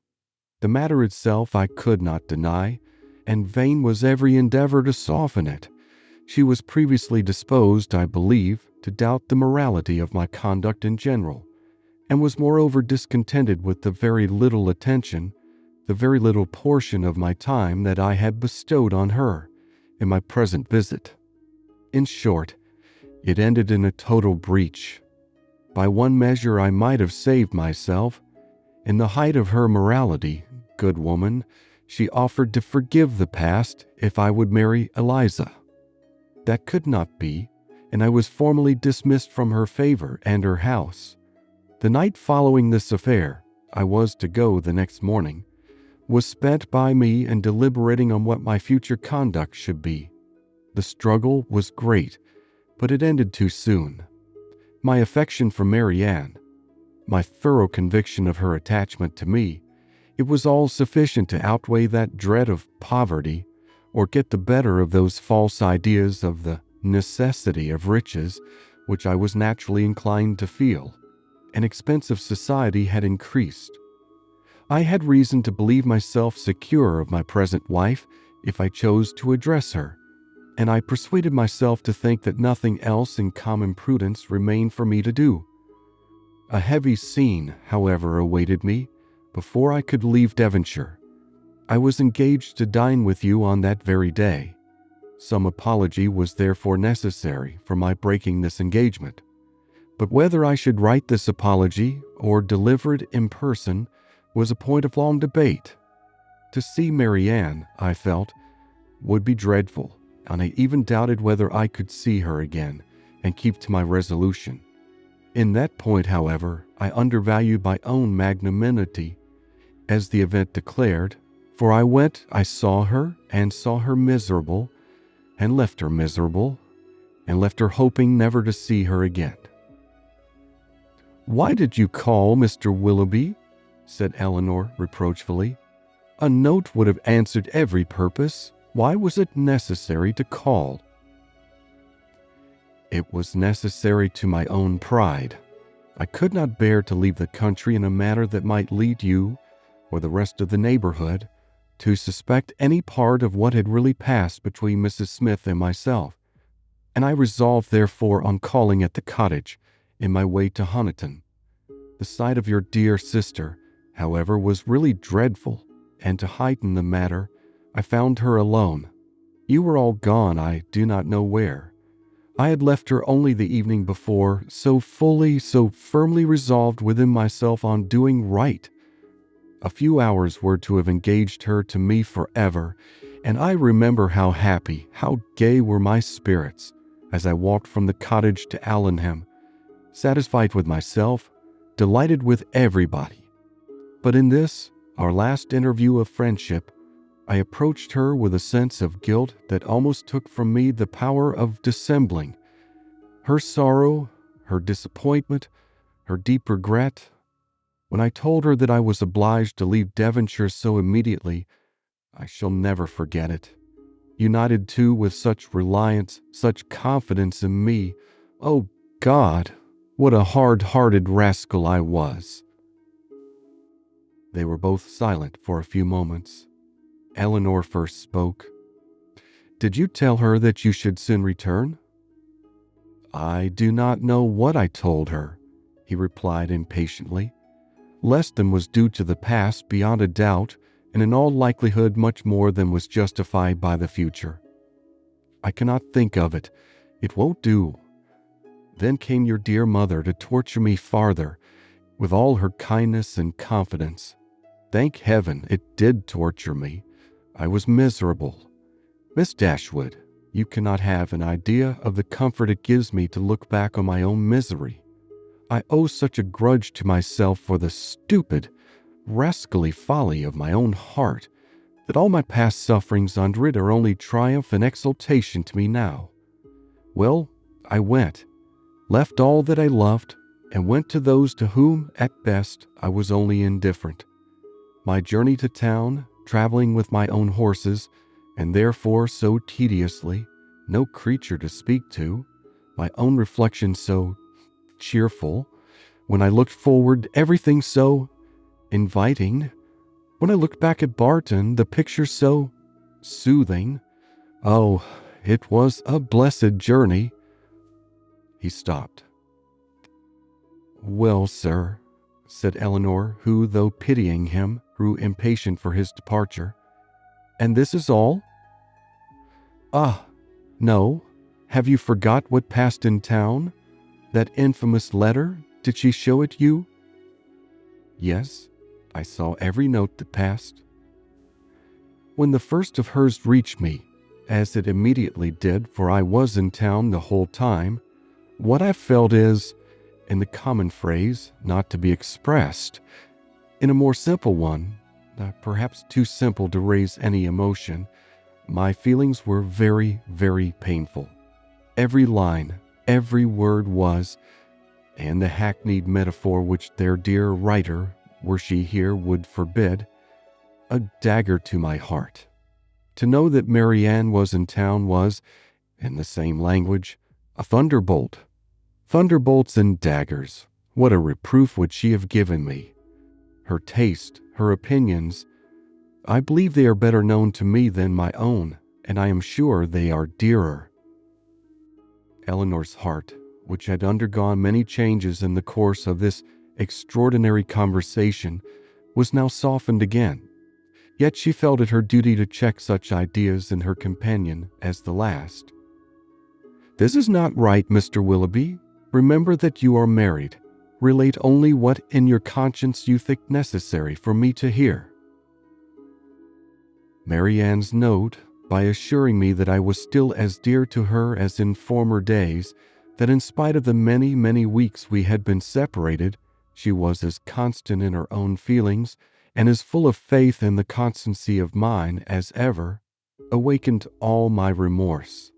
I say awakened, because time in London, business and dissipation, had in some measure quieted it, and I had been growing a fine, hardened villain, fancying myself indifferent to her, and choosing to fancy that she too must have become indifferent to me, talking to myself of our past attachment as a mere idle, trifling business, shrugging up my shoulders in proof of its being so, and silencing every reproach, overcoming every scruple, by secretly saying now and then, I shall be heartily glad to hear she is well married. But this note made me know myself better. I felt that she was infinitely dearer to me than any other woman in the world, and that I was using her infamously. But everything was then just settled between Miss Grey and me. To retreat was impossible. All that I had to do was to avoid you both. I sent no answer to Marianne, intending by that to preserve myself from her farther notice, and for some time I was even determined not to call in Berkeley Street. But at last, judging it wiser to affect the air of a cool, common acquaintance than anything else, I watched you all safely out of the house one morning and left my name. Watched us out of the house? Even so, you would be surprised to hear how often I watched you, how often I was on the point of falling in with you. I have entered many a shop to avoid your sight as the carriage drove by. Lodging as I did in Bond Street, there was hardly a day in which I did not catch a glimpse of one or other of you, and nothing but the most constant watchfulness on my side, a most invariably prevailing desire to keep out of your sight, could have separated us so long. I avoided the Middletons as much as possible, as well as everybody else who was likely to prove an acquaintance in common. Not aware of their being in town, however, I blundered on Sir John, I believe, the first day of his coming, and the day after I had called at Mrs. Jennings's. He asked me to a party, a dance at his house in the evening. Had he not told me as an inducement that you and your sister were to be there, I should have felt it too certain a thing to trust myself near him. The next morning brought another short note from Marianne, still affectionate, open, artless, confiding, everything that could make my conduct most hateful. I could not answer it. I tried, but could not frame a sentence. But I thought of her, I believe, every moment of the day. If you can pity me, Miss Dashwood, pity my situation as it was then. With my head and heart full of your sister, I was forced to play the happy lover to another woman. Those 3 or 4 weeks were worse than all. Well, at last, as I need not tell you, you were forced on me, and what a sweet figure I cut. What an evening of agony it was. Marianne, beautiful as an angel on one side, calling me Willoughby in such a tone. Oh God, holding out her hand to me, asking me for an explanation, with those bewitching eyes fixed in such speaking solicitude on my face, and Sophia, jealous as the devil, on the other hand, looking all that was, well, it does not signify. It is over now. Such an evening. I ran away from you all as soon as I could, but not before I had seen Marianne's sweet face as white as death. That was the last look I ever had of her, the last manner in which she appeared to me. It was a horrid sight. Yet when I thought of her today as really dying, it was a kind of comfort to me to imagine that I knew exactly how she would appear to those who saw her last in this world. She was before me, constantly before me, as I traveled, in the same look and hue. A short pause of mutual thoughtfulness succeeded. Willoughby, first rousing himself, broke it thus. Well, let me make haste and be gone. Your sister is certainly better, certainly out of danger? We are assured of it. Your poor mother, too, doting on Marianne. But the letter, Mr. Willoughby, your own letter, have you anything to say about that? Yes, that in particular. Your sister wrote to me again, you know, the very next morning. You saw what she said. I was breakfasting at the Ellisons, and her letter with some others was brought to me there from my lodgings. It happened to catch Sophia's eye before it caught mine, and its size, the elegance of the paper, the handwriting altogether immediately gave her a suspicion. Some vague report had reached her before of my attachment to some young lady in Devonshire, and what had passed within her observation the preceding evening had marked who the young lady was and made her more jealous than ever. Affecting that air of playfulness, therefore, which is delightful in a woman one loves, she opened the letter directly and read its contents. She was well paid for her impudence. She read what made her wretched. Her wretchedness I could have borne, but her passion, her malice. At all events, it must be appeased. And in short, what do you think of my wife's style of letter writing? Delicate, tender, truly feminine, was it not? Your wife? The letter was in your own handwriting. Yes, but I had only the credit of servilely copying such sentences as I was ashamed to put my name to. The original was all her own happy thoughts and gentle diction. But what could I do? We were engaged, everything in preparation, the day almost fixed.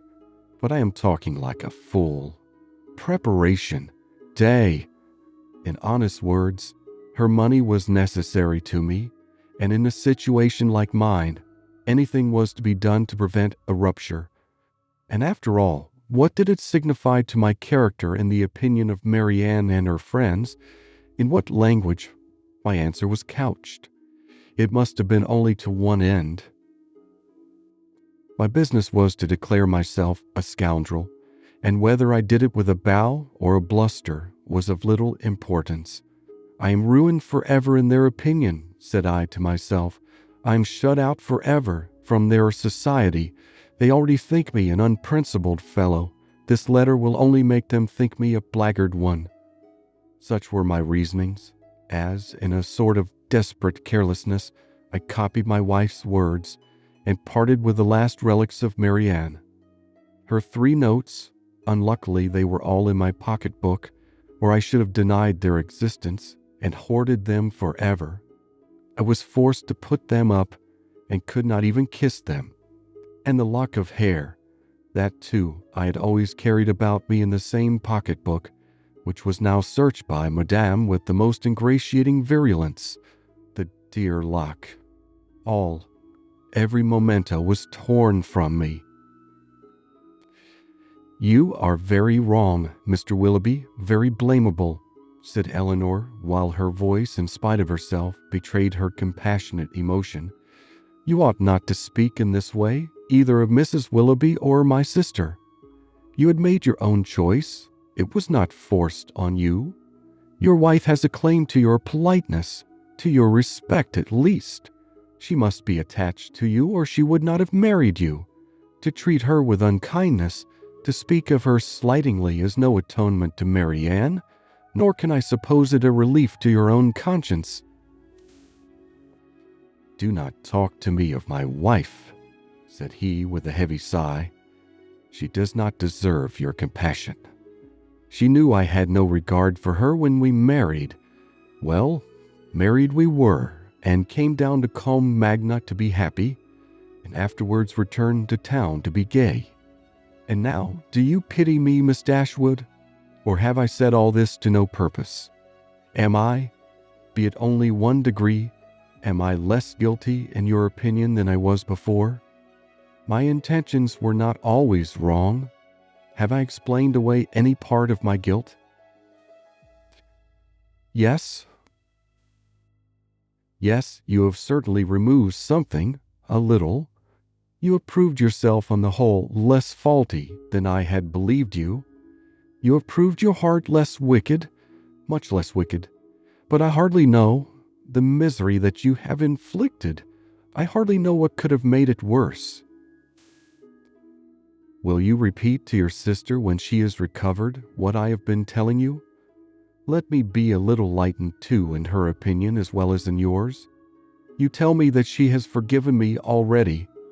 Let me be able to fancy that a better knowledge of my heart and of my present feelings will draw from her a more spontaneous, more natural, more gentle, less dignified forgiveness. Tell her of my misery and my penitence. Tell her that my heart was never inconstant to her, and if you will, that at this moment she is dearer to me than ever. I will tell her all that is necessary to what may comparatively be called your justification. But you have not explained to me the particular reason of your coming now, nor how you heard of her illness. Last night, in Drury Lane lobby, I ran against Sir John Middleton, and when he saw who I was, for the first time these 2 months, he spoke to me. That he had cut me ever since my marriage I had seen without surprise or resentment. Now, however, his good-natured, honest, stupid soul, full of indignation against me and concern for your sister, could not resist the temptation of telling me what he knew ought to, though probably he did not think it would, vex me horridly. As bluntly as he could speak it, therefore, he told me that Marianne Dashwood was dying of a putrid fever at Cleveland. A letter that morning received from Mrs. Jennings declared her danger most imminent. The Palmers are all gone off in a fright, etc. I was too much shocked to be able to pass myself off as insensible, even to the undiscerning Sir John. His heart was softened in seeing mine suffer, and so much of his ill will was done away, that, when we parted, he almost shook me by the hand, while he reminded me of an old promise about a pointer puppy. When I felt on hearing that your sister was dying, in dying too, believing me the greatest villain upon earth, scorning, hating me in her latest moments, for how could I tell what horrid projects might not have been imputed? One person, I was sure, would represent me as capable of anything. What I felt was dreadful. My resolution was soon made, and at 8 o'clock this morning I was in my carriage. Now you know all. Elinor made no answer. Her thoughts were silently fixed on the irreparable injury which too early an independence and its consequent habits of idleness, dissipation, and luxury had made in the mind, the character, the happiness of a man who, to every advantage of person and talents, united a disposition naturally open and honest, and a feeling, affectionate temper. The world had made him extravagant and vain. Extravagance and vanity had made him cold-hearted and selfish. Vanity, while seeking its own guilty triumph at the expense of another, had involved him in a real attachment, which extravagance, or at least its offspring, necessity, had required to be sacrificed. Each faulty propensity in leading him to evil had led him likewise to punishment. The attachment from which, against honor, against feeling, against every better interest, he had outwardly torn himself, now, when no longer allowable, governed every thought, and the connection for the sake of which he had, with little scruple, left her sister to misery, was likely to prove a source of unhappiness to himself of a far more incurable nature. From a reverie of this kind she was recalled at the end of some minutes by Willoughby, who, rousing himself from a reverie at least equally painful, started up in preparation for going, and said, "There is no use in staying here. I must be off." "Are you going back to town?" "No, to Combe Magna. I have business there. From thence to town in a day or two.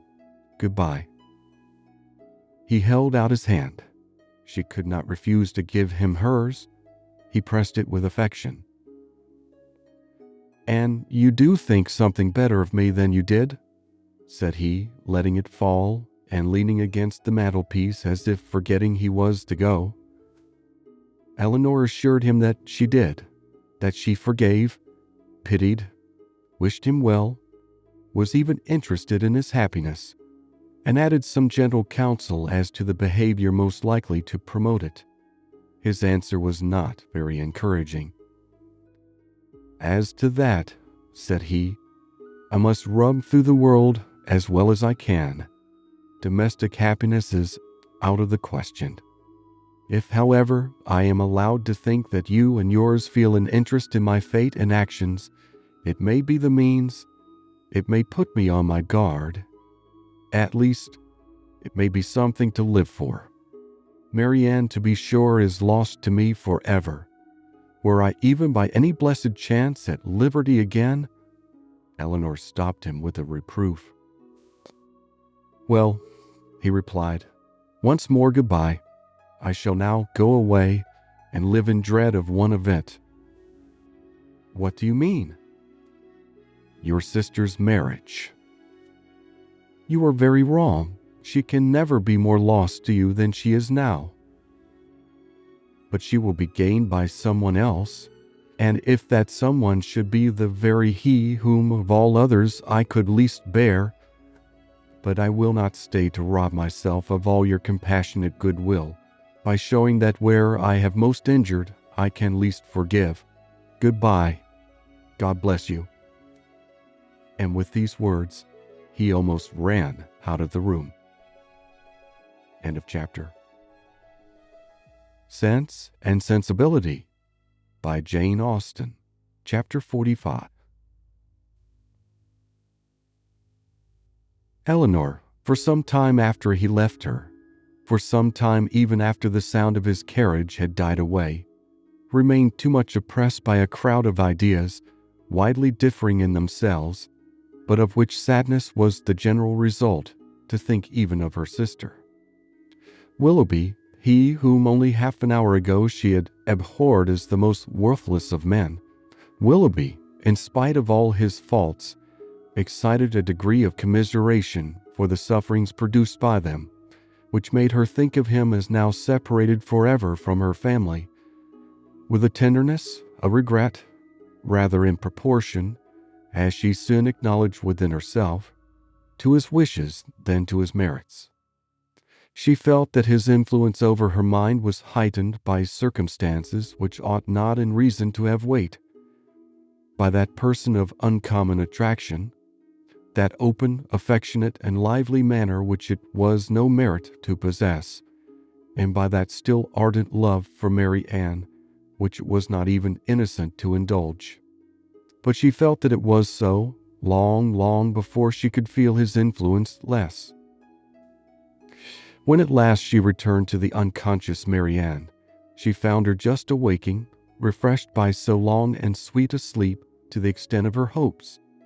Elinor's heart was full. The past, the present, the future, Willoughby's visit, Marianne's safety, and her mother's expected arrival, threw her altogether into an agitation of spirits which kept off every indication of fatigue and made her only fearful of betraying herself to her sister. Short was the time, however, in which that fear could affect her, for within half an hour after Willoughby's leaving the house, she was again called downstairs by the sound of another carriage. Eager to save her mother from every unnecessary moment's horrible suspense, she ran immediately into the hall, and reached the outward door just in time to receive and support her as she entered it. Mrs. Dashwood, whose terror as they drew near the house had produced almost the conviction of Marianne's being no more, had no voice to inquire after her, no voice even for Elinor, but she, waiting neither for salutation nor inquiry, instantly gave the joyful relief, and her mother, catching it with all her usual warmth, was in a moment as much overcome by her happiness as she had been before by her fears. She was supported into the drawing-room between her daughter and her friend, and there, shedding tears of joy, though still unable to speak, embraced Elinor again and again, turning from her at intervals to press Colonel Brandon's hand, with a look which spoke at once her gratitude and her conviction of his sharing with herself in the bliss of the moment. He shared it, however, in a silence even greater than her own. As soon as Mrs. Dashwood had recovered herself, to see Marianne was her first desire, and in 2 minutes she was with her beloved child, rendered dearer to her than ever by absence, unhappiness, and danger. Elinor's delight, as she saw what each felt in the meeting, was only checked by an apprehension of its robbing Marianne of farther sleep. But Mrs. Dashwood could be calm, could be even prudent when the life of a child was at stake, and Marianne, satisfied in knowing her mother was near her, and conscious of being too weak for conversation, submitted readily to the silence and quiet prescribed by every nurse around her.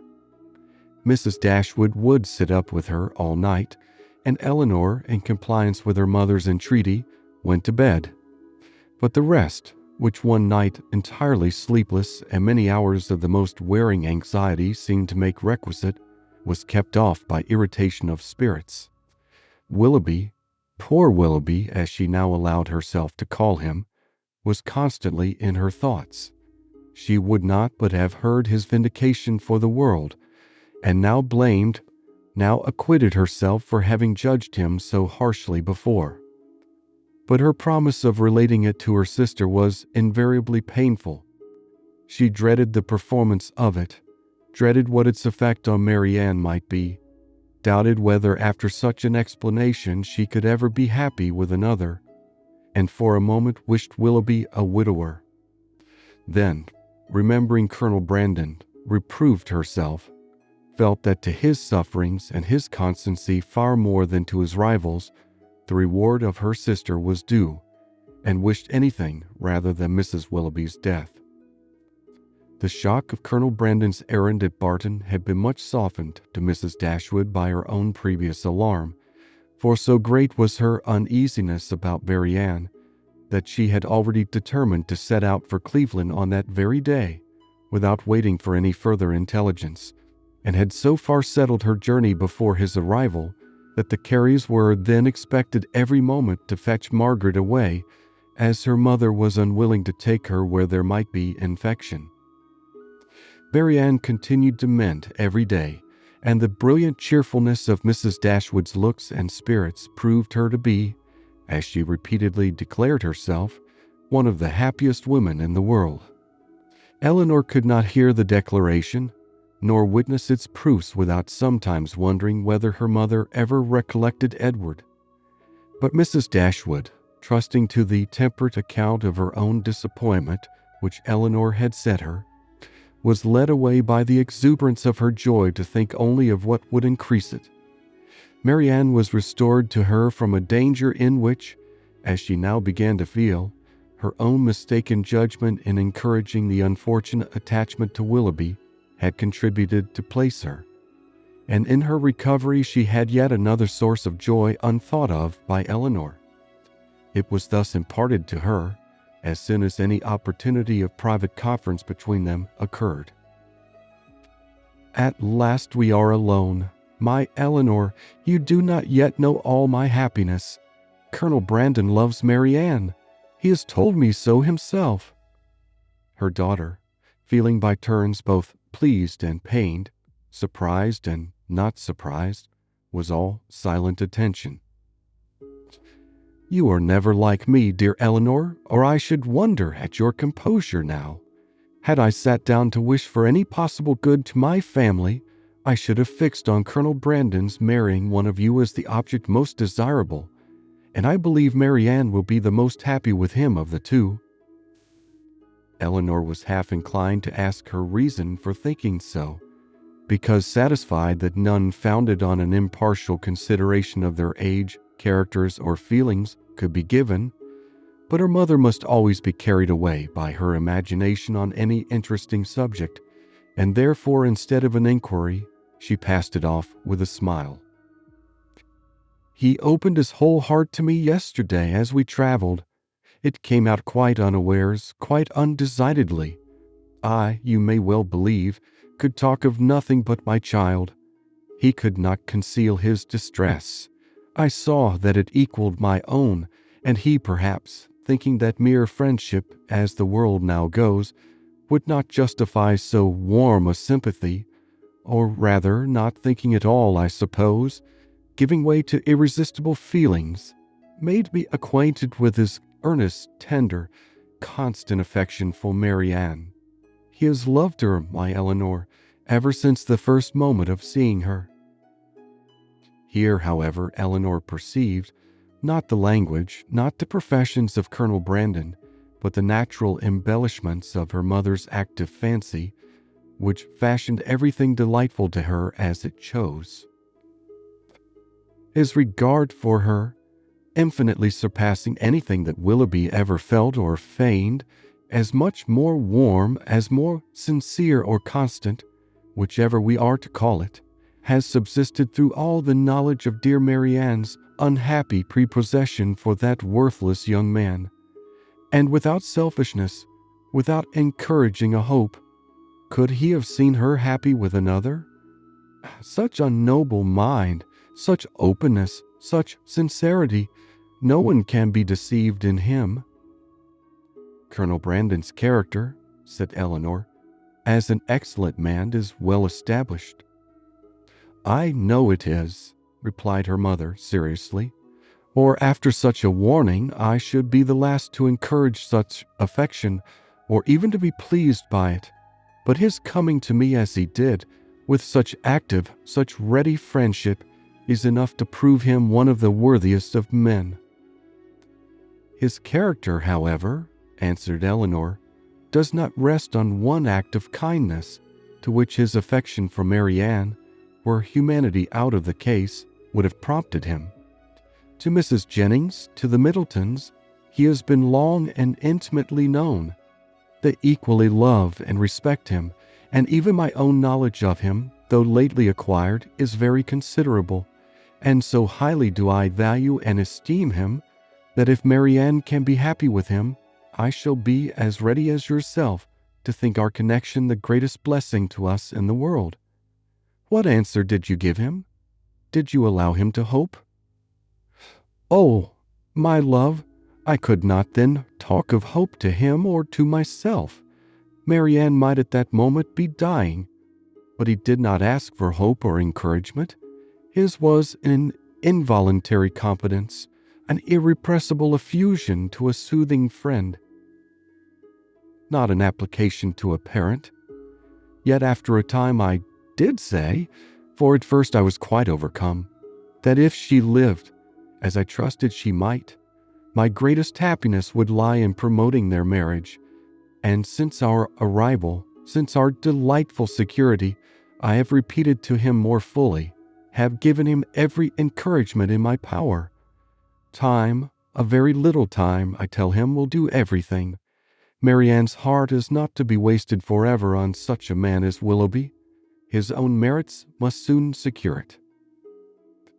To judge from the Colonel's spirits, however, you have not yet made him equally sanguine.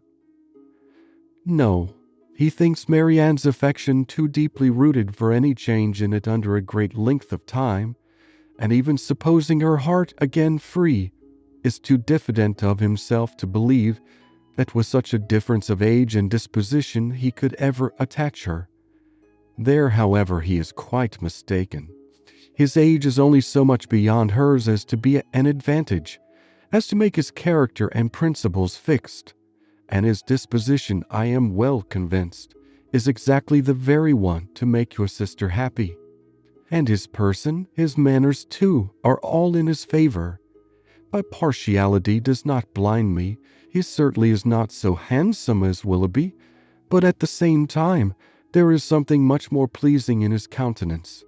There is always a something, if you remember, in Willoughby's eyes at times, which I did not like. Elinor could not remember it, but her mother, without waiting for her assent, continued. And his manners, the Colonel's manners are not only more pleasing to me than Willoughby's ever were, but they are of a kind I well know to be more solidly attaching to Marianne.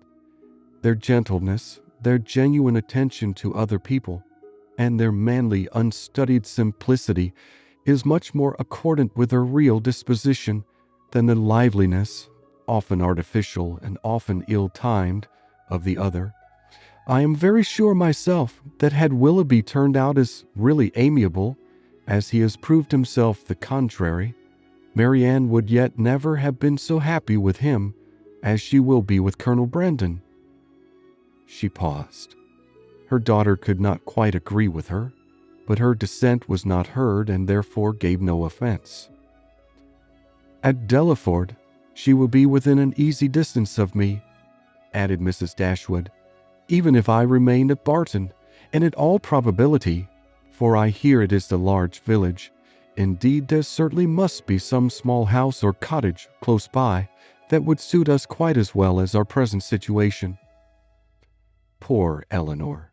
Here was a new scheme for getting her to Delaford, but her spirit was stubborn. "His fortune, too, for at my time of life, you know, everybody cares about that. And though I neither know nor desire to know what it really is, I am sure it must be a good one." Here they were interrupted by the entrance of a third person, and Elinor withdrew to think it all over in private, to wish success to her friend, and yet in wishing it, to feel a pang for Willoughby. End of chapter. Sense and Sensibility by Jane Austen, Chapter 46. Marianne's illness, though weakening in its kind, had not been long enough to make her recovery slow, and with youth, natural strength, and her mother's presence and aid, it proceeded so smoothly as to enable her to remove, within 4 days after the arrival of the latter, into Mrs. Palmer's dressing-room. When there, at her own particular request, for she was impatient to pour forth her thanks to him for fetching her mother, Colonel Brandon was invited to visit her. His emotion on entering the room, in seeing her altered looks, and in receiving the pale hand which she immediately held out to him, was such as, in Elinor's conjecture, must arise from something more than his affection for Marianne, or the consciousness of its being known to others, and she soon discovered in his melancholy eye and varying complexion as he looked at her sister, the probable recurrence of many past scenes of misery to his mind, brought back by that resemblance between Marianne and Eliza already acknowledged, and now strengthened by the hollow eye, the sickly skin, the posture of reclining weakness, and the warm acknowledgment of peculiar obligation. Mrs. Dashwood, not less watchful of what passed than her daughter, but with a mind very differently influenced, and therefore watching to very different effect, saw nothing in the Colonel's behavior but what arose from the most simple and self-evident sensations, while in the actions and words of Marianne she persuaded herself to think that something more than gratitude already dawned. At the end of another day or two, Marianne growing visibly stronger every 12 hours, Mrs. Dashwood, urged equally by her own and her daughter's wishes, began to talk of removing to Barton. On her measures depended those of her two friends. Mrs. Jennings could not quit Cleveland during the Dashwood stay, and Colonel Brandon was soon brought, by their united request, to consider his own abode there as equally determinate, if not equally indispensable. At his and Mrs. Jennings's united request in return, Mrs. Dashwood was prevailed on to accept the use of his carriage on her journey back, for the better accommodation of her sick child, and the Colonel, at the joint invitation of Mrs. Dashwood and Mrs. Jennings, whose active good nature made her friendly and hospitable for other people as well as herself, engaged with pleasure to redeem it by a visit at the cottage in the course of a few weeks.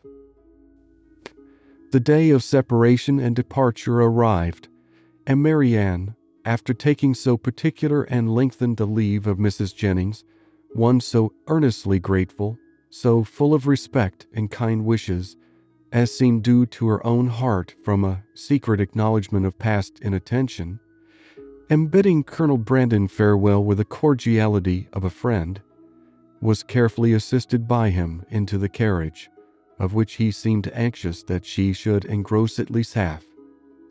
Mrs. Dashwood and Elinor then followed, and the others were left by themselves to talk of the travelers and feel their own dullness, till Mrs. Jennings was summoned to her chaise to take comfort in the gossip of her maid for the loss of her two young companions, and Colonel Brandon immediately afterwards took his solitary way to Delaford.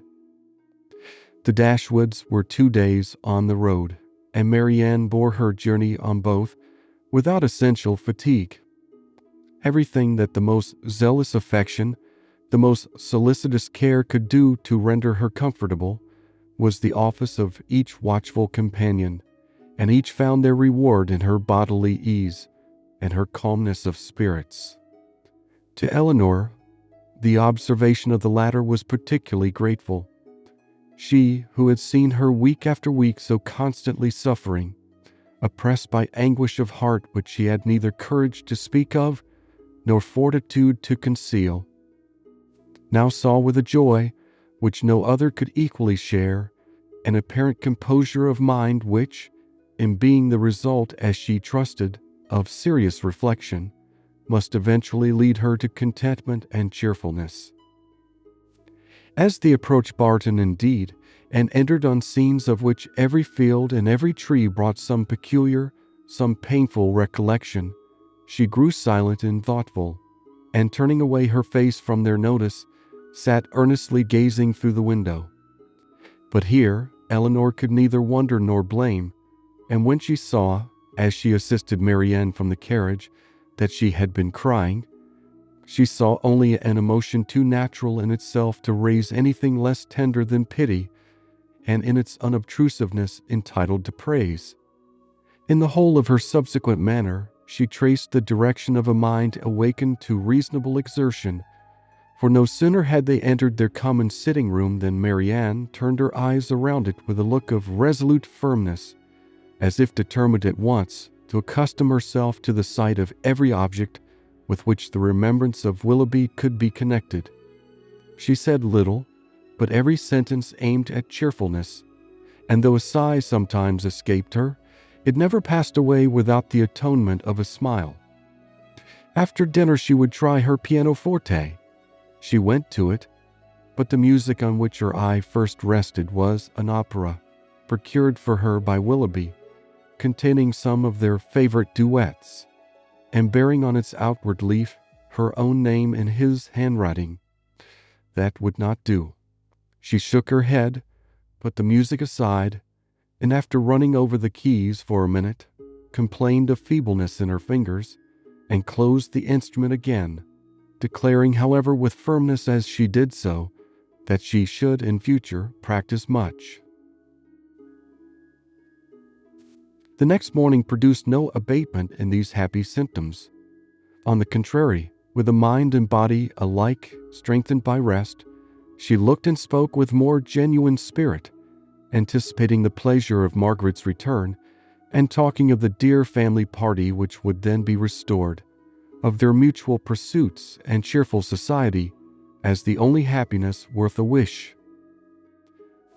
"When the weather is settled, and I have recovered my strength," said she, "we will take long walks together every day. We will walk to the farm at the edge of the down, and see how the children go on.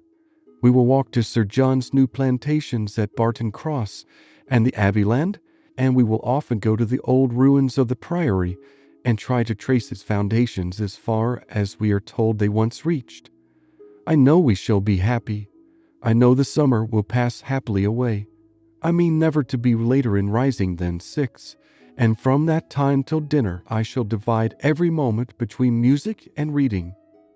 I have formed my plan, and am determined to enter on a course of serious study. Our own library is too well known to me to be resorted to for anything beyond mere amusement, but there are many works well worth reading at the park, and there are others of more modern production which I know I can borrow of Colonel Brandon. By reading only 6 hours a day, I shall gain in the course of a 12-month a great deal of instruction which I now feel myself to want." Elinor honored her for a plan which originated so nobly as this, though smiling to see the same eager fancy which had been leading her to the extreme of languid indolence and selfish repining, now at work in introducing excess into a scheme of such rational employment and virtuous self-control. Her smile, however, changed to a sigh when she remembered that promise to Willoughby was yet unfulfilled, and feared she had that to communicate which might again unsettle the mind of Marianne, and ruin at least for a time this fair prospect of busy tranquillity. Willing therefore to delay the evil hour, she resolved to wait till her sister's health were more secure before she appointed it. But the resolution was made only to be broken. Marianne had been 2 or 3 days at home before the weather was fine enough for an invalid like herself to venture out. But at last a soft, genial morning appeared, such as might tempt the daughter's wishes and the mother's confidence, and Marianne, leaning on Elinor's arm, was authorized to walk as long as she could without fatigue in the lane before the house. The sisters set out at a pace slow as the feebleness of Marianne in an exercise hitherto untried since her illness required, and they had advanced only so far beyond the house as to admit a full view of the hill, the important hill behind, when pausing with her eyes turned towards it, Marianne calmly said, "There, exactly there," pointing with one hand, "on that projecting mound, there I fell, and there I first saw Willoughby." Her voice sunk with the word, but presently reviving, she added, "I am thankful to find that I can look with so little pain on the spot. Shall we ever talk on that subject, Elinor?" Hesitatingly, it was said. "Or will it be wrong? I can talk of it now, I hope, as I ought to do." Elinor tenderly invited her to be open. "As for regret," said Marianne, "I have done with that as far as he is concerned. I do not mean to talk to you of what my feelings had been for him, but what they are now. At present, if I could be satisfied on one point, if I could be allowed to think that he was not always acting a part, not always deceiving me, but above all, if I could be assured that he never was so very wicked as my fears have sometimes fancied him, since the story of that unfortunate girl—" She stopped. Elinor joyfully treasured her words as she answered, "If you could be assured of that, you think you should be easy." "Yes, my peace of mind is doubly involved in it, for not only is it horrible to suspect a person who has been what he has been to me of such designs, but what must it make me appear to myself? What in a situation like mine but a most shamefully unguarded affection could expose me to?" "How then," asked her sister, "would you account for his behavior?" "I would suppose him, oh, how gladly would I suppose him only fickle, very, very fickle." Elinor said no more. She was debating within herself on the eligibility of beginning her story directly, or postponing it till Marianne was in stronger health, and they crept on for a few minutes in silence. "I am not wishing him too much good," said Marianne at last with a sigh, "when I wish his secret reflections may be no more unpleasant than my own. He will suffer enough in them." "Do you compare your conduct with his?" "No, I compare it with what it ought to have been. I compare it with yours." "Our situations have borne little resemblance." "They may have borne more than our conduct. Do not, my dearest Elinor, let your kindness defend what I know your judgment must censure. My illness has made me think. It has given me leisure and calmness for serious recollection. Long before I was enough recovered to talk, I was perfectly able to reflect. I considered the past. I saw in my own behavior, since the beginning of our acquaintance with him last autumn, nothing but a series of imprudence towards myself and want of kindness to others. I saw that my own feelings had prepared my sufferings, and that my want of fortitude under them had almost led me to the grave. My illness, I well know, had been entirely brought on by myself, by such negligence of my own health as I had felt even at the time to be wrong. Had I died, it would have been self-destruction. I did not know my danger till the danger was removed, but with such feelings as these reflections gave me, I wonder at my recovery, wonder that the very eagerness of my desire to live, to have time for atonement to my God and to you all, did not kill me at once. Had I died, in what peculiar misery should I have left you, my nurse, my friend, my sister? You who have seen all the fretful selfishness of my latter days, who had known all the murmurings of my heart. How should I have lived in your remembrance? My mother, too. How could you have consoled her? I cannot express my own abhorrence of myself. Whenever I looked towards the past, I saw some duty neglected or some failing indulged. Everybody seemed injured by me. The kindness, the unceasing kindness of Mrs. Jennings, I had repaid with ungrateful contempt. To the Middletons, to the Palmers, the Steeles, to every common acquaintance even, I had been insolent and unjust, with a heart hardened against their merits, and a temper irritated by their very attention.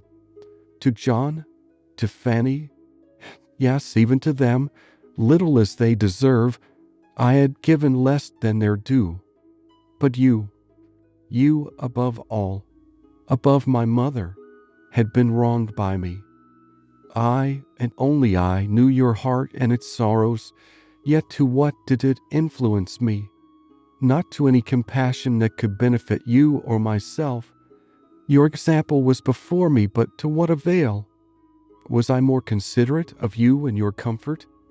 Did I imitate your forbearance or lessen your restraints by taking any part in those offices of general complaisance or particular gratitude which you had hitherto been left to discharge alone? No, not less when I knew you to be unhappy than when I had believed you at ease did I turn away from every exertion of duty or friendship, scarcely allowing sorrow to exist but with me, regretting only that heart which had deserted and wronged me, and leaving you, for whom I professed an unbounded affection, to be miserable for my sake. Here ceased the rapid flow of her self-reproving spirit, and Elinor, impatient to soothe, though too honest to flatter, gave her instantly that praise and support which her frankness and her contrition so well deserved. Marianne pressed her hand and replied, "You are very good. The future must be my proof. I have laid down my plan, and if I am capable of adhering to it, my feelings shall be governed and my temper improved. They shall no longer worry others, nor torture myself. I shall now live solely for my family. You, my mother, and Margaret must henceforth be all the world to me. You will share my affections entirely between you. From you, from my home, I shall never again have the smallest incitement to move, and if I do mix in other society, it would be only to show that my spirit is humbled, my heart amended, and that I can practice the civilities, the lesser duties of life, with gentleness and forbearance. As for Willoughby, to say that I shall soon or that I shall ever forget him would be idle. His remembrance can be overcome by no change of circumstances or opinions, but it shall be regulated, it shall be checked by religion, by reason, by constant employment." She paused and added in a low voice, "If I could but know his heart, everything would become easy." Elinor, who had now been for some time reflecting on the propriety or impropriety of speedily hazarding her narration, without feeling at all nearer decision than at first, heard this, and perceiving that as reflection did nothing, resolution must do all, soon found herself leading to the fact. She managed the recital, as she hoped, with address, prepared her anxious listener with caution, related simply and honestly the chief points on which Willoughby grounded his apology, did justice to his repentance, and softened only his protestations of present regard. Marianne said not a word. She trembled, her eyes were fixed on the ground, and her lips became whiter than even sickness had left them. 1,000 inquiries sprung up from her heart, but she dared not urge one. She caught every syllable with panting eagerness. Her hand, unknowingly to herself, closely pressed her sister's, and tears covered her cheeks. Elinor, dreading her being tired, led her towards home, until they reached the door of the cottage, easily conjecturing what her curiosity must be, though no question was suffered to speak it, talked of nothing but Willoughby and their conversation together, and was carefully minute in every particular of speech and look, where minuteness could be safely indulged. As soon as they entered the house, Marianne, with a kiss of gratitude, and these 2 words, just articulate through her tears, "Tell Mama," withdrew from her sister and walked slowly upstairs.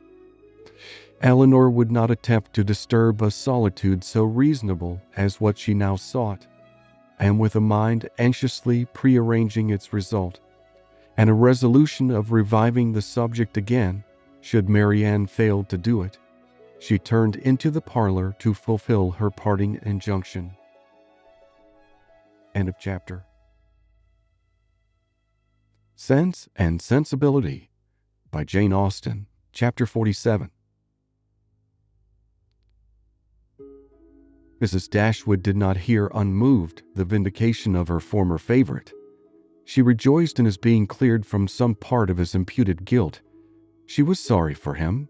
She wished him happy. But the feelings of the past could not be recalled.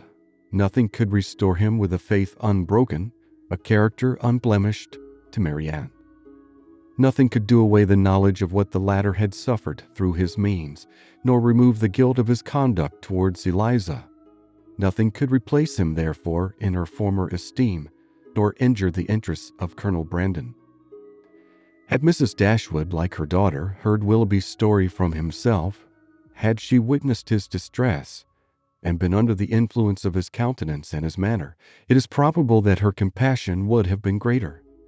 But it was neither in Elinor's power, nor in her wish, to rouse such feelings in another by her retailed explanation, as had at first been called forth in herself.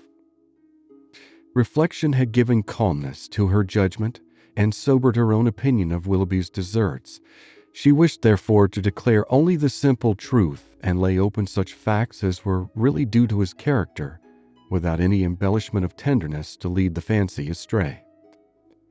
In the evening, when they were all 3 together, Marianne began voluntarily to speak of him again, but that it was not without an effort. The restless, unquiet thoughtfulness in which she had been for some time previously sitting, her rising color as she spoke, and her unsteady voice, plainly showed. "I wish to assure you both," said she, "that I see everything as you can desire me to do." Mrs. Dashwood would have interrupted her instantly with soothing tenderness, had not Elinor, who really wished to hear her sister's unbiased opinion, by an eager sign engaged her silence. Marianne slowly continued. "It is a great relief to me, what Elinor told me this morning. I have now heard exactly what I wished to hear." For some moments her voice was lost, but recovering herself, she added, and with greater calmness than before, "I am now perfectly satisfied. I wish for no change. I never could have been happy with him, after knowing, as sooner or later I must have known, all this. I should have had no confidence, no esteem. Nothing could have done it away to my feelings." I know it, cried her mother. "Happy with a man of libertine practices, with one who so injured the peace of the dearest of our friends and the best of men? No, Marianne has not a heart to be made happy with such a man. Her conscience, her sensitive conscience, would have felt all that the conscience of her husband ought to have felt. Marianne sighed and repeated, I wish for no change. You consider the matter, said Elinor, exactly as a good mind and a sound understanding must consider it, and I dare say you perceive, as well as myself, not only in this, but in many other circumstances, reason enough to be convinced that your marriage must have involved you in many certain troubles and disappointments, in which you would have been poorly supported by an affection on his side, much less certain. Had you married, you must have always been poor. His expensiveness is acknowledged even by himself, and his whole conduct declares that self-denial is a word hardly understood by him. His demands and your inexperience together, on a small, very small income, must have brought on distresses which would not be the less grievous to you from having been entirely unknown and unthought of before. Your sense of honor and honesty would have led you, I know, when aware of your situation, to attempt all the economy that would appear to you possible, and perhaps as long as your frugality retrenched only on your own comfort, you might have been suffered to practice it. But beyond that, and how little could the utmost of your single management do to stop the ruin which had begun before your marriage? Beyond that, had you endeavored, however reasonably, to abridge his enjoyments, is it not to be feared that instead of prevailing on feeling so selfish to consent to it, you would have lessened your own influence on his heart and made him regret the connection which had involved him in such difficulties? Marianne's lips quivered, and she repeated the word, selfish, in a tone that implied, do you really think him selfish? The whole of his behavior, replied Elinor, from the beginning to the end of the affair, has been grounded on selfishness. It was selfishness which first made him sport with your affections, which afterwards, when his own were engaged, made him delay the confession of it, and which finally carried him from Barton. His own enjoyment, or his own ease, was in every particular his ruling principle. It is very true. My happiness never was his object. At present, continued Elinor, he regrets what he has done. And why does he regret it? Because he finds it has not answered towards himself. It has not made him happy. His circumstances are now unembarrassed. He suffers from no evil of that kind, and he thinks only that he has married a woman of a less amiable temper than yourself. But does it follow that had he married you, he would have been happy? The inconveniences would have been different. He would then have suffered under the pecuniary distresses which, because they are removed, he now reckons as nothing. He would have had a wife of whose temper he could make no complaint, but he would have always been necessitous, always poor, and probably would soon have learned to rank the innumerable comforts of a clear estate and good income as of far more importance even to domestic happiness than the mere temper of a wife.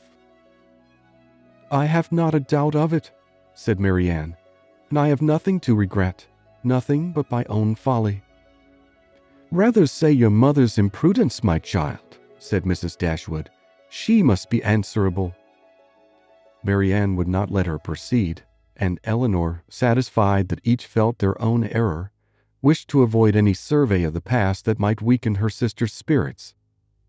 She therefore, pursuing the first subject, immediately continued. One observation may, I think, be fairly drawn from the whole of the story, that all Willoughby's difficulties have arisen from the first offense against virtue, in his behavior to Eliza Williams. That crime has been the origin of every lesser one, and of all his present discontents.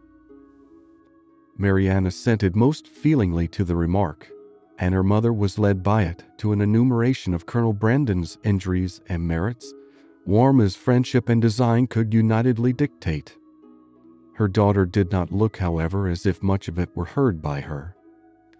Elinor, according to her expectation, saw on the 2 or 3 following days that Marianne did not continue to gain strength as she had done, but while her resolution was unsubdued, and she still tried to appear cheerful and easy, her sister could safely trust the effect of time upon her health. Margaret returned, and the family were again all restored to each other, again quietly settled at the cottage, and if not pursuing their usual studies with quite as much vigor as when they first came to Barton, at least planning a vigorous prosecution of them in future. Elinor grew impatient for some tidings of Edward. She had heard nothing of him since her leaving London, nothing new of his plans, nothing certain even of his present abode. Some letters had passed between her and her brother, in consequence of Marianne's illness, and in the first of John's there had been this sentence: "We know nothing of our unfortunate Edward, and can make no enquiries on so prohibited a subject, but conclude him to be still at Oxford," which was all the intelligence of Edward afforded her by the correspondence, for his name was not even mentioned in any of the succeeding letters. She was not doomed, however, to be long in ignorance of his measures. Their manservant had been sent one morning to Exeter on business, and when, as he waited at table, he had satisfied the inquiries of his mistress as to the event of his errand, this was his voluntary communication: "I suppose you know, ma'am, that Mr. Ferrars is married." Marianne gave a violent start, fixed her eyes upon Elinor, saw her turning pale, and fell back in her chair in hysterics. Mrs. Dashwood, whose eyes, as she answered the servant's inquiry, had intuitively taken the same direction, was shocked to perceive by Elinor's countenance how much she really suffered, and a moment afterwards, alike distressed by Marianne's situation, knew not on which child to bestow her principal attention. The servant, who saw only that Miss Marianne was taken ill, had sense enough to call one of the maids, who, with Mrs. Dashwood's assistance, supported her into the other room. By that time, Marianne was rather better, and her mother, leaving her to the care of Margaret and the maid, returned to Elinor, who, though still much disordered, had so far recovered the use of her reason and voice as to be just beginning an inquiry of Thomas as to the source of his intelligence. Mrs. Dashwood immediately took all that trouble on herself, and Elinor had the benefit of the information without the exertion of seeking it. "Who told you that Mr. Ferrars was married, Thomas?" "I see Mr. Ferrars myself, ma'am, this morning in Exeter, and his lady too, Miss Steele as was. They was stopping in a chaise at the door of the New London Inn, as I went there with a message from Sally at the Park to her brother, who is one of the postboys. I happened to look up as I went by the chaise, and so I see directly it was the youngest Miss Steele. So I took off my hat, and she knew me and called to me, and inquired after you, ma'am, and the young ladies, especially Miss Marianne, and begged me I should give her compliments and Mr. Ferrars's, their best compliments and service, and how sorry they was they had not time to come on and see you, but they was in a great hurry to go forwards, for they was going further down for a little while, but howsoever, when they come back, they'd make sure to come and see you." "But did she tell you she was married, Thomas?" "Yes, ma'am. She smiled and said how she had changed her name since she was in these parts. She was as always a very affable and free-spoken young lady, and very civil behaved, so I made free to wish her joy." "Was Mr. Ferrars in the carriage with her?" "Yes, ma'am. I just see him leaning back in it, but he did not look up. He never was a gentleman much for talking." Elinor's heart could easily account for his not putting himself forward, and Mrs. Dashwood probably found the same explanation. "Was there no one else in the carriage?" "No, ma'am. Only they two." "Do you know where they came from?" "They come straight from town, as Mrs. Ferrars told me." "And are they going farther westward?" "Yes, ma'am, but not to bide long. They will soon be back again, and then they'd be sure and call here." Mrs. Dashwood now looked at her daughter, but Elinor knew better than to expect them. She recognized the whole of Lucy in the message, and was very confident that Edward would never come near them. She observed in a low voice to her mother that they were probably going down to Mr. Pratt's near Plymouth. Thomas's intelligence seemed over. Elinor looked as if she wished to hear more. "Did you see them off before you came away?"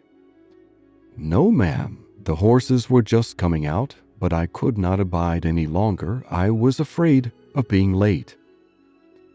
"Did Mrs. Ferrars look well?" "Yes, ma'am. She said how she was very well, and to my mind she was always a very handsome young lady, and she seemed vastly contented." Mrs. Dashwood could think of no other question, and Thomas and the tablecloth, now alike needless, were soon afterwards dismissed. Marianne had already sent to say that she would eat nothing more. Mrs. Dashwood's and Elinor's appetites were equally lost, and Margaret might think herself very well off that with so much uneasiness as both her sisters had lately experienced, so much reason as they had often had to be careless of their meals, she had never been obliged to go without her dinner before. When the dessert and the wine were arranged, and Mrs. Dashwood and Elinor were left by themselves, they remained long together in a similarity of thoughtfulness and silence. Mrs. Dashwood feared to hazard any remark, and ventured not to offer consolation. She now found that she had erred in relying on Elinor's representation of herself, and justly concluded that everything had been expressly softened at the time to spare her from an increase of unhappiness, suffering as she then had suffered for Marianne. She found that she had been misled by the careful, the considerate attention of her daughter, to think the attachment, which once she had so well understood, much slighter in reality than she had been wont to believe, or than it now proved to be. She feared that under his persuasion she had been unjust, inattentive, nay, almost unkind to her Elinor, that Marianne's affliction, because more acknowledged more immediately before her, had too much engrossed her tenderness, and led her away to forget that in Elinor she might have a daughter suffering almost as much, certainly with less self-provocation and a greater fortitude. End of chapter. Sense and Sensibility by Jane Austen, Chapter 48. Elinor now found the difference between the expectation of an unpleasant event, however certain the mind may be told to consider it, and certainty itself. She now found that, in spite of herself, she had always admitted a hope, while Edward remained single, that something would occur to prevent his marrying Lucy, that some resolution of his own, some mediation of friends, or some more eligible opportunity of establishment for the lady, would arise to assist the happiness of all. But he was now married, and she condemned her heart for the lurking flattery which so much heightened the pain of the intelligence. That he should be married soon, before, as she imagined, he could be in orders, and consequently before he could be in possession of the living, surprised her a little at first, but she soon saw how likely it was that Lucy, in her self-provident care, in her haste to secure him, should overlook everything but the risk of delay. They were married in town, and now hastening down to her uncle's. What had Edward felt on being within 4 miles from Barton, on seeing her mother's servant, on hearing Lucy's message? They would soon, she supposed, be settled at Delaford. Delaford, that place in which so much conspired to give her an interest, which she wished to be acquainted with, and yet desired to avoid.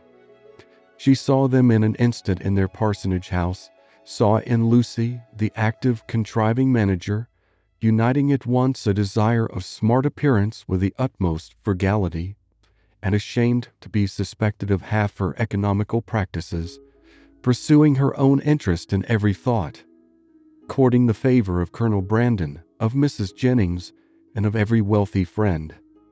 In Edward, She knew not what she saw, nor what she wished to see, happy or unhappy. Nothing pleased her. She turned away her head from every sketch of him.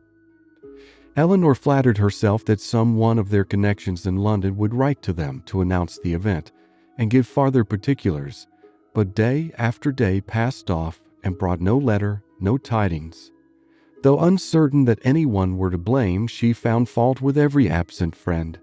They were all thoughtless or indolent. "When do you write to Colonel Brandon, ma'am?" was an inquiry which sprung from the impatience of her mind to have something going on. "I wrote to him, my love, last week, and rather expect to see than to hear from him again.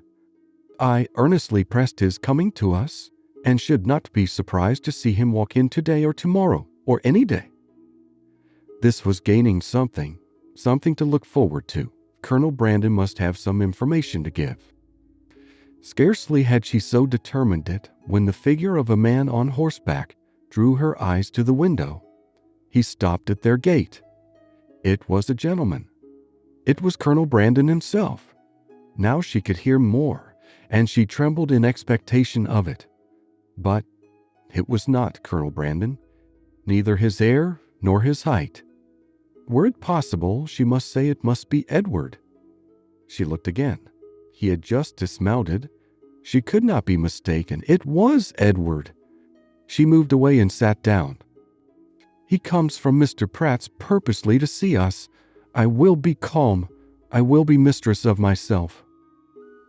In a moment she perceived that the others were likewise aware of the mistake.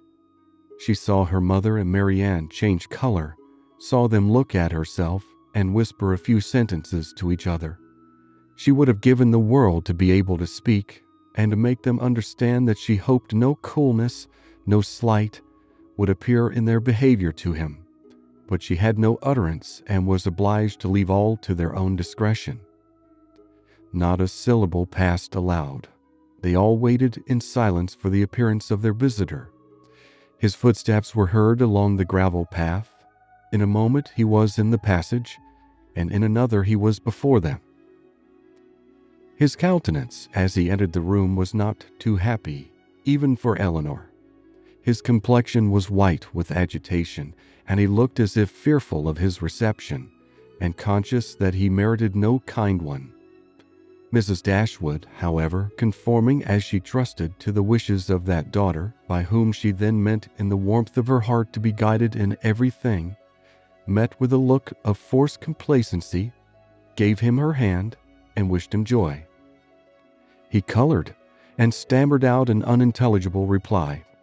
Elinor's lips had moved with her mother's, and when the moment of action was over, she wished that she had shaken hands with him too.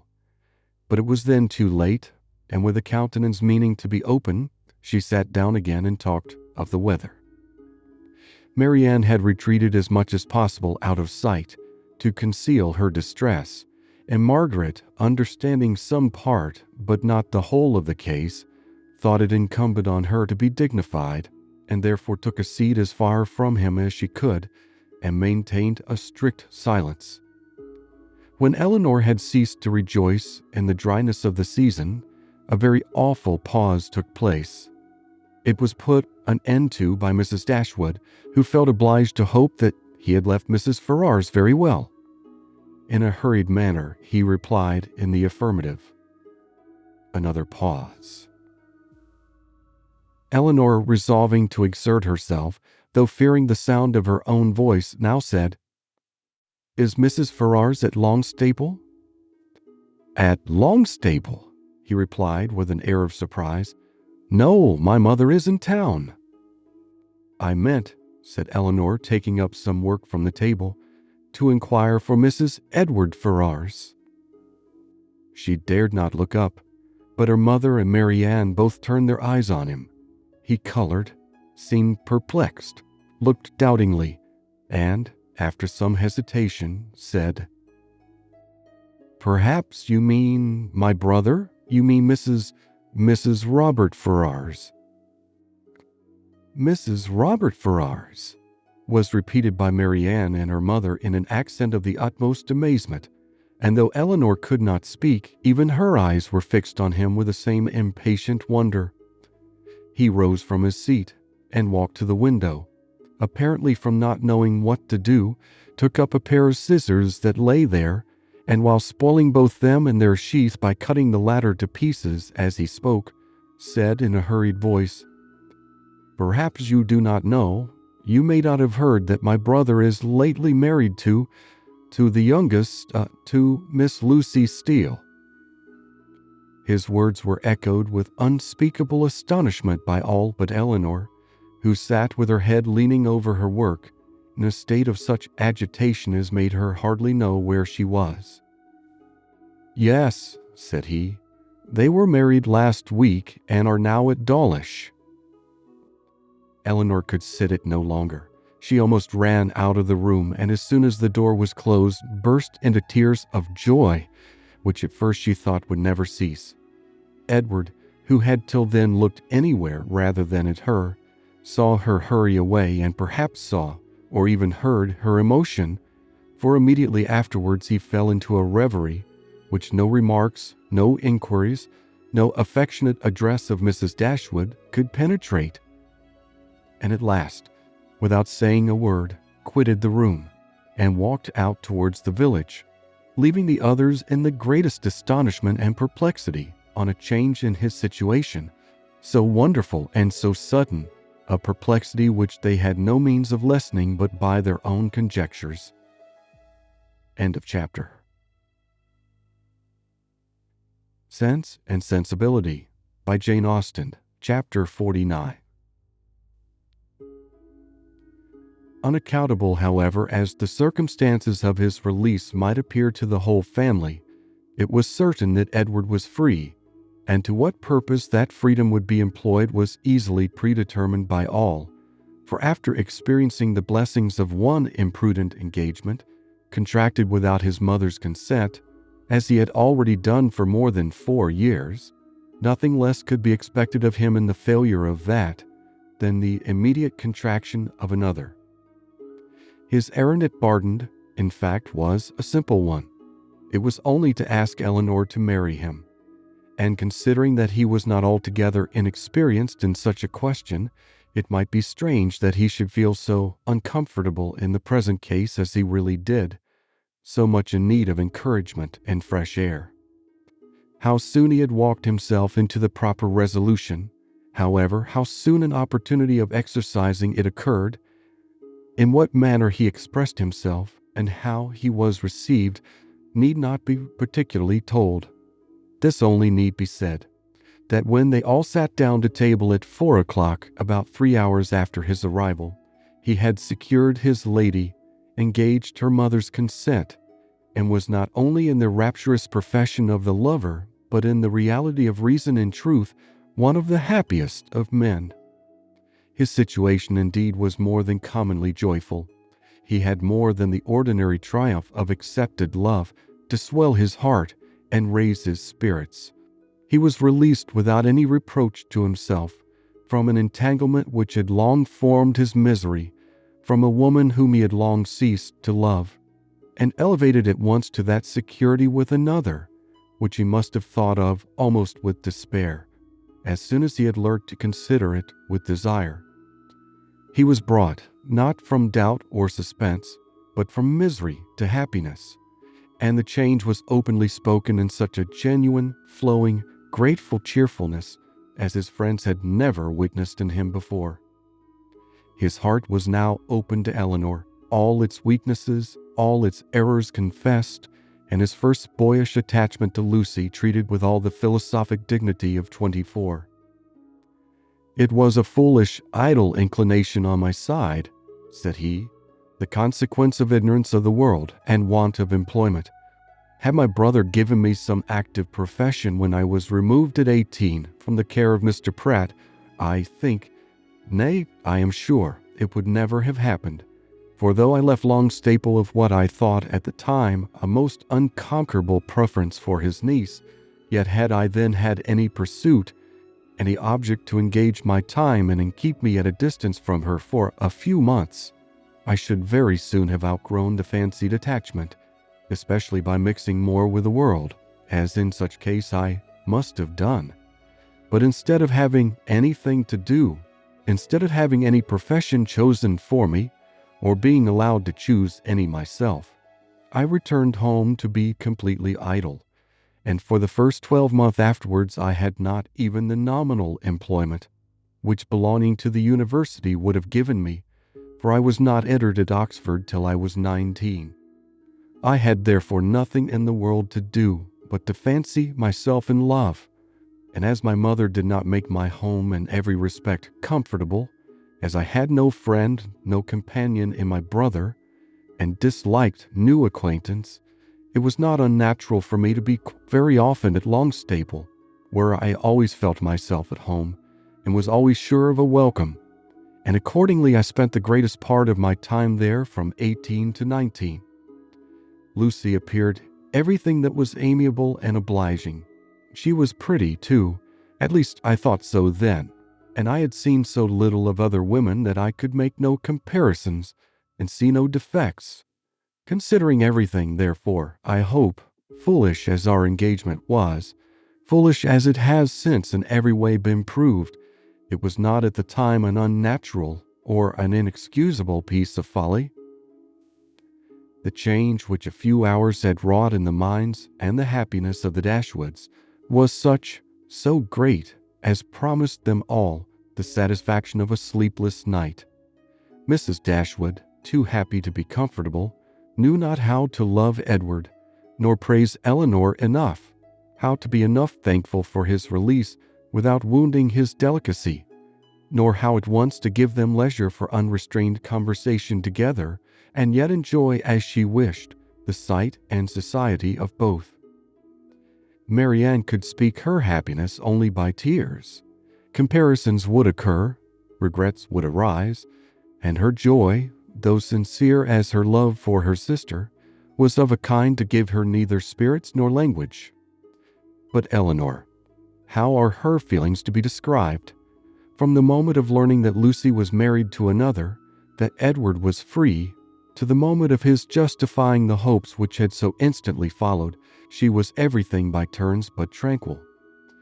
But when this second moment had passed, when she found every doubt, every solicitude removed, compared her situation with what so lately it had been, saw him honorably released from his former engagement, saw him instantly profiting by the release to address herself and declare an affection as tender, as constant as she had ever supposed it to be, she was oppressed, she was overcome by her own felicity, and happily disposed as is the human mind to be easily familiarized with any change for the better, it required several hours to give sedateness to her spirits, or any degree of tranquility to her heart. Edward was now fixed at the cottage, at least for a week. For whatever other claims might be made on him, it was impossible that less than a week should be given up to the enjoyment of Elinor's company, or suffice to say half that was to be said of the past, the present, and the future. For though a very few hours spent in the hard labor of incessant talking will dispatch more subjects than can really be in common between any two rational creatures, yet with lovers it is different. Between them no subject is finished, no communication is even made, till it has been made at least 20 times over. Lucy's marriage, the unceasing and reasonable wonder among them all, formed of course one of the earliest discussions of the lovers, and Elinor's particular knowledge of each party made it appear to her in every view as one of the most extraordinary and unaccountable circumstances she had ever heard. How they could be thrown together, and by what attraction Robert could be drawn on to marry a girl of whose beauty she had herself heard him speak without any admiration, a girl too already engaged to his brother, and on whose account that brother had been thrown off by his family, it was beyond her comprehension to make out. To her own heart it was a delightful affair, and to her imagination it was even a ridiculous one, but to her reason, her judgment, it was completely a puzzle. Edward could only attempt an explanation by supposing that perhaps, at first accidentally meeting, the vanity of the one had been so worked on by the flattery of the other as to lead by degrees to all the rest. Elinor remembered what Robert had told her in Harley Street of his opinion of what his own mediation in his brother's affairs might have done if applied to in time. She repeated it to Edward. "That was exactly like Robert," was his immediate observation, "and that," he presently added, "might perhaps be in his head when the acquaintance between them first began. And Lucy perhaps at first might think only of procuring his good offices in my favor. Other designs might afterward arise." How long it had been carrying on between them, however, he was equally at a loss with herself to make out, for at Oxford, where he had remained for choice ever since his quitting London, he had had no means of hearing of her but from herself, and her letters to the very last were neither less frequent nor less affectionate than usual. Not the smallest suspicion, therefore, had ever occurred to prepare him for what followed, and when at last it burst on him in a letter from Lucy herself, he had been for some time, he believed, half stupefied between the wonder, the horror, and the joy of such a deliverance. He put the letter into Elinor's hands. "Dear Sir, being very certain I have long lost your affections, I have thought myself at liberty to bestow my own on another, and have no doubt of being as happy with him as I once used to think I might be with you. But I scorn to accept a hand while the heart was another's. Sincerely wish you happy in your choice, and it shall not be my fault if we are not always good friends, as our near relationship now makes proper. I can safely say I owe you no ill will, and am sure you will be too generous to do us any ill offices. Your brother has gained my affections entirely, and as we could not live without one another, we are just returned from the altar, and are now on our way to Dawlish for a few weeks, which place your dear brother has great curiosity to see, but thought I would first trouble you with these few lines, and shall always remain your sincere well-wisher, friend, and sister, Lucy Ferrars. I have burnt all your letters and will return your picture the first opportunity. Please to destroy my scrawls, but the ring with my hair you are very welcome to keep." Elinor read and returned it without any comment. "I will not ask your opinion of it as a composition," said Edward. "For worlds would not I have had a letter of hers seen by you in former days.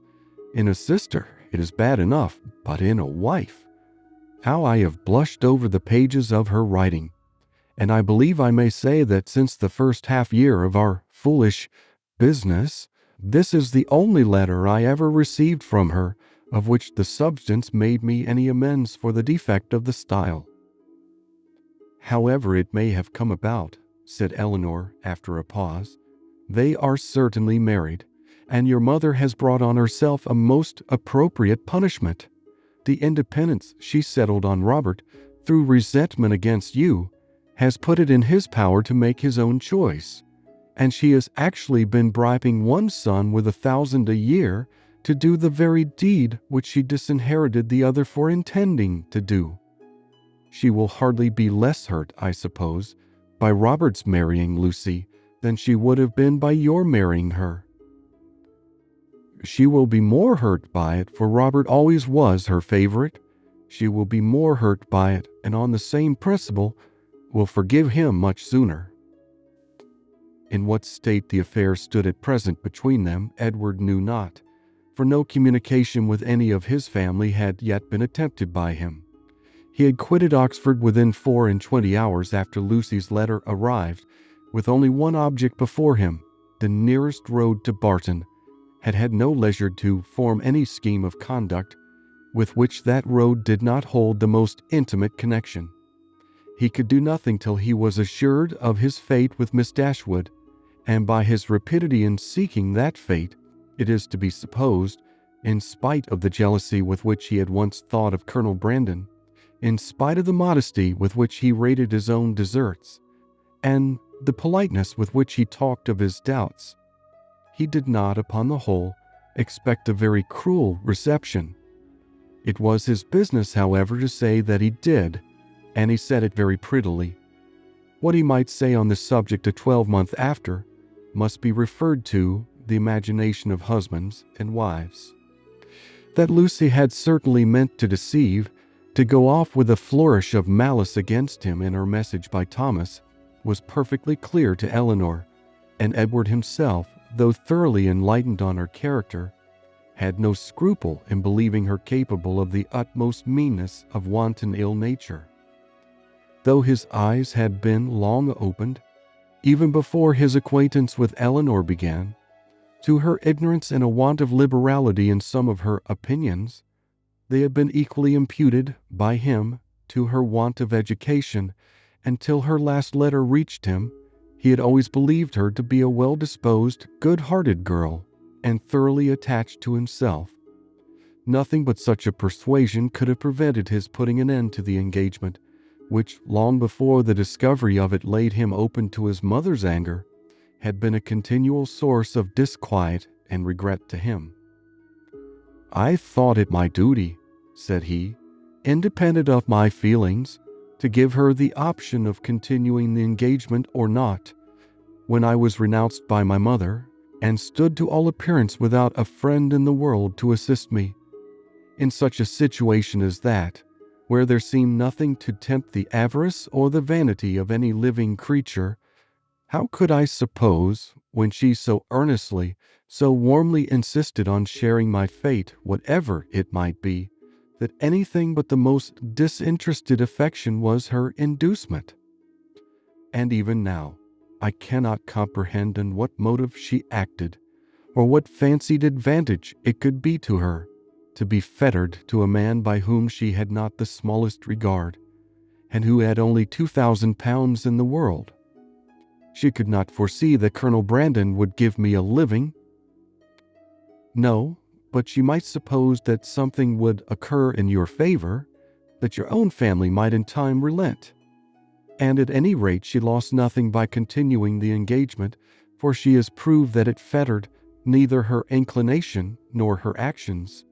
The connection was certainly a respectable one, and probably gained her consideration among her friends, and if nothing more advantageous occurred, it would be better for her to marry you than be single." Edward was, of course, immediately convinced that nothing could have been more natural than Lucy's conduct, nor more self-evident than the motive of it.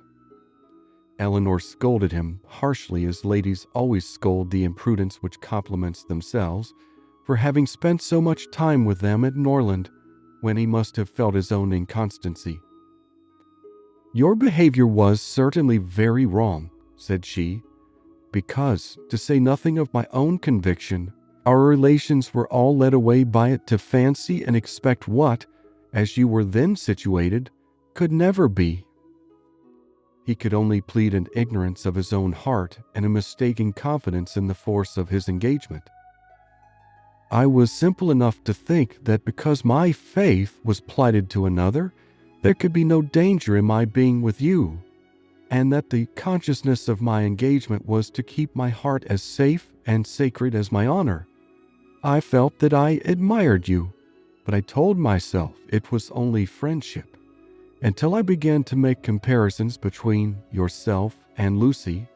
I did not know how far I was got. After that, I suppose I was wrong in remaining so much in Sussex, and the arguments with which I reconciled myself to the expediency of it were no better than these. The danger is my own. I am doing no injury to anybody but myself." Elinor smiled and shook her head. Edward heard with pleasure of Colonel Brandon's being expected at the cottage, as he really wished not only to be better acquainted with him, but to have an opportunity of convincing him that he no longer resented his giving him the living of Delaford, "which at present," said he, "after thanks so ungraciously delivered as mine were on the occasion, he must think I have never forgiven him for offering." Now he felt astonished himself that he had never yet been to the place, but so little interest had he taken in the matter that he owed all his knowledge of the house, garden, and glebe, extent of the parish, condition of the land, and rate of the tithes, to Elinor herself, who had heard so much of it from Colonel Brandon, and heard it with so much attention as to be entirely mistress of the subject. One question after this only remained undecided. Between them, one difficulty only was to be overcome. They were brought together by mutual affection, with the warmest approbation of their real friends. Their intimate knowledge of each other seemed to make their happiness certain, and they only wanted something to live upon. Edward had £2,000, and Elinor one, which, with Delaford living, was all that they could call their own, for it was impossible that Mrs. Dashwood should advance anything, and they were neither of them quite enough in love to think that £350 a year would supply them with the comforts of life. Edward was not entirely without hopes of some favorable change in his mother towards him, and on that he rested for the residue of their income. But Elinor had no such dependence, for since Edward would still be unable to marry Miss Morton, and his choosing herself had been spoken of in Mrs. Ferrars' flattering language as only a lesser evil than his choosing Lucy Steele, she feared that Robert's offense would serve no other purpose than to enrich Fanny. About 4 days after Edward's arrival, Colonel Brandon appeared, to complete Mrs. Dashwood's satisfaction, and to give her the dignity of having, for the first time since her living at Barton, more company with her than her house would hold. Edward was allowed to retain the privilege of first comer, and Colonel Brandon therefore walked every night to his old quarters at the park, from whence he usually returned in the morning, early enough to interrupt the lovers' first tete-a-tete before breakfast.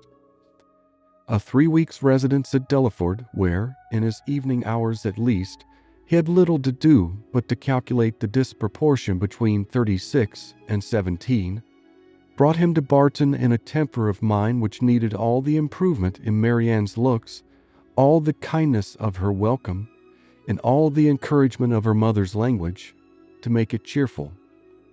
Among such friends, however, and such flattery, he did revive. No rumor of Lucy's marriage had yet reached him. He knew nothing of what had passed, and the first hours of his visit were consequently spent in hearing and in wondering. Everything was explained to him by Mrs. Dashwood, and he found fresh reason to rejoice in what he had done for Mr. Ferrars, since eventually it promoted the interest of Elinor. It would be needless to say that the gentlemen advanced in the good opinion of each other as they advanced in each other's acquaintance, for it could not be otherwise. Their resemblance in good principles and good sense, in disposition and manner of thinking, would probably have been sufficient to unite them in friendship, without any other attraction. But their being in love with two sisters, and two sisters fond of each other, made that mutual regard inevitable and immediate, which might otherwise have waited the effect of time and judgment. The letters from town, which a few days before would have made every nerve in Elinor's body thrill with transport, now arrived to be read with less emotion than mirth. Mrs. Jennings wrote to tell the wonderful tale, to vent her honest indignation against the jilting girl, and pour forth her compassion towards poor Mr. Edward, who, she was sure, had quite doted upon the worthless hussy, and was now by all accounts almost broken-hearted at Oxford. "I do think," she continued, "nothing was ever carried on so sly, for it was but 2 days before Lucy called and sat a couple of hours with me. Not a soul suspected anything of the matter, not even Nancy, who, poor soul, came crying to me the day after, in a great fright for fear of Mrs. Ferrars, as well as not knowing how to get to Plymouth, for Lucy, it seems, borrowed all her money before she went off to be married, on purpose, we suppose, to make a show with, and poor Nancy had not 7 shillings in the world. So I was very glad to give her 5 guineas to take her down to Exeter, where she thinks of staying 3 or 4 weeks with Mrs. Burgess, in hopes, as I tell her, to fall in with the doctor again. And I must say that Lucy's crossness not to take them along with them in the chaise is worse than all. Poor Mr. Edward, I cannot get him out of my head, but you must send for him to Barton, and Miss Marianne must try to comfort him. Mr. Dashwood's strains were more solemn.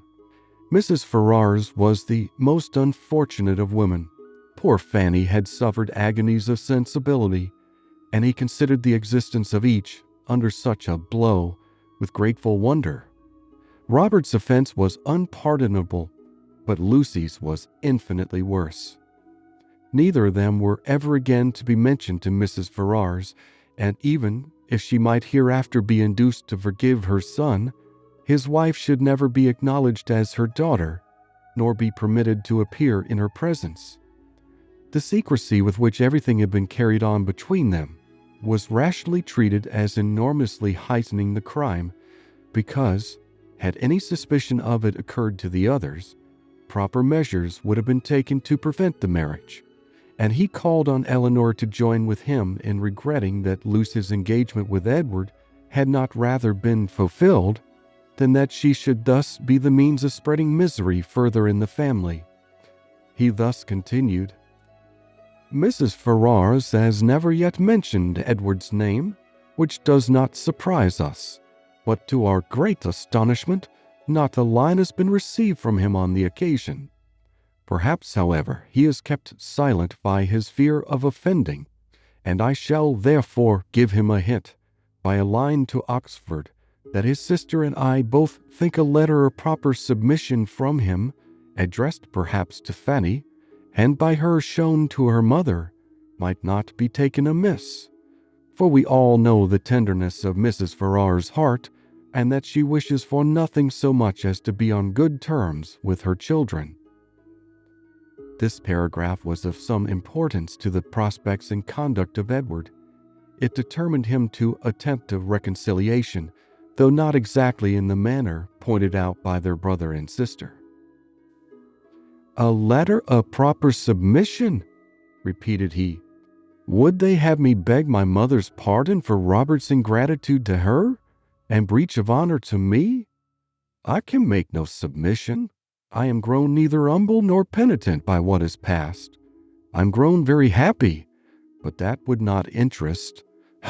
I know of no submission that is proper for me to make." "You may certainly ask to be forgiven," said Elinor, "because you have offended, and I should think you might now venture so far as to profess some concern for having ever formed the engagement which drew on you your mother's anger." He agreed that he might.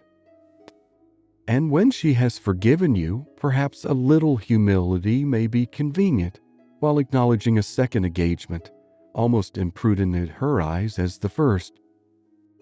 He had nothing to urge against it, but still resisted the idea of a letter of proper submission, and therefore, to make it easier to him, as he declared a much greater willingness to make mean concessions by word of mouth than on paper, it was resolved that, instead of writing to Fanny, he should go to London and personally entreat her good offices in his favor. "And if they really do interest themselves," said Marianne in her new character of candor, "in bringing about a reconciliation, I shall think that even John and Fanny are not entirely without merit." After a visit on Colonel Brandon's side of only 3 or 4 days, the two gentlemen quitted Barton together. They were to go immediately to Delaford, that Edward might have some personal knowledge of his future home, and assist his patron and friend in deciding on what improvements were needed to it. And from thence, after staying there a couple of nights, he was to proceed on his journey to town. End of chapter. Sense and Sensibility by Jane Austen. Chapter 50. The final chapter. After a proper resistance on the part of Mrs. Ferrars, just so violent and so steady as to preserve her from that reproach which she always seemed fearful of incurring, the reproach of being too amiable, Edward was admitted to her presence and pronounced to be again her son. Her family had of late been exceedingly fluctuating. For many years of her life she had had 2 sons, but the crime and annihilation of Edward a few weeks ago had robbed her of one, The similar annihilation of Robert had left her for a fortnight without any, and now, by the resuscitation of Edward, she had one again. In spite of his being allowed once more to live, however, he did not feel the continuance of his existence secure till he had revealed his present engagement, for the publication of that circumstance, he feared, might give a sudden turn to his constitution and carry him off as rapidly as before. With apprehensive caution, therefore, it was revealed, and he was listened to with unexpected calmness. Mrs. Ferrars at first reasonably endeavored to dissuade him from marrying Miss Dashwood by every argument in her power, told him that in Miss Morton he would have a woman of higher rank and larger fortune, and enforced the assertion by observing that Miss Morton was the daughter of a nobleman with £30,000, while Miss Dashwood was only the daughter of a private gentleman with no more than 3. But when she found that, though perfectly admitting the truth of her representation, he was by no means inclined to be guided by it, she judged it wisest, from the experience of the past, to submit, and therefore, after such an ungracious delay as she owed to her own dignity, and as served to prevent every suspicion of goodwill, she issued her decree of consent to the marriage of Edward and Elinor. What she would engage to do towards augmenting their income was next to be considered, and here it plainly appeared that though Edward was now her only son, he was by no means her eldest, for while Robert was inevitably endowed with £1,000 a year, not the smallest objection was made against Edward's taking orders for the sake of 250 at the utmost, nor was anything promised either for the present or in future, beyond the £10,000 which had been given with Fanny. It was as much, however, as was desired, and more than was expected by Edward and Elinor, and Mrs. Ferrars herself, by her shuffling excuses, seemed the only person surprised at her not giving more.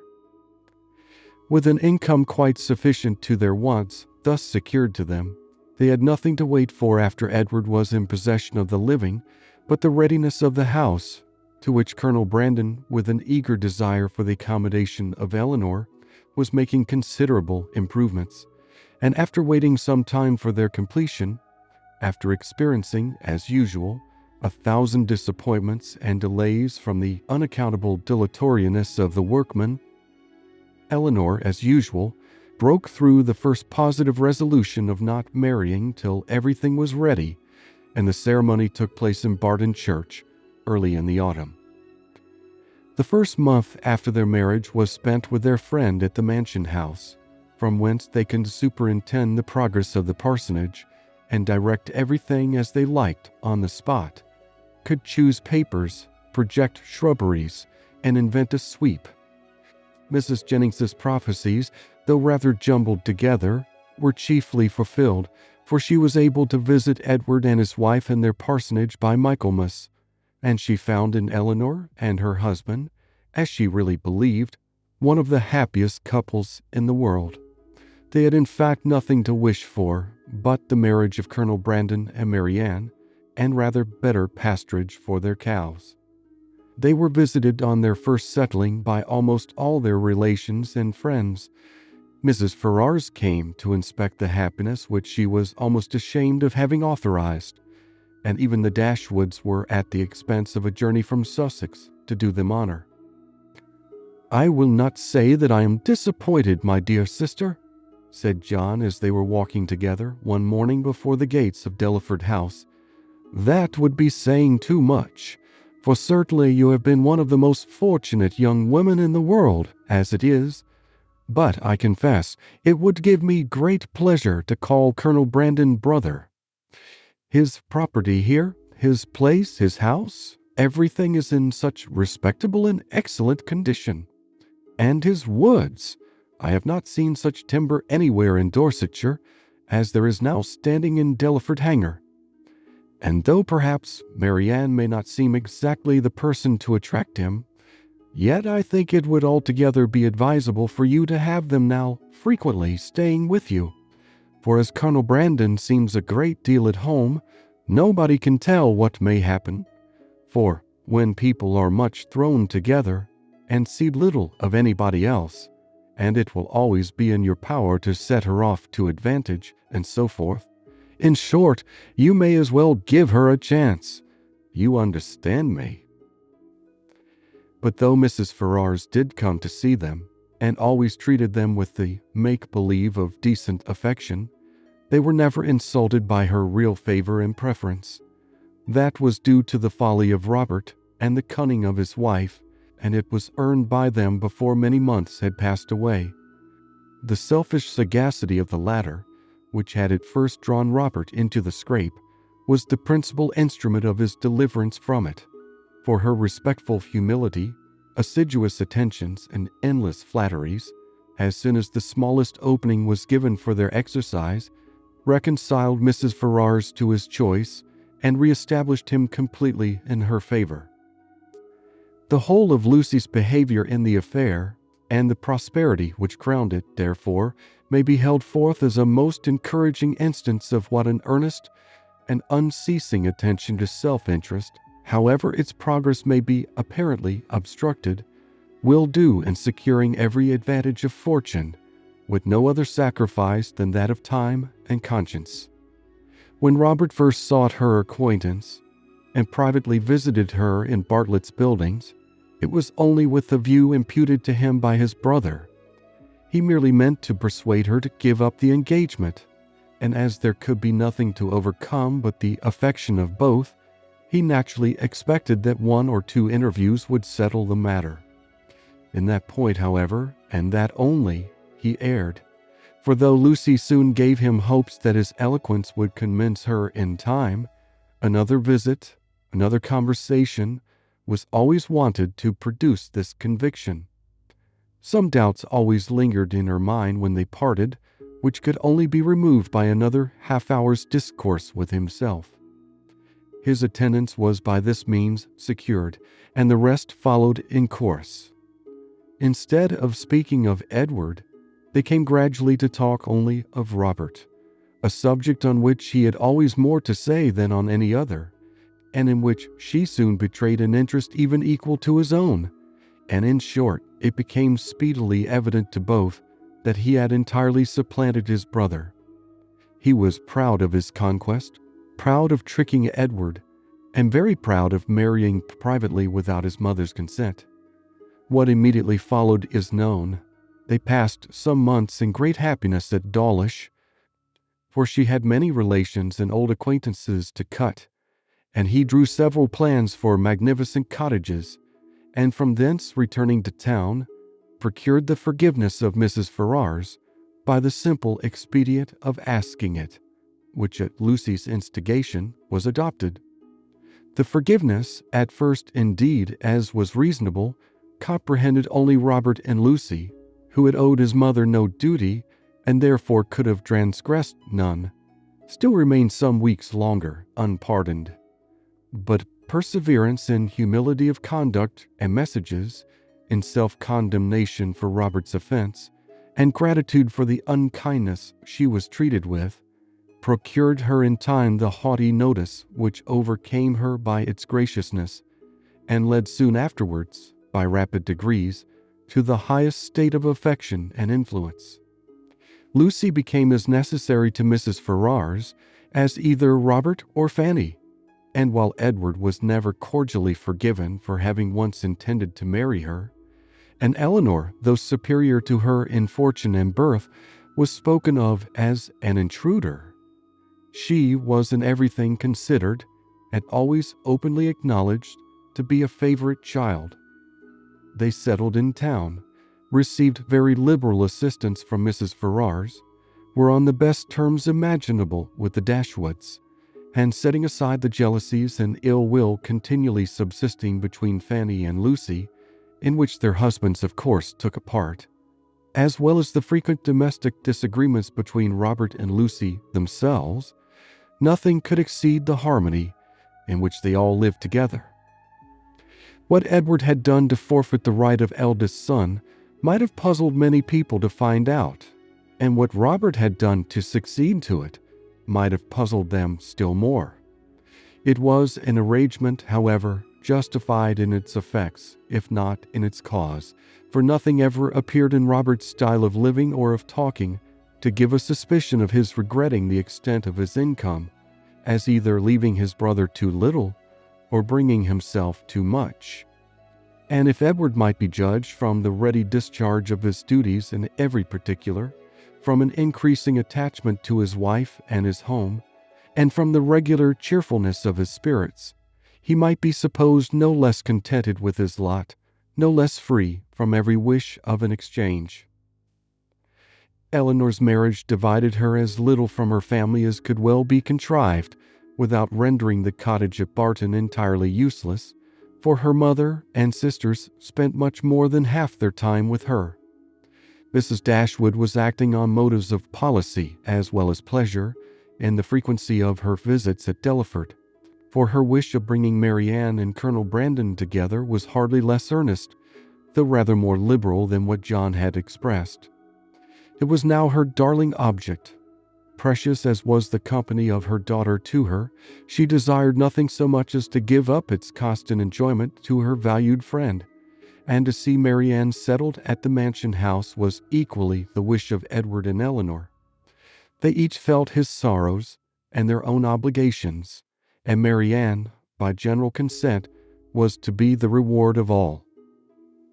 With such a confederacy against her, with a knowledge so intimate of his goodness, with the conviction of his fond attachment to herself, which at last, though long after it was observable to everybody else, burst on her, what could she do? Marianne Dashwood was born to an extraordinary fate. She was born to discover the falsehood of her own opinions, and to counteract by her conduct her most favorite maxims. She was born to overcome an affection formed so late in life as at 17, and with no sentiment superior to strong esteem and lively friendship, voluntarily to give her hand to another, and that other, a man who had suffered no less than herself under the event of a former attachment, whom 2 years before she had considered too old to be married, and who still sought the constitutional safeguard of a flannel waistcoat. But so it was.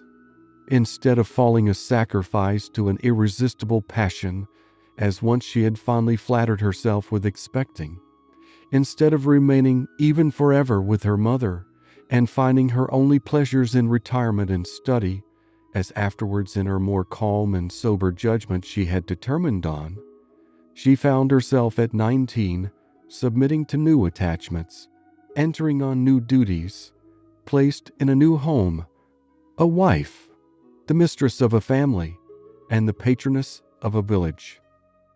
Colonel Brandon was now as happy as all those who best loved him believed he deserved to be. In Marianne he was consoled for every past affliction. Her regard and her society restored his mind to animation and his spirits to cheerfulness, and that Marianne found her own happiness in forming his was equally the persuasion and delight of each observing friend. Marianne could never love by halves, and her whole heart became, in time, as much devoted to her husband as it had once been to Willoughby. Willoughby could not hear of her marriage without a pang, and his punishment was soon afterwards to complete in the voluntary forgiveness of Mrs. Smith, who, by stating his marriage with a woman of character as the source of her clemency, gave him reason for believing that had he behaved with honor towards Marianne, he might at once have been happy and rich. That his repentance of misconduct, which thus brought its own punishment, was sincere, need not be doubted, nor that he long thought of Colonel Brandon with envy, and of Marianne with regret, but that he was forever inconsolable, that he fled from society, or contracted an habitual gloom of temper, or died of a broken heart, must not be depended upon. For he did neither. He lived to exert, and frequently to enjoy himself. His wife was not always out of humor, nor his home always uncomfortable, and in his breed of horses and dogs, and in sporting of every kind he found no inconsiderable degree of domestic felicity. For Marianne, however, in spite of his incivility in surviving her loss, he always retained that decided regard which interested him in everything that befell her, and made her his secret standard of perfection in woman, and many a rising beauty would be slighted by him in after days as bearing no comparison with Mrs. Brandon. Mrs. Dashwood was prudent enough to remain at the cottage without attempting a removal to Delaford, and fortunately for Sir John and Mrs. Jennings, when Marianne was taken from them, Margaret had reached an age highly suitable for dancing and not very ineligible for being supposed to have a lover.